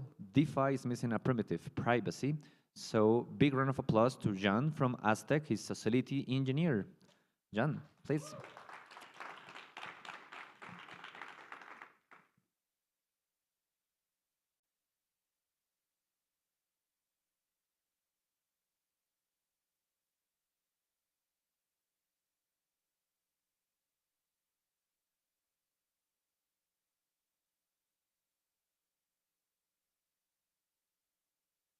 So hello, I'm Jan, and this talk was originally supposed to be held by our CEO, but he decided to escape, so this burden is up to me. And I will talk how DeFi is missing a key primitive, which is privacy, and how Aztec Connect fixes it. So many of you probably remember that last year there was this GameStop saga, and basically what has happened is that this information about a big short position of one hedge fund leaked, and then since internet is kind of random, like people decided that it would be fun to just ape into the stock and pump the price, and the fund got liquidated. And this was caused by the fact that like the information leaked. And so the situation in Web3 is even worse. Like basically anyone who is able to use a web browser and can go to Etherscan and search like what anyone is doing. And this is made even worse by people's use of ENS. So we can see quite commonly that people use their ENS names with trading because they apparently have no idea that it's not private. And to drive this point home, like basically there is this ENS name docs.eth, and if I want to spend some time on it, I can just like basically figure out that the user has Uniswap position, Aave position, and how amount of USD available for collateral. And you might be asking why this is bad, because like plenty of the times it's considered that transparency is like a nice feature. But when we are talking about financial information, it can be bad because like it allows basically anyone to assess solvency of any entity on Ethereum, and this information can be used by adversarial parties like MEV bots. And then there is also, of course, a risk of doxing and consequences in the physical world. This can be as innocent as your friends shaming you for your bad trades, but it can also make you a target of crime. So the solution, at Aztec, we think that the solution are privacy-preserving rollups. And our privacy-preserving rollup is called Aztec Connect. It is live on mainnet.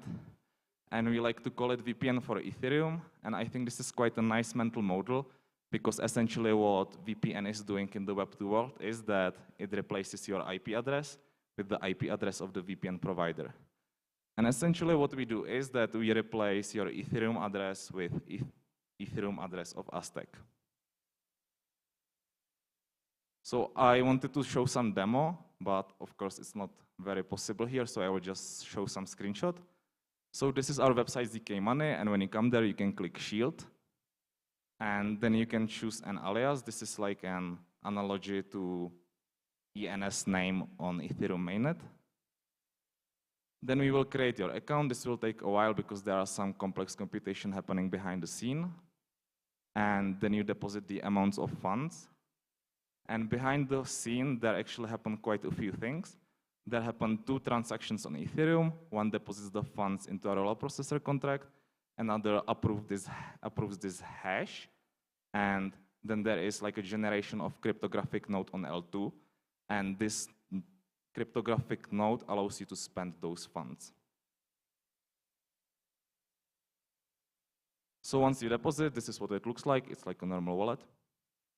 And then there are opportunities. So you can deposit into an arbitrary bridge we've implemented. So for example, if I deposit to Euler, I have this screen, and there are quite a few interesting things here which I want to explain.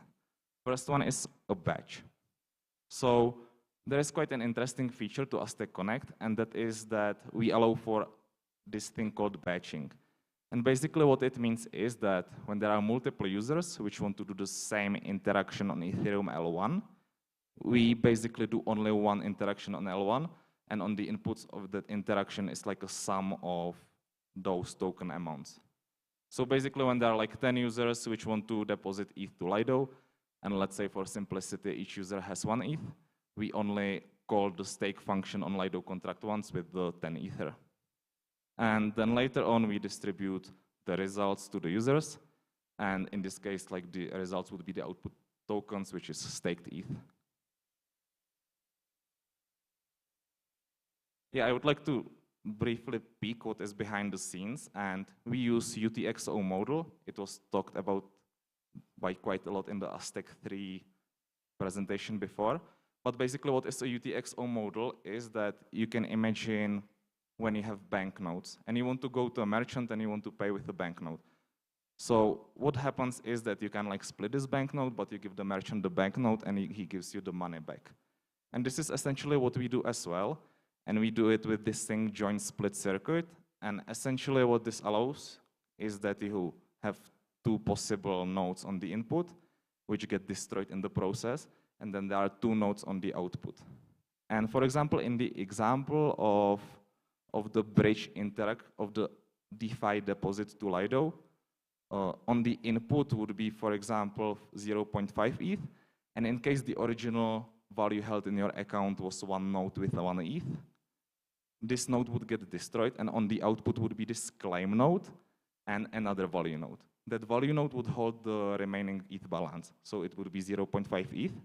And that claim node would allow you to later on claim the funds resulting returned from the DeFi interaction.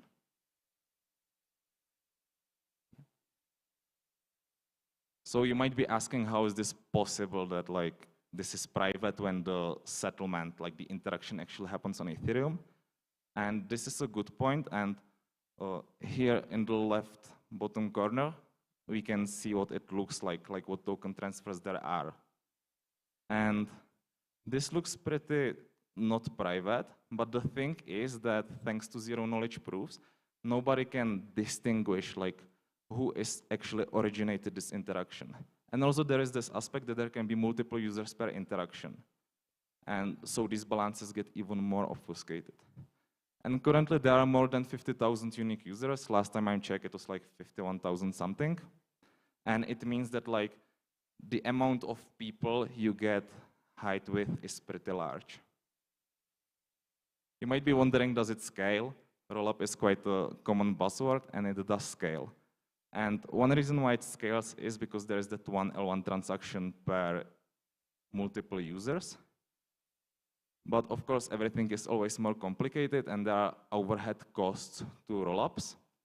And these costs are cost of posting a rollup and per transaction cost of call data.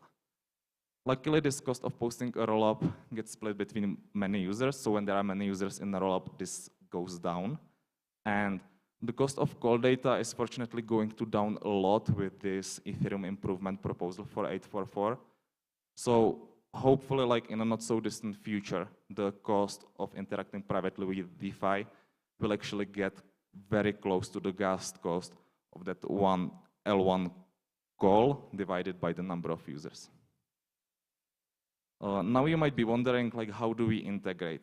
Is there like some integration needed? And unfortunately, yes, but it's not so complicated.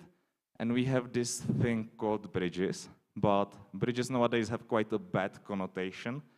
And in our case, the bridge is just a simple smart contract. So there is no multi-sig risk. And the smart contracts tend to be fairly simple. So here on the left, we see the IDFI bridge interface, and there we basically just define input and output tokens. Then we have total input value, which is the sum of those users' input balances, and aux data, which is arbitrary data which can be used to pass to the bridge contract. And on the bottom right corner, we can see the implementation of the function itself. And in this case, it's an implementation of an ERC4626 bridge. And we see that it is like really trivial. We basically just call deposit if deposit flow is executed, or we call redeem in case withdrawal flow is executed. Now you might be asking if there are some limitations, and there are quite a few. I would say the biggest one are the longer settlement time, and that is because when we have to wait for the batch to get submitted to to Ethereum. Like, luckily you can pay if you are really in a hurry, so you can pay for the full rollup block, and in that case you could get the instant settlement time. But most users don't want to do it because it's fairly expensive, and this causes like some problems with slippage. So for example, you can imagine when you trade on Uniswap, you define this slippage parameter, which basically protects you from MEV bots exploiting you, or in general, it can protect you from market movements. And the longer settlement time can also cause issues with liquidations, because you can imagine if we are close to being liquidated and you need like fast to exit the position or something, that is problematic. But always you can pay for the instant settlement. Then there is the limitation by the amount of data which can be on the input. Like most of the time this works quite fine because it's 64 bits of data, and with like a bit of smart encoding we can actually put a lot of information there. But it can be problematic when we, for example, want to pass in Ethereum address because that is 160 bits. Then another limitation might be that the system doesn't work that well with esoteric tokens because those esoteric tokens might have insufficient anonymity sets. And basically what that means is that there is only like one esoteric token user, and he would deposit into Aztec, and he would be the only one like working with the DeFi protocols. It would be pretty obvious that is that one user. But in practice, I think this is not that big of a deal because usually users want to use the high liquid tokens, and I don't feel personally that is such a big limitation. Then another limitation might be that some protocols are specifically designed to work with message sender.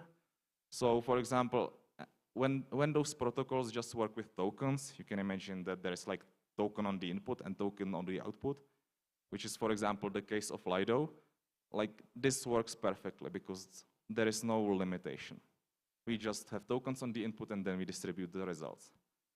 But when the protocols work specifically with message sender, which can, for example, can be when we are borrowing LUSD from Liquidity, it's pretty complicated to do the implementation. And how we've solved it is that we deploy these multiple bridges, and each of the bridge has fixed collateral ratio. And like if the bridge was like close to being liquidated, user can't add more collateral, but the user can always repay the debt and exit. So even though there are limitations, usually there is like some way how to work around them.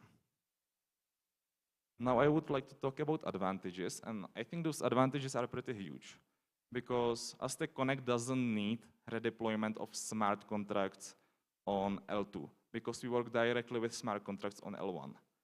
And this means that, for example, liquidity is not fractured. And I did my own personal experiment when it was bull market, and I checked like how much it makes sense to do, for example, swap on L2.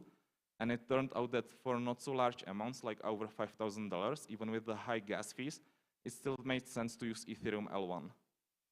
And that is because the liquidity was just so much higher, so the slippage would be just so much lower that like the fees would be worth it.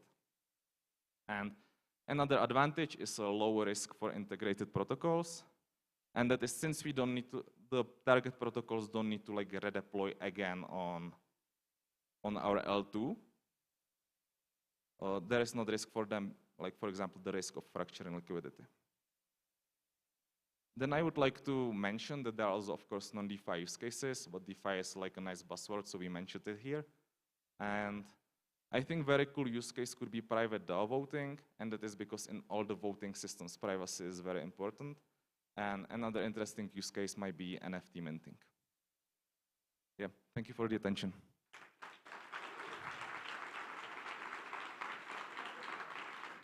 Thank you, John. We still have questions, time for questions. So here to the right, Nicole.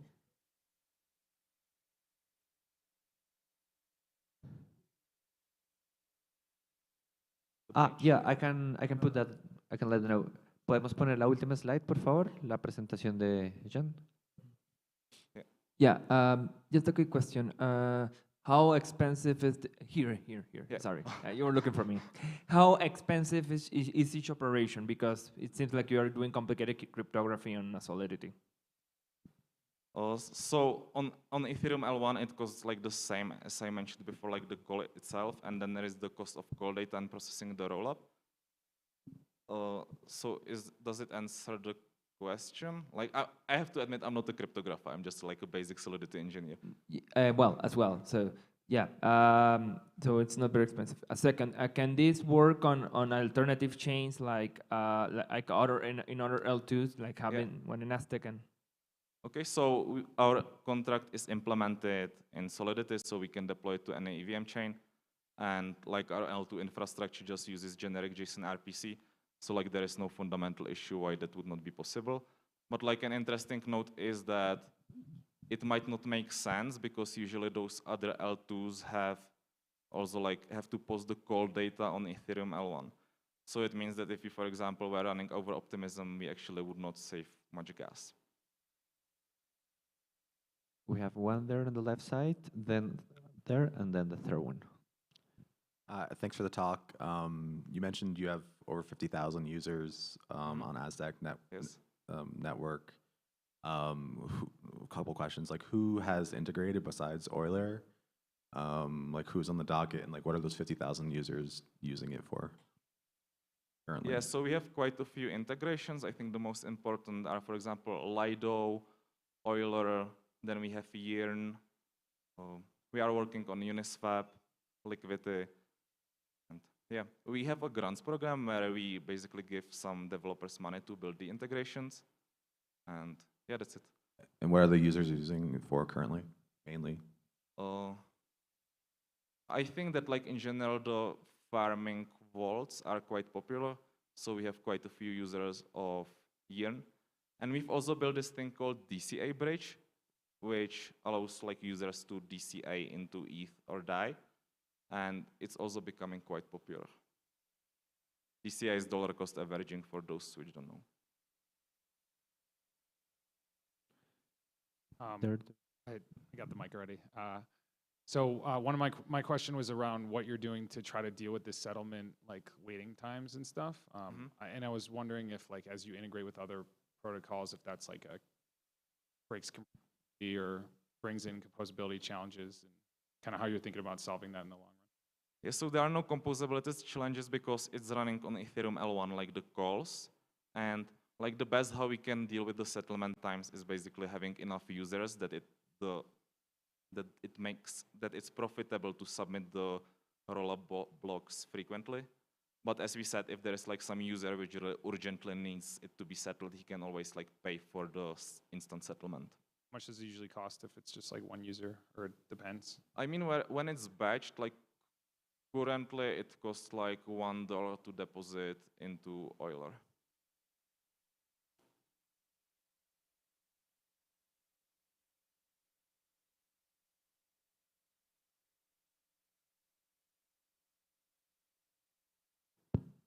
Hello. Thanks for the awesome talk. One example you gave at the end was like a private NFT purchase. Does that mean the NFT will be owned by the Aztec address? Yeah, exactly. It would be owned by the Aztec address, but there's this thing called, we don't currently like support NFTs directly in our UI, but we have this thing called virtual assets, which basically allows like a representation of any ownership. So like on Ethereum, of course, it would like stay within the bridge. It would stay within the bridge contract. But yeah, the user could then interact with it by using the virtual assets. Virtual assets, basically what it does is that it like doesn't exist on Ethereum L1, but we create this another value node on our L2, which contains the information which can then be passed to the bridge and worked with. So yeah, it would stay within the contract on Ethereum. Yeah.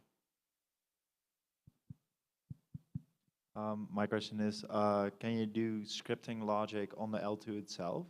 So like not on a bridge, but within the L2? I mean, it's not accessible to like developers, but it's possible to like build circuits. But I mean, it's not the goal of Aztec Connect. It will be like we will have generalized smart contract once Aztec 3 is available, which will be in a year or more. So like things like multi-sigs on the L2 itself? That's not really possible yet. That's like Aztec. Actually, there is an implementation of multisig. It works with like those account cryptography. So yeah, we have multisigs. Awesome, thanks. More questions? And then here. Test, test, up. So the always a fun question about regulatory risk. Obviously, this has like sounds like a mixing component similar to Tornado. What are your thoughts about that and that risk? Yeah, so currently how we approach it is that we limit the deposit size, and basically like our goal is to avoid the use of hackers, hackers using our platform. And like the big issue with Tornado Cash was that like 70% of the money there was illicit. So basically we are just trying to make it impractical for hackers to use our platform. What's the limit? What's the limit? I think currently it's like 10 ETH per deposit, but we might increase it in the future. Okay, thank you. Can you share a little bit more? I'm over here in the front right. Your 50,000 users, can you give us a sense of like, before Aztec, what were they doing? Were they doing the same thing, just totally in public? Or as a result of Aztec, are they now doing things that they previously weren't doing? Oh, I'm not so sure how to answer, but I would say it were like general like DeFi users, and they just wanted that privacy, so they deposited to Aztec. But I actually didn't do the analysis. We have 4 minutes more. If you have any questions, you have John. He has been really brave to substitute the CEO. Congrats, big round of applause. Just prepared this. Thank you. Thank you.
All right. Hope you're enjoying the day 3 of Devcon. Our next speakers are going to talk about ZK application landscape. Let's give a big round of applause to Lakshman and Yi.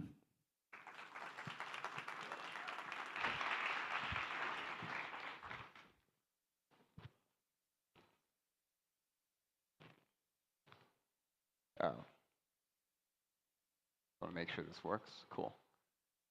So our talk was originally ZK application design patterns, but Yi and I got together and started talking, and we realized a lot of what we really wanted to talk about was, like, what is the landscape of ZK applications? ZK, or ZKP, or Snark is quickly becoming like a big data-esque buzzword and very jargony. It's starting to mean a lot of different things. And so we hope in this talk to sort of like talk through some of the different application classes we're seeing emerging today, and in the process sort of like plot what we think the next 6 months to 1 year of like new ideas coming out look like. And if the core thesis were stated in a single statement, it's basically, maybe unsurprisingly to many people who work in ZK, that succinctness and privacy are kind of like the two sort of features of ZK that are interesting. And understanding what succinct apps require and what private apps require, like independent of one another, might help us understand how like these two applications exist. So as Lakshman mentioned, we really think of ZK as this matrix where your proof can be either succinct or not succinct, and your proof can either be private or not private. So we think that each of these quadrants is useful in a different type of application. So in the top left, if you have a private proof that's not succinct, well, it's going to be hard to verify it on-chain, but you can still use it in some off-chain applications. In the bottom left, if you have a succinct proof that's not private, well, that's perfect for on-chain infrastructure applications, but not so good if you're trying to hide information. And of course, you can have the best of both worlds in the top right, where you have both succinctness and privacy. But as we'll talk about a bit later in the talk, that's extremely challenging to do. So we think that almost all applications right now fit into one of the left two quadrants. So just to talk through some of them, on the top left, we have more social type explorations of what you can do when you can hide information about what groups you belong to and what statements you want to make with partial revelation of information. On the top left, in the bottom left, there are a lot of projects surrounding making blockchains more scalable or giving additional capabilities to decentralized applications using the succinctness property, but where everything's public already, so we don't care too much about privacy. And finally, in the top right, there are a very small number of applications that have managed to both achieve succinctness and privacy, and you're probably everyone is familiar with those shown. Okay, so we're now going to give an overview of where we are today on each of these factors, succinctness and privacy. So in the bottom left corner, if we ask for succinctness but not privacy, the general theme is that ZKPs are used to scale trustless off-chain compute. And the theoretical principle behind this is that if you run code on Ethereum today, every Ethereum full node has to rerun that code to validate that the execution of your transaction was correct. So that's about 100K times overhead, and it has very high duplication. The new capability that succinct proofs give us is that only one party needs to execute the transaction and generate a validity proof of that transaction. Everyone else simply needs to validate that proof. So this removes the duplication, but just incurs a very high overhead on the prover. And so examples of applications that use this pattern today are all of the ZK rollups, as well as the sort of app-specific rollups like DYDX or Loopring. So another capability that we see ZK succinct proofs bringing is cryptographic interoperability. So one thing that ZK allows you to do is to take anything from the grab bag of cryptographic primitives on the left and allow you to wrap it in a uniform format, namely a ZK snark. So while each of these primitives is useful for a different thing, they are designed in a somewhat single-purpose way. And that makes it very difficult to aggregate or compose these things. So ZK provides an interoperability layer that turns all of these into a snark proof that is arbitrarily composable using recursion. And while that snark proof adds some overhead, it makes this open interoperability possible. Okay, so let's talk about now what's necessary today to make this happen. The first thing is that because we're only asking for a succinct proof, we can really scale the prover. In particular, we can first not prove in the browser. We can prove on the user's bare metal CPU. So that gives us a really high 5 to 10x improvement. Secondly, we can outsource the prover to the cloud.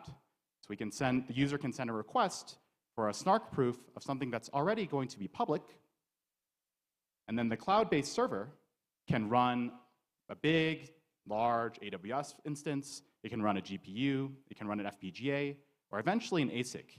And that can give another 5 to 10x speed up in the proving time. And finally, I wanted to talk about the last constraint when you use succinctness on-chain. And this is a pretty heavy one, which is that you have to verify all of your zero-knowledge proofs on-chain. And in this case, the gas cost of verification really differs from the CPU cost. It's going to depend on the proving system you used, the choice of curve for that proving system, and also some proving system-specific implementation choices. The most restrictive of these is the choice of curve. So on Ethereum, there are precompiles for the BN254 elliptic curve, and those operations are much cheaper. Unfortunately, other curves are somewhat prohibitive to do directly in EVM, hence the need for a precompile in the first place. One way that is commonly used right now to get around this, for example, in the ZK EVM, is the operation known as aggregation. The strategy here is that if you want to use a snark, a very big one, that's not natively compatible for EVM verification, you first generate your snark, A, and then you produce a recursive snark, B, which proves the claim that you know a large snark, A, that proves the statement you claimed. In this case, you can choose B to come from a different proving system than your original snark. And that proving system could be very cheap to verify on Ethereum. In this way, you can sort of transmute a very large snark from an arbitrary proving system to an on-chain verifiable snark from something that's compatible with Ethereum. The only caveat here is that you, of course, incur the overhead of this recursive proof.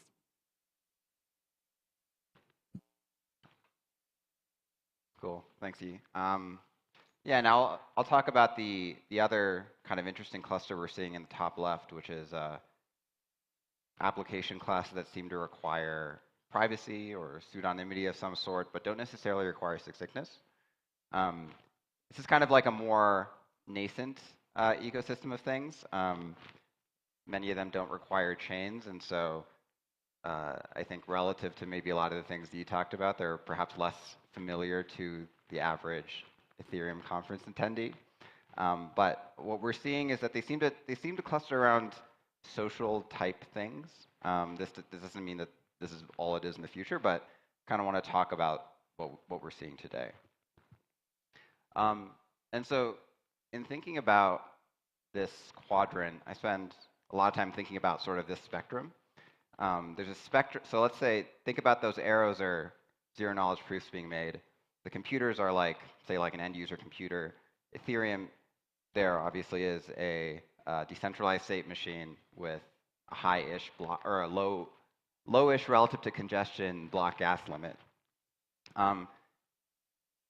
Those bottom two icons are sort of how proofs are being consumed, and the top two icons are how proofs are being produced. It feels like there's a spectrum of applications in how we think about what is consumed.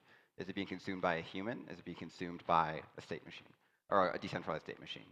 If it's being consumed by a decentralized state machine like Ethereum, hence like on-chain verification, you need things to be considerably more succinct. If it's being interpreted by a human, maybe you don't. Maybe it can be like a much larger piece of information that is like human interpretable or has like some kind of like interesting graphical representation. And so, in thinking about this spectrum, and again, this is not including a lot of things in the middle. So things in the middle might be things like being consumed by like an app chain or a layer 2 or a lower congestion layer 1 or a short-lived chain or something like that. But these two ends of the spectrum, I think we all quite understand like the chain side of applications, like things that use zero-knowledge proofs that require succinctness tend to benefit from being very composable, creating things that are canonical. On the other hand, if we're talking about like humans interpreting proofs, it feels like the applications want to be higher velocity or can benefit from being higher velocity because you don't need a chain verifying every proof. Things are more ephemeral. Maybe humans don't necessarily have like persistent memory themselves, right? Like we see a lot of things on Twitter and sort of like form a vague understanding of what's going on. Another mental model I think about is ZKPs on the privacy not succinct side is like ZKP sort of creating a new content type, which is like all these places where people create content online today. What if they now were enriched with a ZKP of some sort? It kind of means something a little bit different, which is quite cool.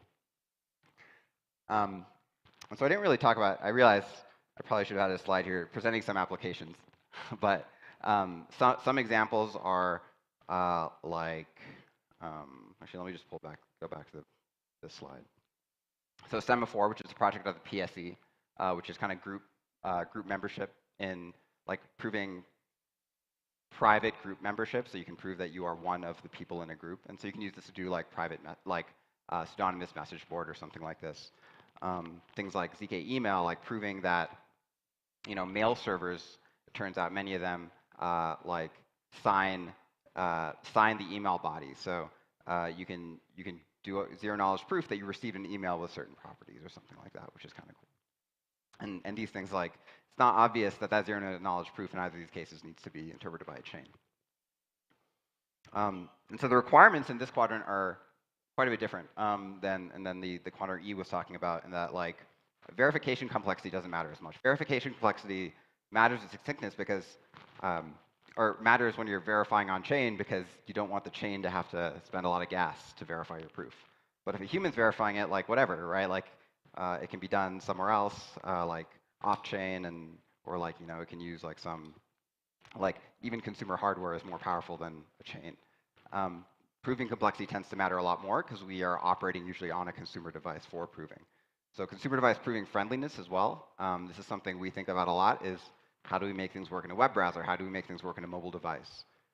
And another piece is, like given that we care about privacy in this quadrant, is respect for sensitive user information. So if anyone was around for Ayush's talk earlier today, where he's sort of been developing this new deterministic nullifier scheme, that came from realizing that we just couldn't do a lot of things with private key in a client device, because we would need to pass this very sensitive piece of information around different parts of application memory. And so we have to think of new kind of like mechanisms for not having to do that. Oh, this is still me. Oh, cool. All right. So some of the challenges that we see, technical challenges in the next 6 months. So as I mentioned earlier, like we need to be very friendly on like for privacy not succinct applications in resource constrained environments like mobile devices, like web browsers. I think a lot of the ZK space is assuming that most ZK proofs will be produced on like very large servers or with FPGAs or with GPUs. There's some like debate around which of those two things wins, of course. But if users are making proofs to other, or humans are making proofs to other humans, we perhaps can't quite make that assumption. So we spend a lot of time thinking about performance in resource-constrained environments. So specific, like the specific example that I gave earlier with Ayush, we need to think a lot about non-private key nullifiers, like non-private key uniqueness of identity, because we don't want to have to deal with private key. We don't want to have to create like an environment or a platform or anything where we assume private key is passed from app to app. And then we also spend a lot of time thinking about representing more crypto systems where identity matters in snarks. So Ethereum, we all interact with Ethereum. And it's quite obvious there's a lot of interesting things you can say about Ethereum stuff, but there are other networks in the world where cryptographic signatures are made, like mail servers, like I mentioned earlier. So we're constantly looking around to understand where new networks are forming and how to put those operations inside snarks. So Lakshman spoke a bit about some of the challenges ahead for privacy, and a lot of that was dominated by finding new ways to improve the user experience and find applications. I think on the succinctness side, the split is the other way, where what you want to build is somewhat more clear, but you need to have good enough performance to actually build it. So in that sense, what I view the challenge ahead as really optimizing the performance of our proving systems and our architectures. So one direction is to really weaponize this operation of aggregation and recursion that I mentioned earlier. And the reason here is that if you want a very rich infrastructure application, you need a proof for a much larger circuit than is even possible in the largest circuits today. And so there are a couple ideas here that are only beginning to be exploited by projects right now. One is to maximize what's called a prover-verifier trade-off. There's a fundamental trade-off between the proving time and the complexity of verifying a proof. If you feed in more compute, you can get an easier to verify proof. So we can do things like starting with a very fast to prove system and then wrapping it in an aggregation layer which transforms it to a cheaper to verify system. One form of that is already in use with basic aggregation, but we can push it much further using multiple aggregation layers. And the things here to really optimize are non-native arithmetic and elliptic curve operations for these snark-based systems. And a second direction is that even if we really optimize aggregation, it's likely that the most interesting statements to make are going to require multiple circuits to prove. And so in this schema, you divide up a large computation into multiple pieces, and then you verify each piece in a snark, and then you verify those snarks recursively. So with the ZK VM and other ZK rollup VMs, we're seeing the beginnings of building virtual machines in this way. And I think that VMs for transaction execution are just the beginning of this trend. In a separate direction, in the last 5 years, a lot of the progress in ZK has been driven by the emergence of many new types of proof systems that have really pushed the envelope on what we can do inside a ZK circuit. So just as recently as 2016, really the most viable ZK proof system we had access to was Groth 16. But since then, we've added many capabilities like custom gates, lookup arguments, and we've been able to remove some aspects of the trusted setup in newer systems like Plonk, Halo 2, and in Starks. In the landscape today, there are actually a number of new primitives emerging, which may be equally or more exciting. So systems like Nova allow for much more efficient accumulation. Some check-based systems like GKR or Hyperplonk allow for faster but larger proofs, which could then be recursively aggregated in other proof systems that we already control very well. And finally, there's the potential for much more efficient lookups in new systems such as Calc. And so each of these represent a pretty big shift in the way that we can design ZK circuits and what type of programs we can express efficiently in them. And so it'll be exciting to see how fast these things can come to production and what new applications they can enable. Oh yeah, and so finally, and to talk a little bit about where we see kind of these two things converging in the third quadrant. This is probably what the future will look like in the sense that, so the left side is the kind of privacy side, and the right side is sort of the succinct proving side. And the idea being that hopefully we reduce the surface area of the private to public-ish proof to something quite small that can then be recursively included in a larger proof that is in the kind of like succinct but not private kind of like technological requirement land, and then that is interpreted on chain, and in this way we get all of the nice benefits of privacy and succinctness and on chain applications with pseudonymity and cool stuff like that. Yeah, that's it.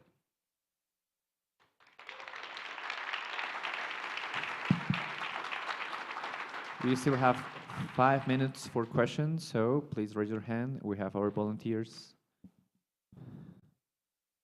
here.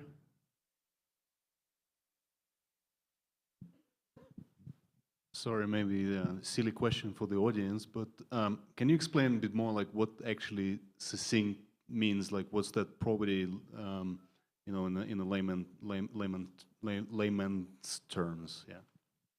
Yes, succinctness is a property of zero-knowledge proofs, which says that the size of the proof can be asymptotically smaller than the size of the computation you're able to do. So depending on the proof system, either the size of the proof could be constant size in the size of the computation, or it could be logarithmic. But either way, the point is that you can verify this proof in much less compute than doing the actual computation itself. And perhaps there's another slight thing, which is I mean, most of these proof systems do have constant proof sizes, but also like the lower the constant proof size, the better for something that is interpreted on chain, obviously. But yeah, Yi's answer was better than mine would have been. I was just going to say small.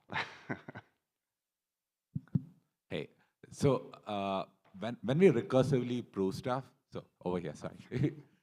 When we recursively prove, so there is a proof, and then you are proving the proof, right? So there are multiple layers of integrity checks, right? That is the assurance that you get. So, and these circuits are super complex, and there could be like a million arithmeticians in there, right? So what about the security of these proofs? Because if you have a single bug in a circuit, right, that is gonna traverse down to like this very small proof that you will post on chain. So what are your thoughts about that? How is the security landscape around verifying CK systems? Glad to hear your thoughts. Yeah, definitely. I would say on the succinctness side, definitely recursion and aggregation make it substantially more difficult to verify that your circuits are correct. So we have obviously traditional unit testing, we have randomized fuzzing, and we have some emerging formal verification approaches for ensuring circuits are correct. Where recursion makes these more complicated is that you may need to encode assumptions slightly external to your circuit itself to check things. I'm sure Lakshman has some views on how that affects privacy as well. Oh, I mean, I think this is actually something we need to think about very seriously. It feels like, I mean, if any of you are familiar with like supply chain attacks in the Node.js ecosystem, it feels like we could easily, that is like, I don't want to get too pessimistic, but that is like a very bad worst case here, because it's like, it's very hard for the recursing proof to make strong assumptions around the soundness of like proof that it is recursing on. I don't have any optimistic takes, unfortunately, but I think it's something we need to think about. There are lots of great people, like especially in the 0x Park ecosystem, kind of thinking a lot about like formal verification and things like this, and maybe like, yeah, there's formal verification of the dependency graph type things needs to start happening. I don't know. Hello. What measures can we take to make our proofs quantum resistant for the long term? So I think of the different proof systems, most of the ones which are based on elliptic curve cryptography are not going to be quantum resistant, since they will require at least a discrete log assumption. But we actually do already know proof systems which are quantum resistant, like Starks, which only require a random oracle hash assumption. So if you want something to be really standing the test of time, you probably want to use one of those quantum resistant systems. I just want to add to the succinctness part. There's a difference between space succinctness and time succinctness. And usually succinctness will mean like both. And a question on calc. What do you mean by calc being more efficient than easiest lookups? So from what it seems to me that it can actually be applied to like lookup arguments in circuits or in the Merkle tree setting where you want to have zero knowledge membership proofs, because there's a linear overhead when maintaining this preprocessed proofs. Yeah, definitely. Like I would say we're being a bit sloppy with the use of succinctness here. In most of the systems that are deployed today, you get both verifier and size succinctness. With regards to calc, I'm more trying to gesture towards the idea that there are people working on enabling lookup arguments to be more efficient, and that would really transform how we write these circuits. I totally agree that Calc is not like today going to enable much more efficient lookups. Well, the music is coming. I guess we're coming to an end. Thank you so much. Big round of applause to Lakshman and Yi.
right.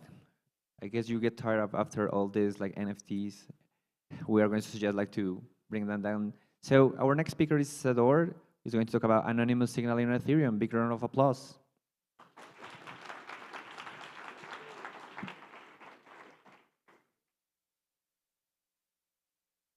Hi, I'm Sidor, and I work as a software engineer with the privacy and scaling explorations team. So I'm going to talk about anonymous signaling on Ethereum, and I would like to start with an important question. Why anonymity is important?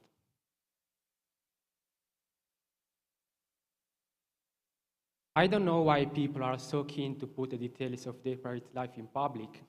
They forget that invisibility is a superpower. We cannot be sure if this quote is from Banksy, but even if it was anonymous, the message is still very important.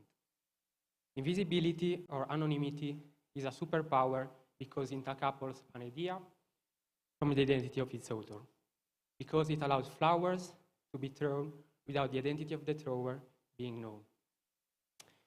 So, although ideas are intrinsically connected to the author, sometimes the message is more important than the messenger. And sometimes preserving the identity of the messenger is even more important. So anonymity can therefore become an important tool because it limits power. Those with a lot of power derive much of that power from knowledge, from information. The more someone knows about us, the more power they can have over us. Keeping our data or our identity private decentralizes that power. Anonymity promotes freedom of speech. The first step in censoring an idea is to attack its author. And the fear of suffering repercussions for what we say or write also limits our thinking. So knowing that our data and identity are safe encourages us to think freely.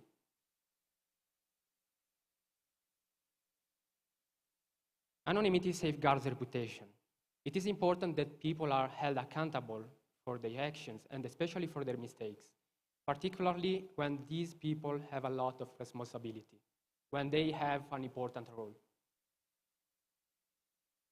But it is also important that our ideas are not judged based on who we are, but rather on what we have to say.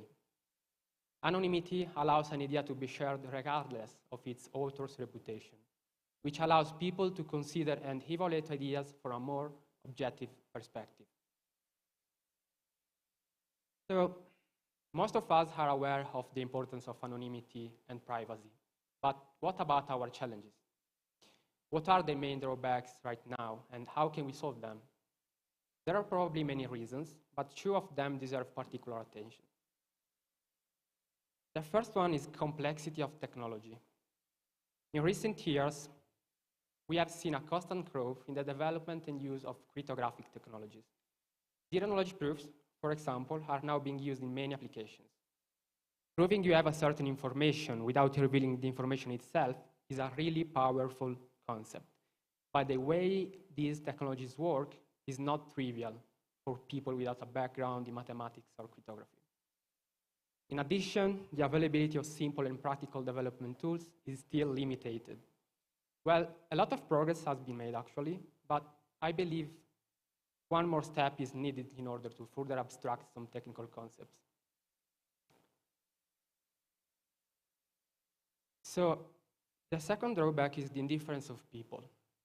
One of the reasons why some people don't care enough about privacy and anonymity might be that there is not enough awareness and education about how our data is used and why anonymity is important in a healthy society. So what can we do then? There are many solutions, but I would like to focus on 3 solutions. The first one is privacy by default. The right to privacy is mentioned in most national constitutions, but it has often been neglected in the name of national security issues or to make the applications we use every day smarter and more efficient. Privacy and cryptography should be the backbone of the internet infrastructure. Protocols and applications should protect all user data by default. And in addition, users should be free to change those settings, not the opposite.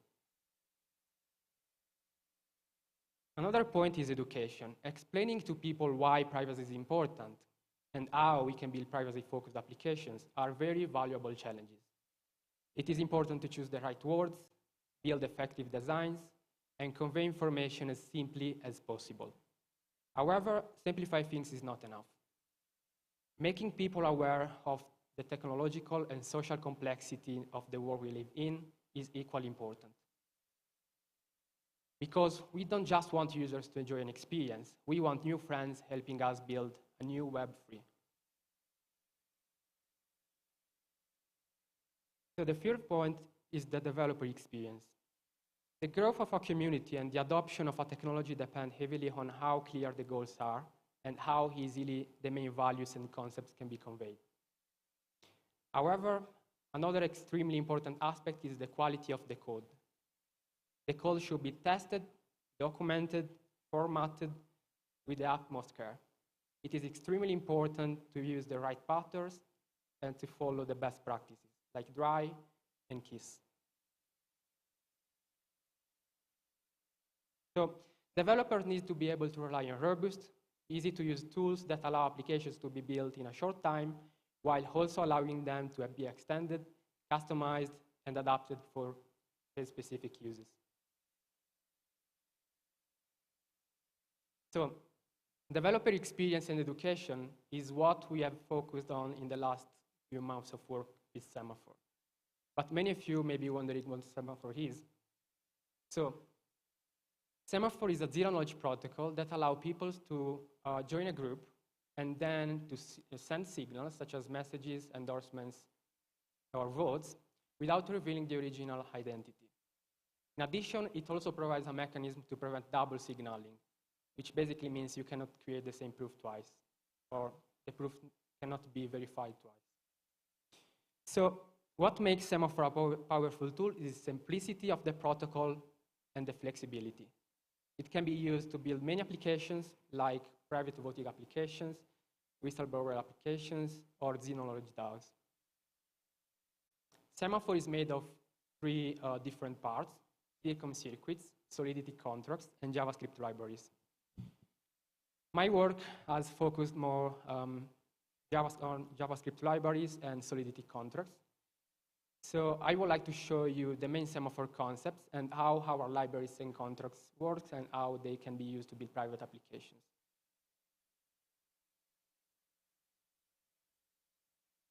So creating a Semaphore identity is the first step to interact with the protocol. Each identity is made up of two secret values: trapdoor and nullifier, and one public value, commitment. So the positive hash of the identity nullifier and trapdoor is called the identity secret, and the hash of the identity secret is the identity commitment. So although in this case we are not using asymmetric encryption, an identity commitment can be considered something like an Ethereum address. It is a public value used to represent people in the protocol. And in particular, commitments are used in Semaphore groups to represent the identity of a group member. The secret values are like Ethereum private keys, and they are used to generate Semaphore zero-knowledge proofs and authenticate signals. So Semaphore identities can be generated off-chain with our JavaScript library, and quite simple, and you can generate it in two ways: randomly or deterministically. You can generate a random identity without passing any parameters, and a deterministic identity passing a secret message, like a password or a signed message. Groups are an important concept when we speak about privacy and zero-knowledge technologies. They can be thought as anonymity sets, and they are a way to establish necessary trust among participants. In Semaphore, a group can be people who have an account on some Web2 platforms with high reputation, employees of a specific company, voters in an election, or people with specific SBTs or NFTs. Essentially, any set of individuals who are eligible to participate in something.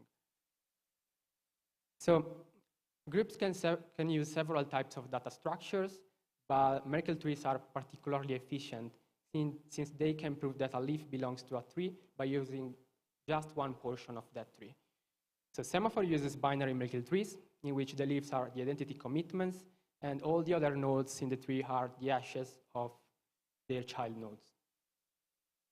So when a user joins a group, their public identity is added to that group's Merkle tree, which is therefore used to allow users to generate proof of membership and then send anonymous signals.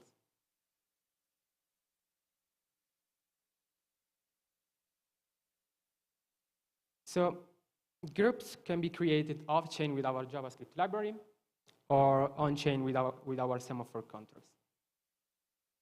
When a group is very large and is updated very frequently, an off-chain group might be a valuable alternative or solution. This solution is cheaper, faster, but tended to be more centralized. On the other hand, if you need correct execution or censorship resistance, groups can also be created on-chain. For each on-chain groups, there is an admin, which can be an Ethereum address, a smart contract, or a multisig wallet. For example, if you want to create a fully decentralized on-chain group, you could create a group and send your contract as admin or your Ethereum address, which could be used to allow people to join that group only if they own specific NFTs or SBTs. So after creating the identity and joining a group, users can anonymously prove that they are members of that group and send signals, such as votes, endorsements, or any message. Signals are part of a zero-knowledge proof which must be generated by users, preferably in their own device, as they need to use their private identity, so secret values. And it's something like client-side encryption in this case, and it allows proofs to be generated in a protected environment locally. So that proof can then be made public and verified by everyone, on-chain or off-chain. To generate a valid proof, we also need an external nullifier, and the hash of this value and the identity nullifier is the nullifier hash, which can be used to avoid double signaling. So imagine you have a group you are using to vote on some proposals, and you want all members of that group to vote only once. You can use the ID of the group as an external nullifier, and when a user votes the first time, you can save the hash of their identity nullifier and group ID, and afterwards block any double votes by checking if that hash already exists. Also in this case, we have a JavaScript library, which can be used to generate proofs. Proofs must be generated off-chain. And those proofs can be verified on-chain or off-chain. Off-chain with our JavaScript library, the same library, and on-chain with our smart contract. Also in this case, the way you use them depends on your application, on your use case. So verifying an off-chain proof allows the verifier, your server or you, to be certain of the validity of the proof. So it's more centralized. And verifying it on-chain, on the other end, allows everyone to consider that proof valid because the smart contract is public. So Semaphore is already being used by some projects, like Unirep. Unirep is a protocol or a reputation system built on top of Semaphore, where users can anonymously give, receive, and prove reputation. It is a great way to allow people to build reputation over time, while giving them total control over how much they reveal about themselves in a given interaction. So another interesting project is the Kitter, which is an anonymous social network where people can post and chat without losing their real-life reputation. And temporary anonymous zone is like an experiment. We have a booth on the first floor. You can try our applications, and there are two applications you can use where you can answer questions and ask questions anonymously with one application, and make art anonymously with the other application, collective art. It's like an experiment to allow people to learn more about our technologies and about Semaphore. So Semaphore is still in its early stage, and some of the ideas for improving it are the following. Create an infrastructure to manage groups. The idea is to have a cloud or self-hosted dashboard where people can create groups, add members, remove members, or update members. And they can create many kinds of groups, like permissioned groups or permissionless decentralized groups, and also reputation groups, similar to Interrep. So another point is create attestation contracts for decentralized groups. The idea here is quite simple. The idea is to create on-chain contracts, smart contracts, where people can join groups directly without any external approval, based on on-chain attributes like SBTs or NFTs, or just the amount of money you have. So we will investigate other zero-knowledge technologies and proof systems, of course, and we will continue improving the developer experience and our documentation website. The idea is to create like an educational website. And last but not least, we want to create a strong community. We have many ideas here. One of them is our grants round. So we are launching a Semaphore grant round. You can scan the QR code on the left. And yeah, if you are interested in building privacy-preserving applications with Semaphore, you can scan that QR code. We will be really excited to know more about your ideas and projects. Whereas if you want more information about Semaphore, or if you have any questions, please visit our website, where you can also find the link of our Discord server, or come to our TADS booth on the first floor. So I hope my talk has been helpful, and I really want to thank you all for listening. Thank you. We have 8 minutes for any question that you have for Sidor. No? No questions? Okay. So you can go to those QR and continue the conversation on the website and the grants. Thank you so much.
All right. So we are going to start our Lighting Talks series, starting with Tyler from the PSE, Privacy and Scaling Explorations from the EF. Big round of applause, please, to Tyler. All right. Can you hear me? Okay. Thank you. Yep. So I'm Tyler. I'm ad hard engineer on the internet, and I'm going to be talking about rate limiting nullifier.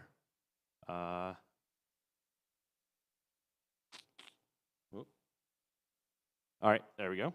So RLN has been mentioned quite a few times throughout presentations this week. And I wanted to kind of talk about how it worked, like what's under the hood in a way that's like accessible to most people. So the key part is the rate limiting. So it's basically controlling like how fast you can interact with the system. So an example would be like interacting with Discord. Like if you're in a big Discord, there's like a slowdown mode where you can only send one message every like 15 seconds or so. It's very similar. So it is made up of a couple of things. So semaphore, which is the talk before this, which is basically just proving you're part of an anonymity set without revealing who you are. Shamir's secret sharing scheme, which is the majority of this talk, and some time or event delineation, which I'll get into in a minute. There's kind of 3 stages to how RLN works. So there's a registration process, so like joining, which is basically just a Merkle tree, and signaling, which is your actual sending of messages. Then there is the slashing or secret recovery. So yeah, so like I just said, the registration process is just the Merkle tree. So this is basically what semaphore is. So it's just proving you're part of an anonymity set. And this can be done on or off chain. So the signaling part, this is kind of the meat of all of this, is so it's a Circom circuit. And the first public input is the epoch, which is like a time, or it could be like a post on Reddit or something like that. Just some delineation in a time or an event. And then the actual message, and then a secret key. And out of that comes proof that your epoch and your message are accurate and verified with what you put into it. It proves that you belong to that Merkle tree, that membership group, and it spits out a secret share. So this secret share is one of the most important parts of how RLN works. Basically, if you have a secret, you can plot that on a graph, and on the y-axis, this is basically how Shamir secret sharing works. So you have to have a random point to construct your shares, and that is derived from the epoch. And these shares are generated from the message hash. So the shares, basically the whole idea behind Shamir's secret sharing scheme is you have a secret, you break it up into parts, and you distribute those parts publicly, and if you have enough of them, you can reconstruct the secret. So with these 2 shares, you can reconstruct where that line is. So I'm going to go through how that works. So if you have one share, you really don't know where that line is, right? If you have 2 shares, then you can see where it crosses the y-axis, and you can determine what the secret is. So if someone basically submits too many messages too fast, like within a 15-second time period or whatever your rate limiting is, then someone can reconstruct your secret, your private key, basically figure out your identity commitment and withdraw a stake or something like that. And this can be split up into multiple pieces. It doesn't just have to be a linear function. This could be a polynomial, so you can have like multiple shares that you need to be able to recover. So you can say like, a person can send 15 messages per day, but that's it. So this is the actual circuit. I know this looks a little confusing, but if you kind of just look and see how all this is assembled, it's really not that bad. So you have the epoch, the message, and the secret key going in. And the center part here, I have a little laser pointer, the center part is the Shamir secret sharing scheme. And the right side, this is basically just the construction of the identity commitment. So it's your like public identifier for being anonymous. And the left side, so this is just this is a nullifier. So it's basically the equivalent of like a nonce. And some use cases for this that we thought of is, you could do like auctions where you can have only so many bids per item or whatever, bids per user. You can have a bulletin board system like Reddit where you can only have, you can only comment once per post or, once per level of post. We've also thought about using this for preventing denial of service attacks for something like Cloudflare, where we can do that anonymously and decentralized. And then, so this is also used in a couple applications that the PSC has developed, like Skitter. So like we have ZK chat in there. So it's anonymous chat where it's rate limited. And so we have a JavaScript library for this. We're working on a Rust library in collaboration with the VAC team. And we're probably going to write a Python version and a couple other bindings for languages. Yeah, so if you want to look at the documentation or the code, there's the QR code. And if you have any questions, you can join our Discord. Again, I'm @HeartEngineer, and yeah, thank you. Thank you so much. We have still 1 minute and a half, maybe one question. The audience, some Q&A. Any questions? Raise your hand here. Hello. How does this compare to, suppose if you like use the Xerxes approach, where you keep one node and you keep countering the nodes and you keep incrementing the counter and you prove that the counter is less than some number? I don't know. I'll have to talk to you about that offline. I'll have to think about that for a minute. All Is right, that thanks. okay? Okay. Any other questions? All right. Right. Big Thank round you. of applause. Thank you.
next lightning talk, please let's welcome Wei Dai from it's a research partner from Bain Capital Crypto. He's going to talk about thresholds FHE for blockchains. Woo!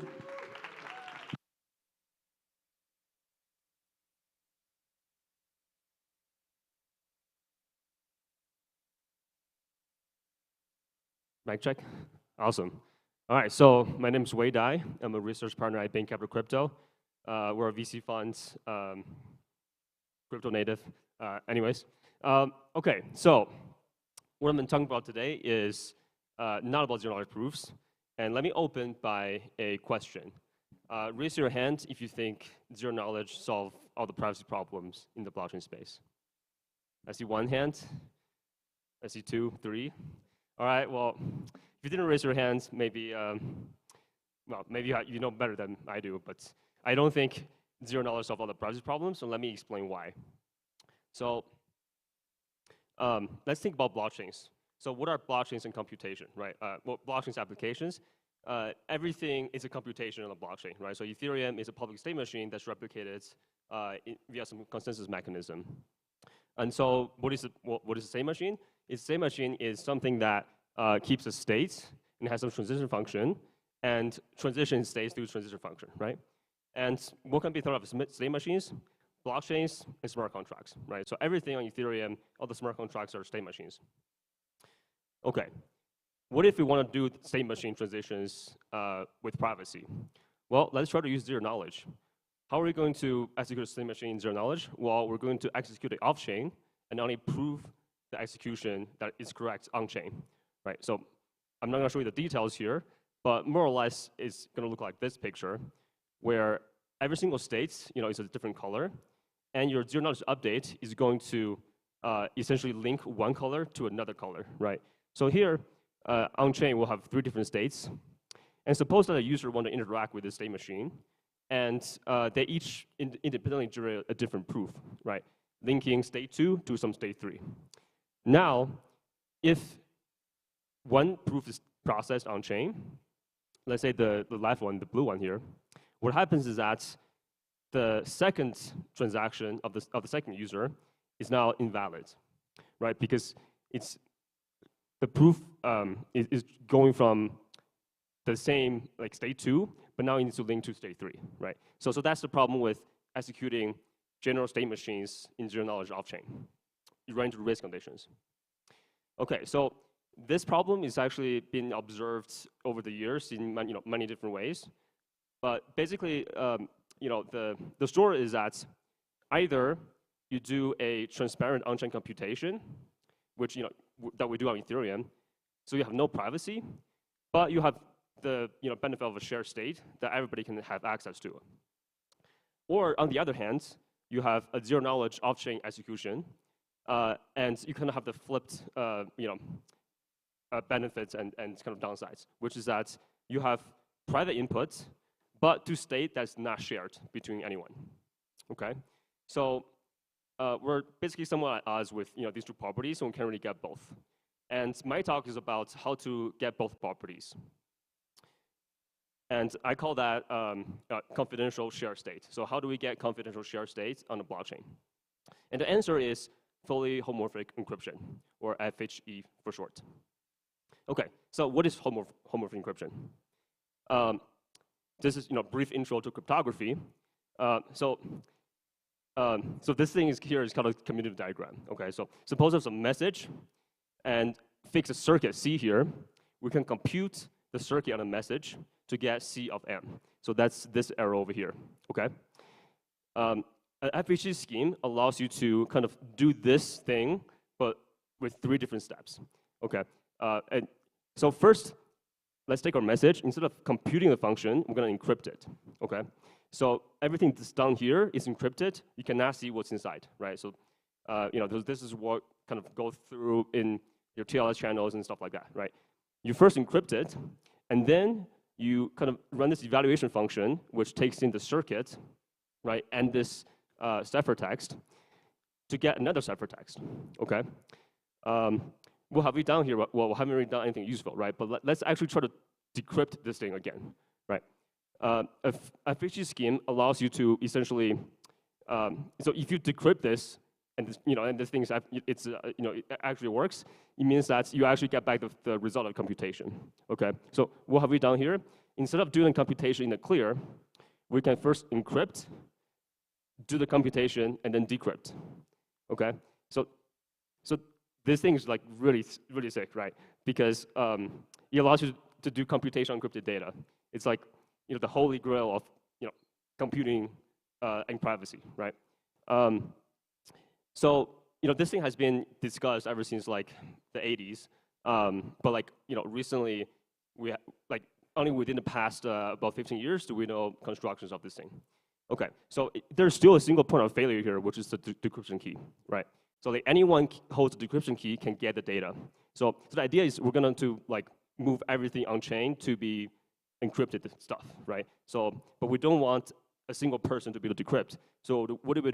We're going to add threshold cryptography. We're going to secret share the decryption key to every single validator, okay?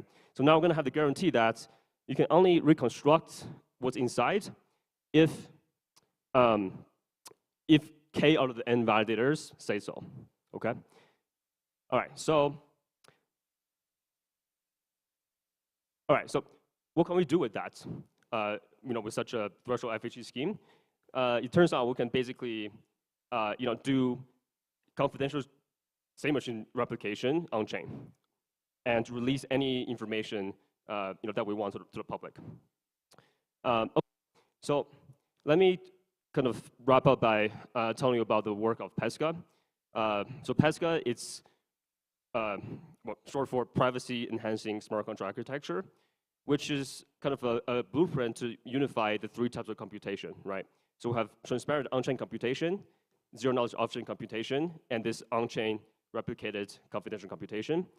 PESCA is a framework that tries to unite the three things, putting the three together. So very briefly on what the challenge is here. So the challenge is that if you want to make this thing practical, you have to really think about efficiency. So it turns out FHE is really slow, and is way slower than ZK even. So you want to push computation to zero knowledge as much as possible, while doing the bare minimum amount of like shared computation in FHE. Okay, and I'm going to kind of connect the two components using threshold decryption. So it's going to look like this. Where on the left-hand side, we'll have some type of like ZK sharded pool, which is really standard. We're going to also use zero knowledge to kind of encode inputs into this FHE computation module on chain, and then we're going to decrypt stuff and then put it back into the sharded pool. So this is actually inspired by the penumbra state model. I encourage you to kind of look it up. It's actually one of the cooler projects that's being implemented right now that's a private DEX. Okay. Anyways, and in the work we also extend this to two simple applications. One of which is essentially a dark pool, a privacy-preserving constant function market maker, and the other one is first price privacy-preserving auction. Okay, so let me end by a short conclusion, which is, what are the 3 points I talked about today? Privacy is really important in blockchain space, and zero knowledge is not a full solution. And to get confidential share states, we need something that's fancier. And in this talk, I presented one option using FHE. And I encourage you to check out the work of PESCA, and the link to the paper is in this QR code. Big round of applause. May we have one question? Anyone that they didn't raise their hand? No question. Everybody understood that. Already contact with Wei after the talk. Thank you so much, Wei, once again.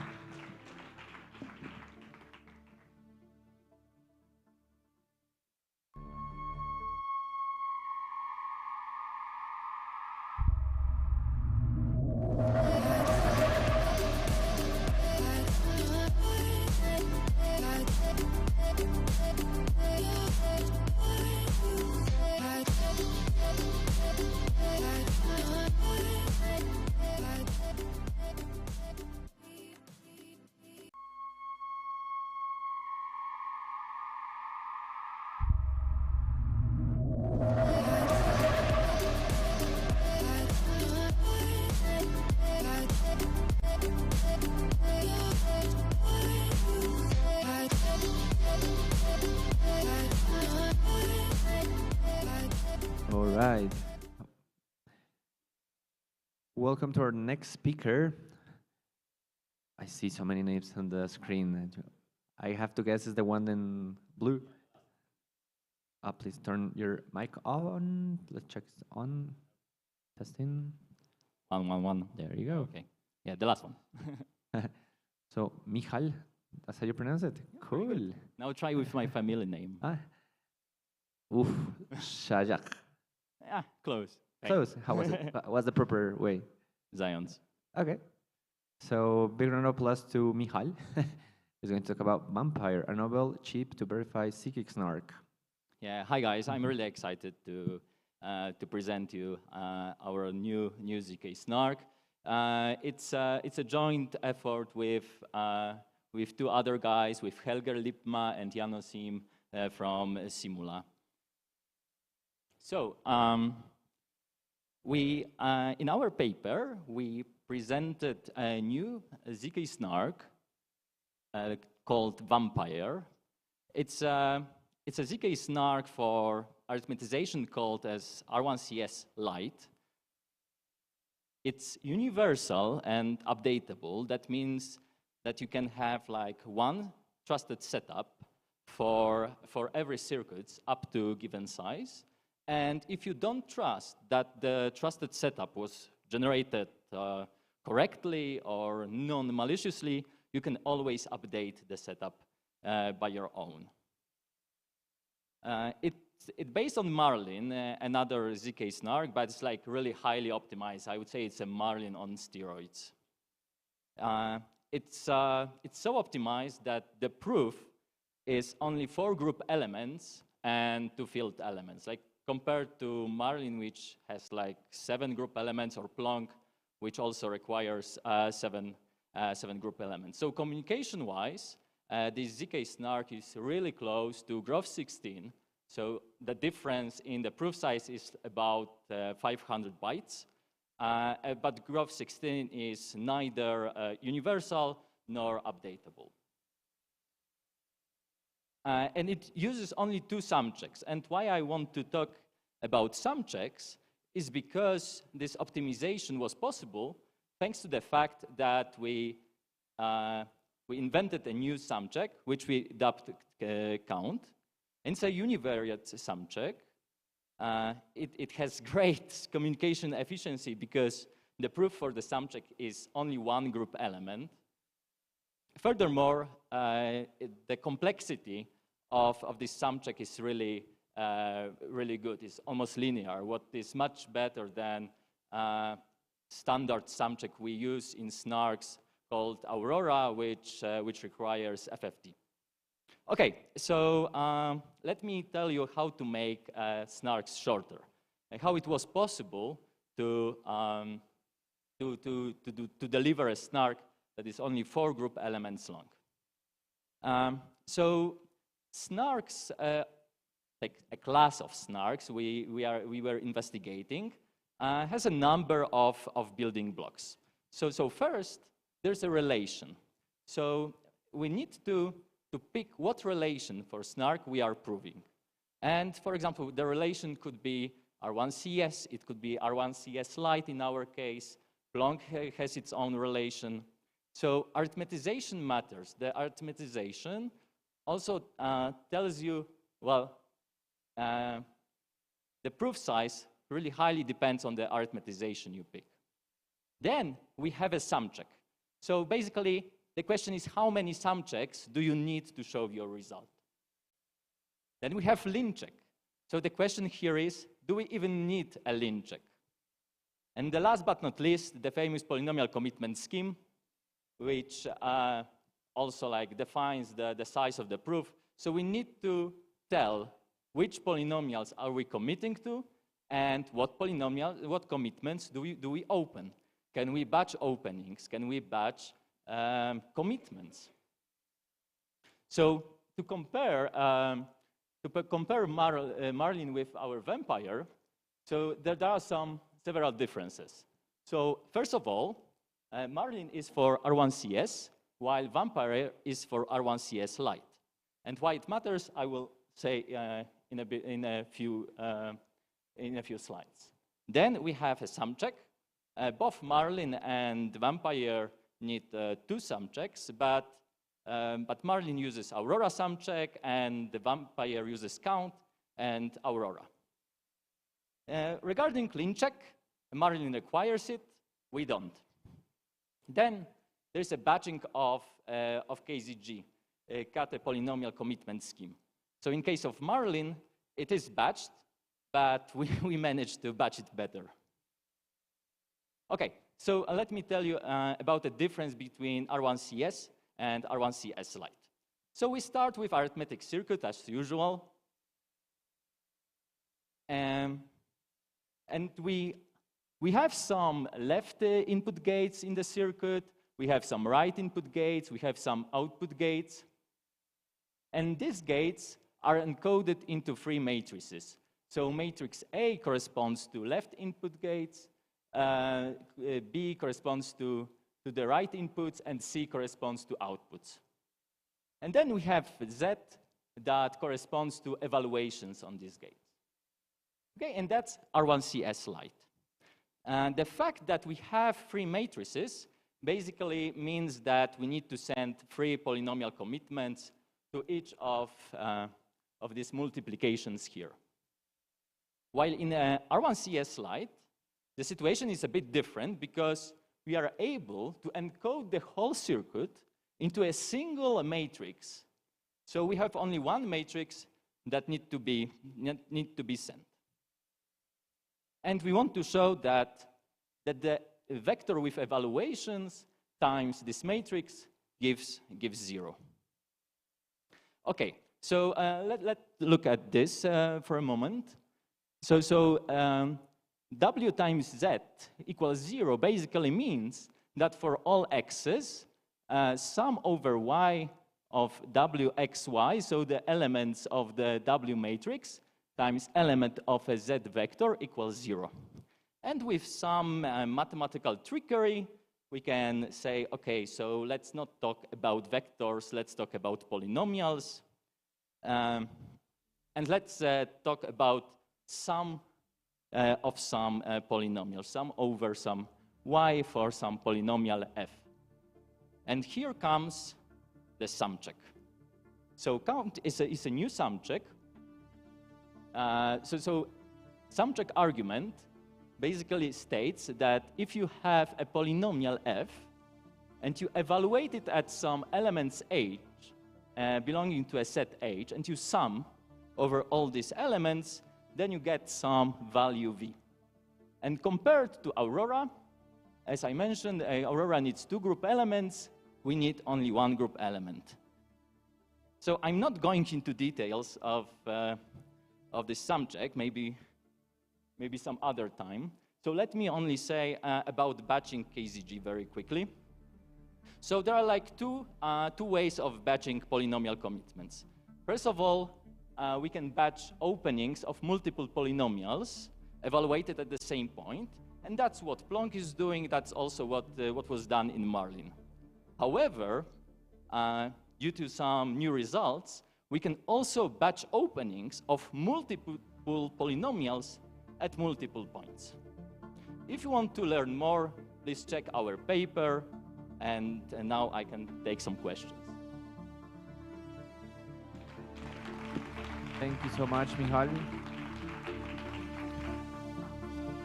A lot of data and formula over there, but if people can talk to you after the talk, thank you so much.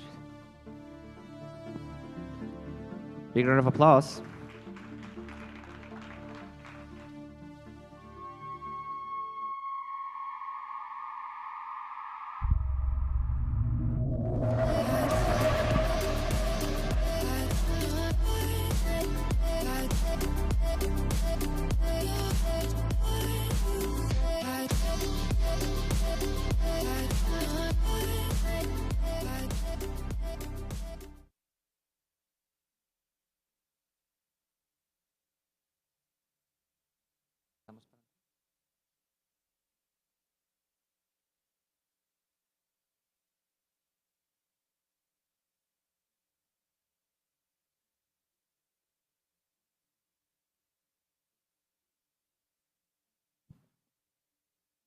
Okay, our next speaker is Yannick. He's coming to talk about Charter Network. Please, big round of applause to Yannick. This lightning talk. Thank you. Hi, everyone. Thank you all for coming. Yeah, my name is Yannick. I'm with Charter Network, and I'm going to talk about today how we can use threshold encryption and apply it to shielded voting. I was not supposed to do this. Actually, my colleague Ulu was supposed to have this talk because he's actually done all the work, but unfortunately he got COVID, so I had to jump in. I hope I can do him justice. I want to start very abstract to make it a little bit fun. What does Shutter do? It basically allows users to safely reveal private information that they have to some sort of system, meaning that an attacker who gets hold of that information can't abuse it or can't use it for anything malicious. So basically we want to go from a world like this, where we have monsters that look at, monsters in the forest that look at your private information and do bad stuff with it, to something like this, like a more heavenly view, where everything is safe and nice. How do we do that? We use threshold encryption, which allows basically threshold encryption. We have a set of nodes that provides an encryption key. And then a user can now encrypt their message using that, that key, and then it's protected from everyone. Then no one can abuse that data. And only when it's safe to reveal that information, then this network of nodes will produce the decryption key, and then everyone can see the message. What is safe, of course, depends highly on the application. And here we want to talk about voting and governance and this sort of stuff. Basically what we want to do here is we want to encrypt votes until the voting period is over, so that voters don't see how other people voted until they can't vote anymore. This is very interesting because in DAOs, this is at the moment not the case. In DAO voting, usually you see all the other votes and they can influence your decision. Whereas in traditional votes, like if you vote for a parliament or in an election, this is not the case. There you only start counting when no one is allowed to submit votes anymore. And this is very good reasons, because otherwise you get some sort of lots of undesirable behaviors. For example, just 3 here, voter apathy. If you see that right in the beginning, a big voter submitted lots of votes for candidate A, then maybe lots of people, small people with only small voting power that would want to vote on B, on candidate B, might not do this because they see it's probably already over, we've lost. But if they would not have had this information, everyone would have voted, then they might have actually won against this one big player. And this is actually a big problem right now in DAOs, in DAO voting. Another example that we might want to prevent is strategic voting. So if you, for example, if you have a vote where 2 candidates can win, and your primary candidate that you want to win already has like lots of votes, then you might want to vote on your secondary candidate, which is not what the voting mechanism is intended to encourage. So that would we also prevent if you can't see what voters do. And last example, buying of votes, it gets much harder if you don't know how many votes you have to buy in order to win. Out of scope is privacy, because after the vote's over, everything will be public. Yeah, we're very proud to collaborate on this with Snapshot. If you don't know, Snapshot is this big DAO voting platform. Basically, all DAOs use it. They're pretty cool. And since starting today, basically, they support now Shutter as a private voting system.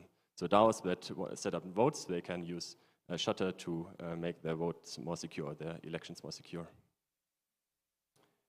How does it work? The life cycle of a vote. The Shutter system starts by generating a long-lived Eon key. It does that once.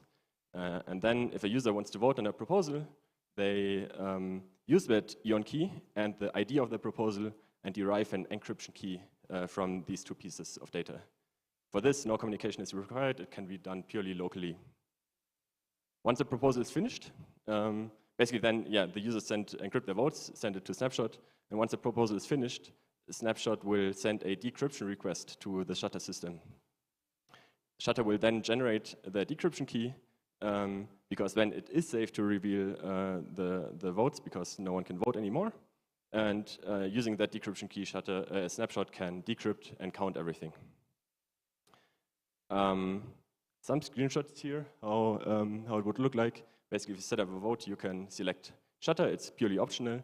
If you do that, during voting, you see nothing, basically. You only see the number of votes number of people who submitted votes already. You don't see how many votes Alice got. You don't see how many votes Bob got. And only in the end, when no one can vote anymore, you will see that, in this example, Alice is won and Bob didn't get any votes. Yeah, and as I said, this is starting from today. It's live. You can try it out. We do have some other things at Shutter we do using this mechanism. I hinted that it's quite general, and it's mostly about MEV related. And since I have 1.5 minutes left, I want to talk briefly about this. Basically, we use this threshold encryption mechanism to prevent front running and malicious MEV. Our main focus here is rollups. So our product here is called Rolling Shutter that can integrate into rollups as a kind of a plugin. But we're also looking at beacon chain at L1s. There we have, for example, a beacon chain proposal, but more on the research side. Yeah, that's basically it. Please try it out. It's still, of course, early. There might be bugs, but it should work. It's live. You can scan this QR code if you want to try it. Follow us on Twitter, Project Shutter, also Snapshot Labs, our collaborators, and Ulupe, who's the guy who was supposed to be here, and my name is another Yannick. Yeah, and of course, this is all part of Brainbot, so the company that does Shutter is called Brainbot, and we have lots of other projects, including Beamer, Raiden, Trustlines, PowDump, lots of Beamer people here. Yeah, cool, thank you. We still have time, so if you have any questions, remember that lighting talks are like 7 minutes, and we have 3 minutes for questions, so we have our volunteers. There you go. Please, 1 second, because for the streaming. Thank you, Nicole. Is it obligatory to have the results shown at the end of the voting with Snapshot, like on a per voter basis, or do you just show the aggregate results? So in this mechanism, to be honest, I don't really know what Snapshot shows, but in principle, all votes will be public afterwards because the encrypted votes are public and the decryption piece public, so you can find out who voted for what. That's part of why I said privacy is not in scope of this. For this, you would need other mechanisms if you want that. One short question more. Yeah, just follow up. Are there plans to introduce privacy into the setup? Not with this. I think threshold encryption basically ends there. I don't think it's possible for this. You need some heavier cryptography. Thank you. Very cool. All right, big round of applause for Yannick. Thank you so much. Thank you.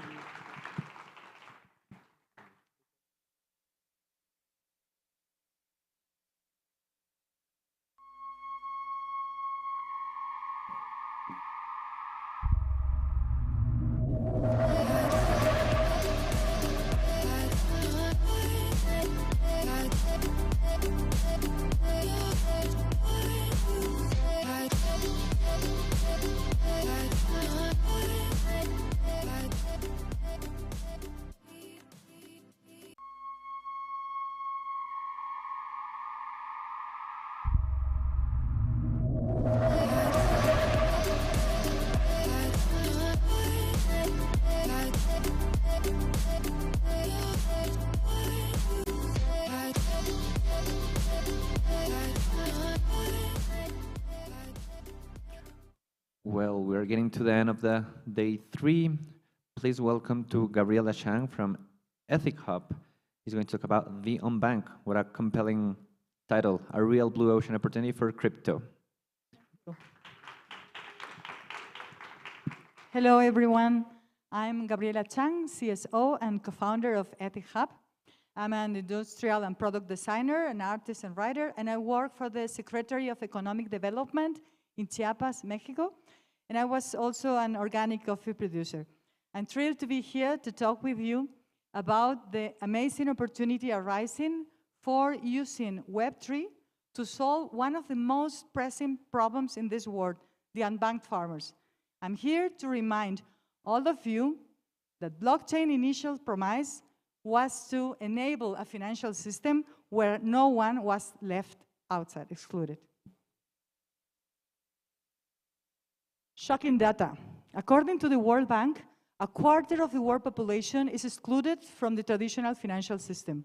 So this means that the only source for working capital for nearly 2 billion people is shark loans. And they often have to pay over 100% interest for the little money they can borrow within their communities. Bad news.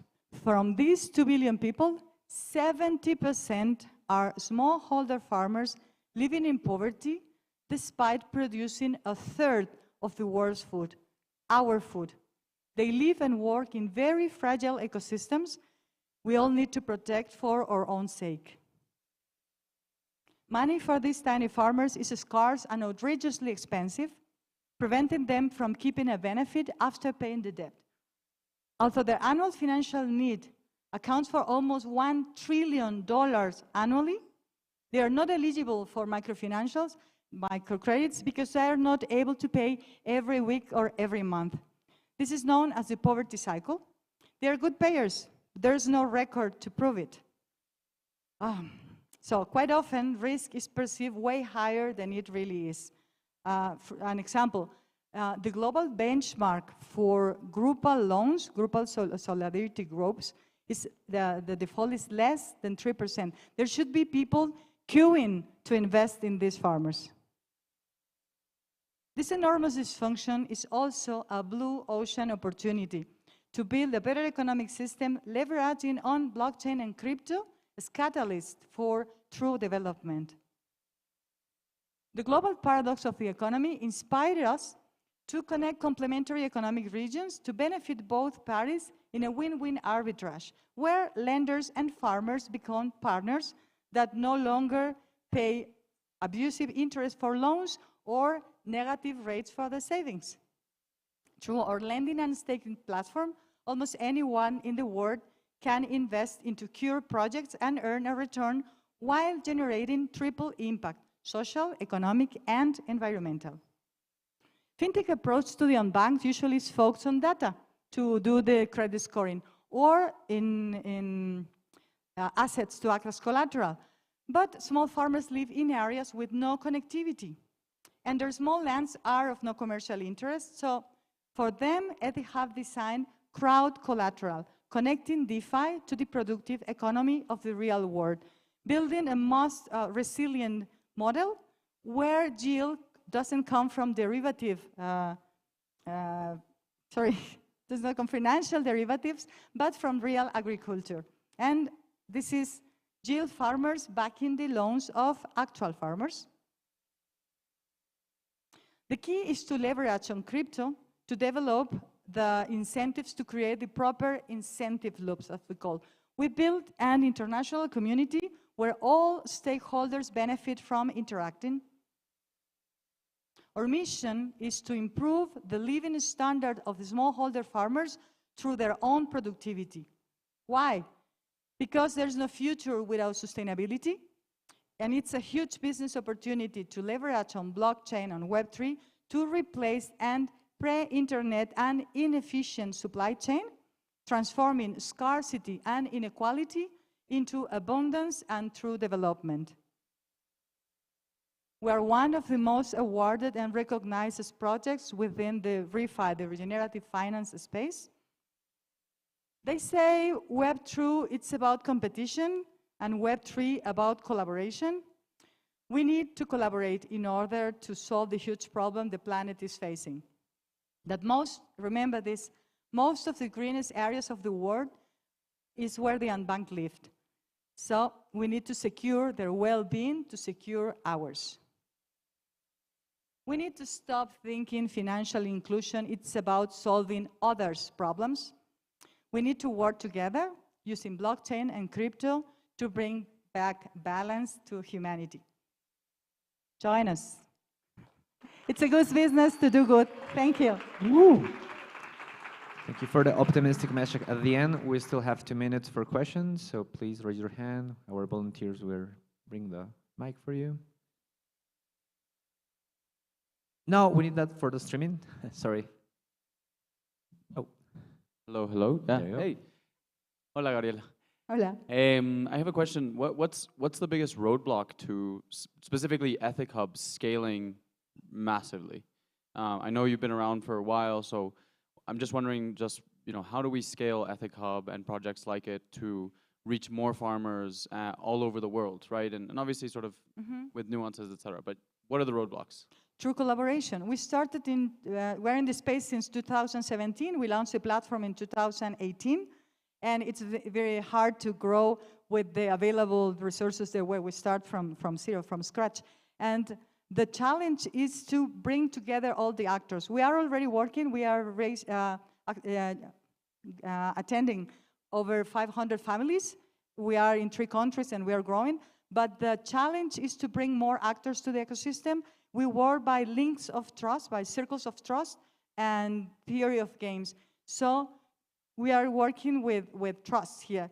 And we are actually having the partnership with ICA, which is an institutional entity, the Inter-American Institute for Cooperation for Agriculture. And we are already doing some other partnerships in order to access the farmers that are already selected by these trusted entities. And from there, go down the pyramid of the social population. Thank you. Shout out to Gabriela. Gracias, Gabriela. De nada. Gracias a todos. Si tienen más preguntas, if you have more questions, you can contact me later. Thank you very much. Thank you.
We are coming to the end of the day 3. The good thing about this last talk is that we can have more time for Q&A. So please welcome Pablo Larguía from Sensei Node, co-founder and CEO. He's going to talk about client diversity, why it matters. Welcome, Pablo. Thank you. Hello, how are you, everyone? Thank you for joining us. So I'm Pablo, as Juan David said, and I'm going to talk about client diversity. So this is the clearest image of the universe that it was taken by Telescope Web like 3 months ago. So imagine if instead of this, the universe will be like this, with a lot of black holes. Doesn't make a lot of sense, right? Well, that's exactly how we humans collaborating in the Ethereum validation of the network are working together. Like most of the nodes worldwide are in Europe and in the US, and very few in other regions. So for geographically decentralization, it's super important from all of us to make sure that we collaborate and make a better network together. If you go to ethernodes.org, you can see that in the top 20 countries, number one is the US, and there's no single country in Latin America or in Africa as top 20 in nodes in the regions. Then we have a second centralization point, which is with client. As you know, most of the nodes are hosted with Geth and Prism in execution and consensus clients, which is also a kind of centralization. So first we have geographically centralization, secondly, client centralization, and then we have the Amazon centralization. Most of the 50% of the nodes worldwide are hosted in Amazon Web Services. So again, at the end of the day, we are building a decentralization network, super centralized, in this case, in Amazon. So it is the third centralization point. And then we have the fourth one, which is the providers of staking worldwide. As you know, most of them are concentrated in Lido and centralized exchanges like Coinbase, Kraken, Binance. So again, we think there's an opportunity to change all of this together. So this is a little bit what is going on right now in terms of node deployment worldwide. So my talk today is to bring awareness and consciousness on how important it is to really think when we stake, to take care of these 4 different pain points. And what we can do is make conscious choices, like make sure where you stake your ETH. If you can do it with a non-custodial solution, a decentralized solution, where are the nodes of that node operator hosted? Diversified jurisdiction is also super important. As you know, what happened with Tornado Cash a couple of months ago in the US. So again, diversity is so important here. Also with hosting providers and execution and consensus layers. So what we are doing, last minute, what we are doing from Sensei Node, we are the first and only node operator in Latin America. So we just launched a smart contract, a non-custodial solution where anyone can deploy a node in the region. So basically you just connect with your MetaMask wallet and you can send 32 ETH and have your node in Latin America helping diversity of geographically diversity, also data center diversity. In Latin America, the data center industry is super fragmented, which means that there are a lot of local and regional providers. So we work with all of them to make sure we promote decentralization. So with that smart contract, a certificate of deposit, we are giving an NFT where you have your 32 ETH plus all the rewards generated, and it's also the liquidity that can be sold in any NFT marketplace. So this is our approach to decentralization and how we want to help. So yeah, so now thank you very much, and I'm happy to be here. Thank you, Pablo. We have 3 to 4 minutes for any questions. Why is important diversity, client diversity, geographically and in general? Good day. I only wanted to know that you can't unite all the validators to the Lido or Coinbase, because Lido is different validators and Coinbase don't share who is the sub-workers for validate the Ethereum 2 nodes. So on your slides, Lido is like 29%. Mostly it's like more than 30 different validators there. Inside Lido, you say? It's not a Lido, it's like unity of independent validators. Yes, that's correct. But you're talking about Lido in particular, that they have 28 different node providers. Yes, and Coinbase have the same situation, only they don't have clear information on the public sites. Yeah, in the case of Lido, yes, they work with different node providers, but there's a single point of failure in the smart contract, potentially. Yeah, but okay. But I think that this screenshot that is on your presentation is not correct. That is only my note. It's taken, which This one? This yes, one? Yes. It's taken from...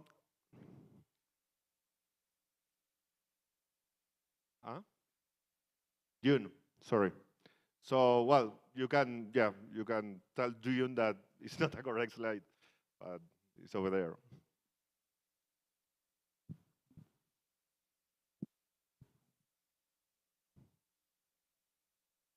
Hello? Oh, nice.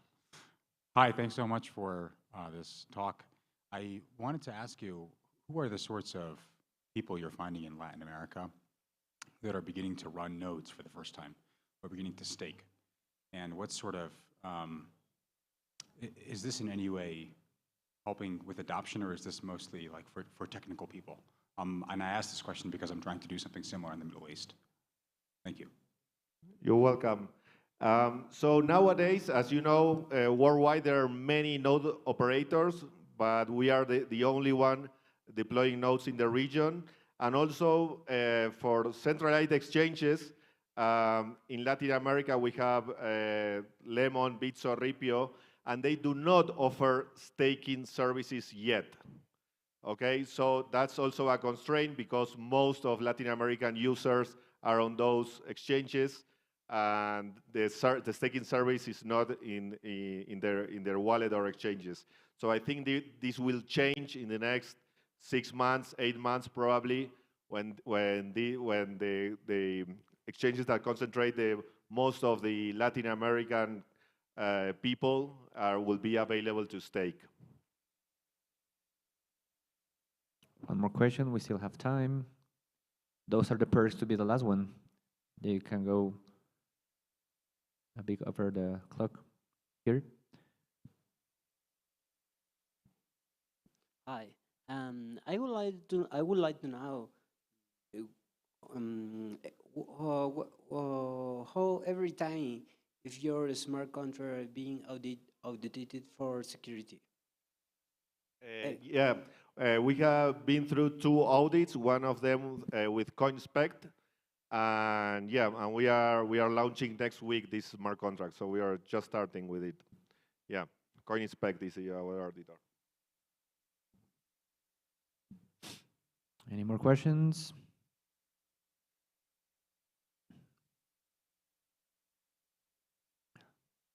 Okay. All right, Pablo, thank you so much. We need to improve that map to have more points below. Absolutely. Thank you, Juan David. You're welcome. Big round of applause for Pablo. Thank you. Muchas gracias. Thank you.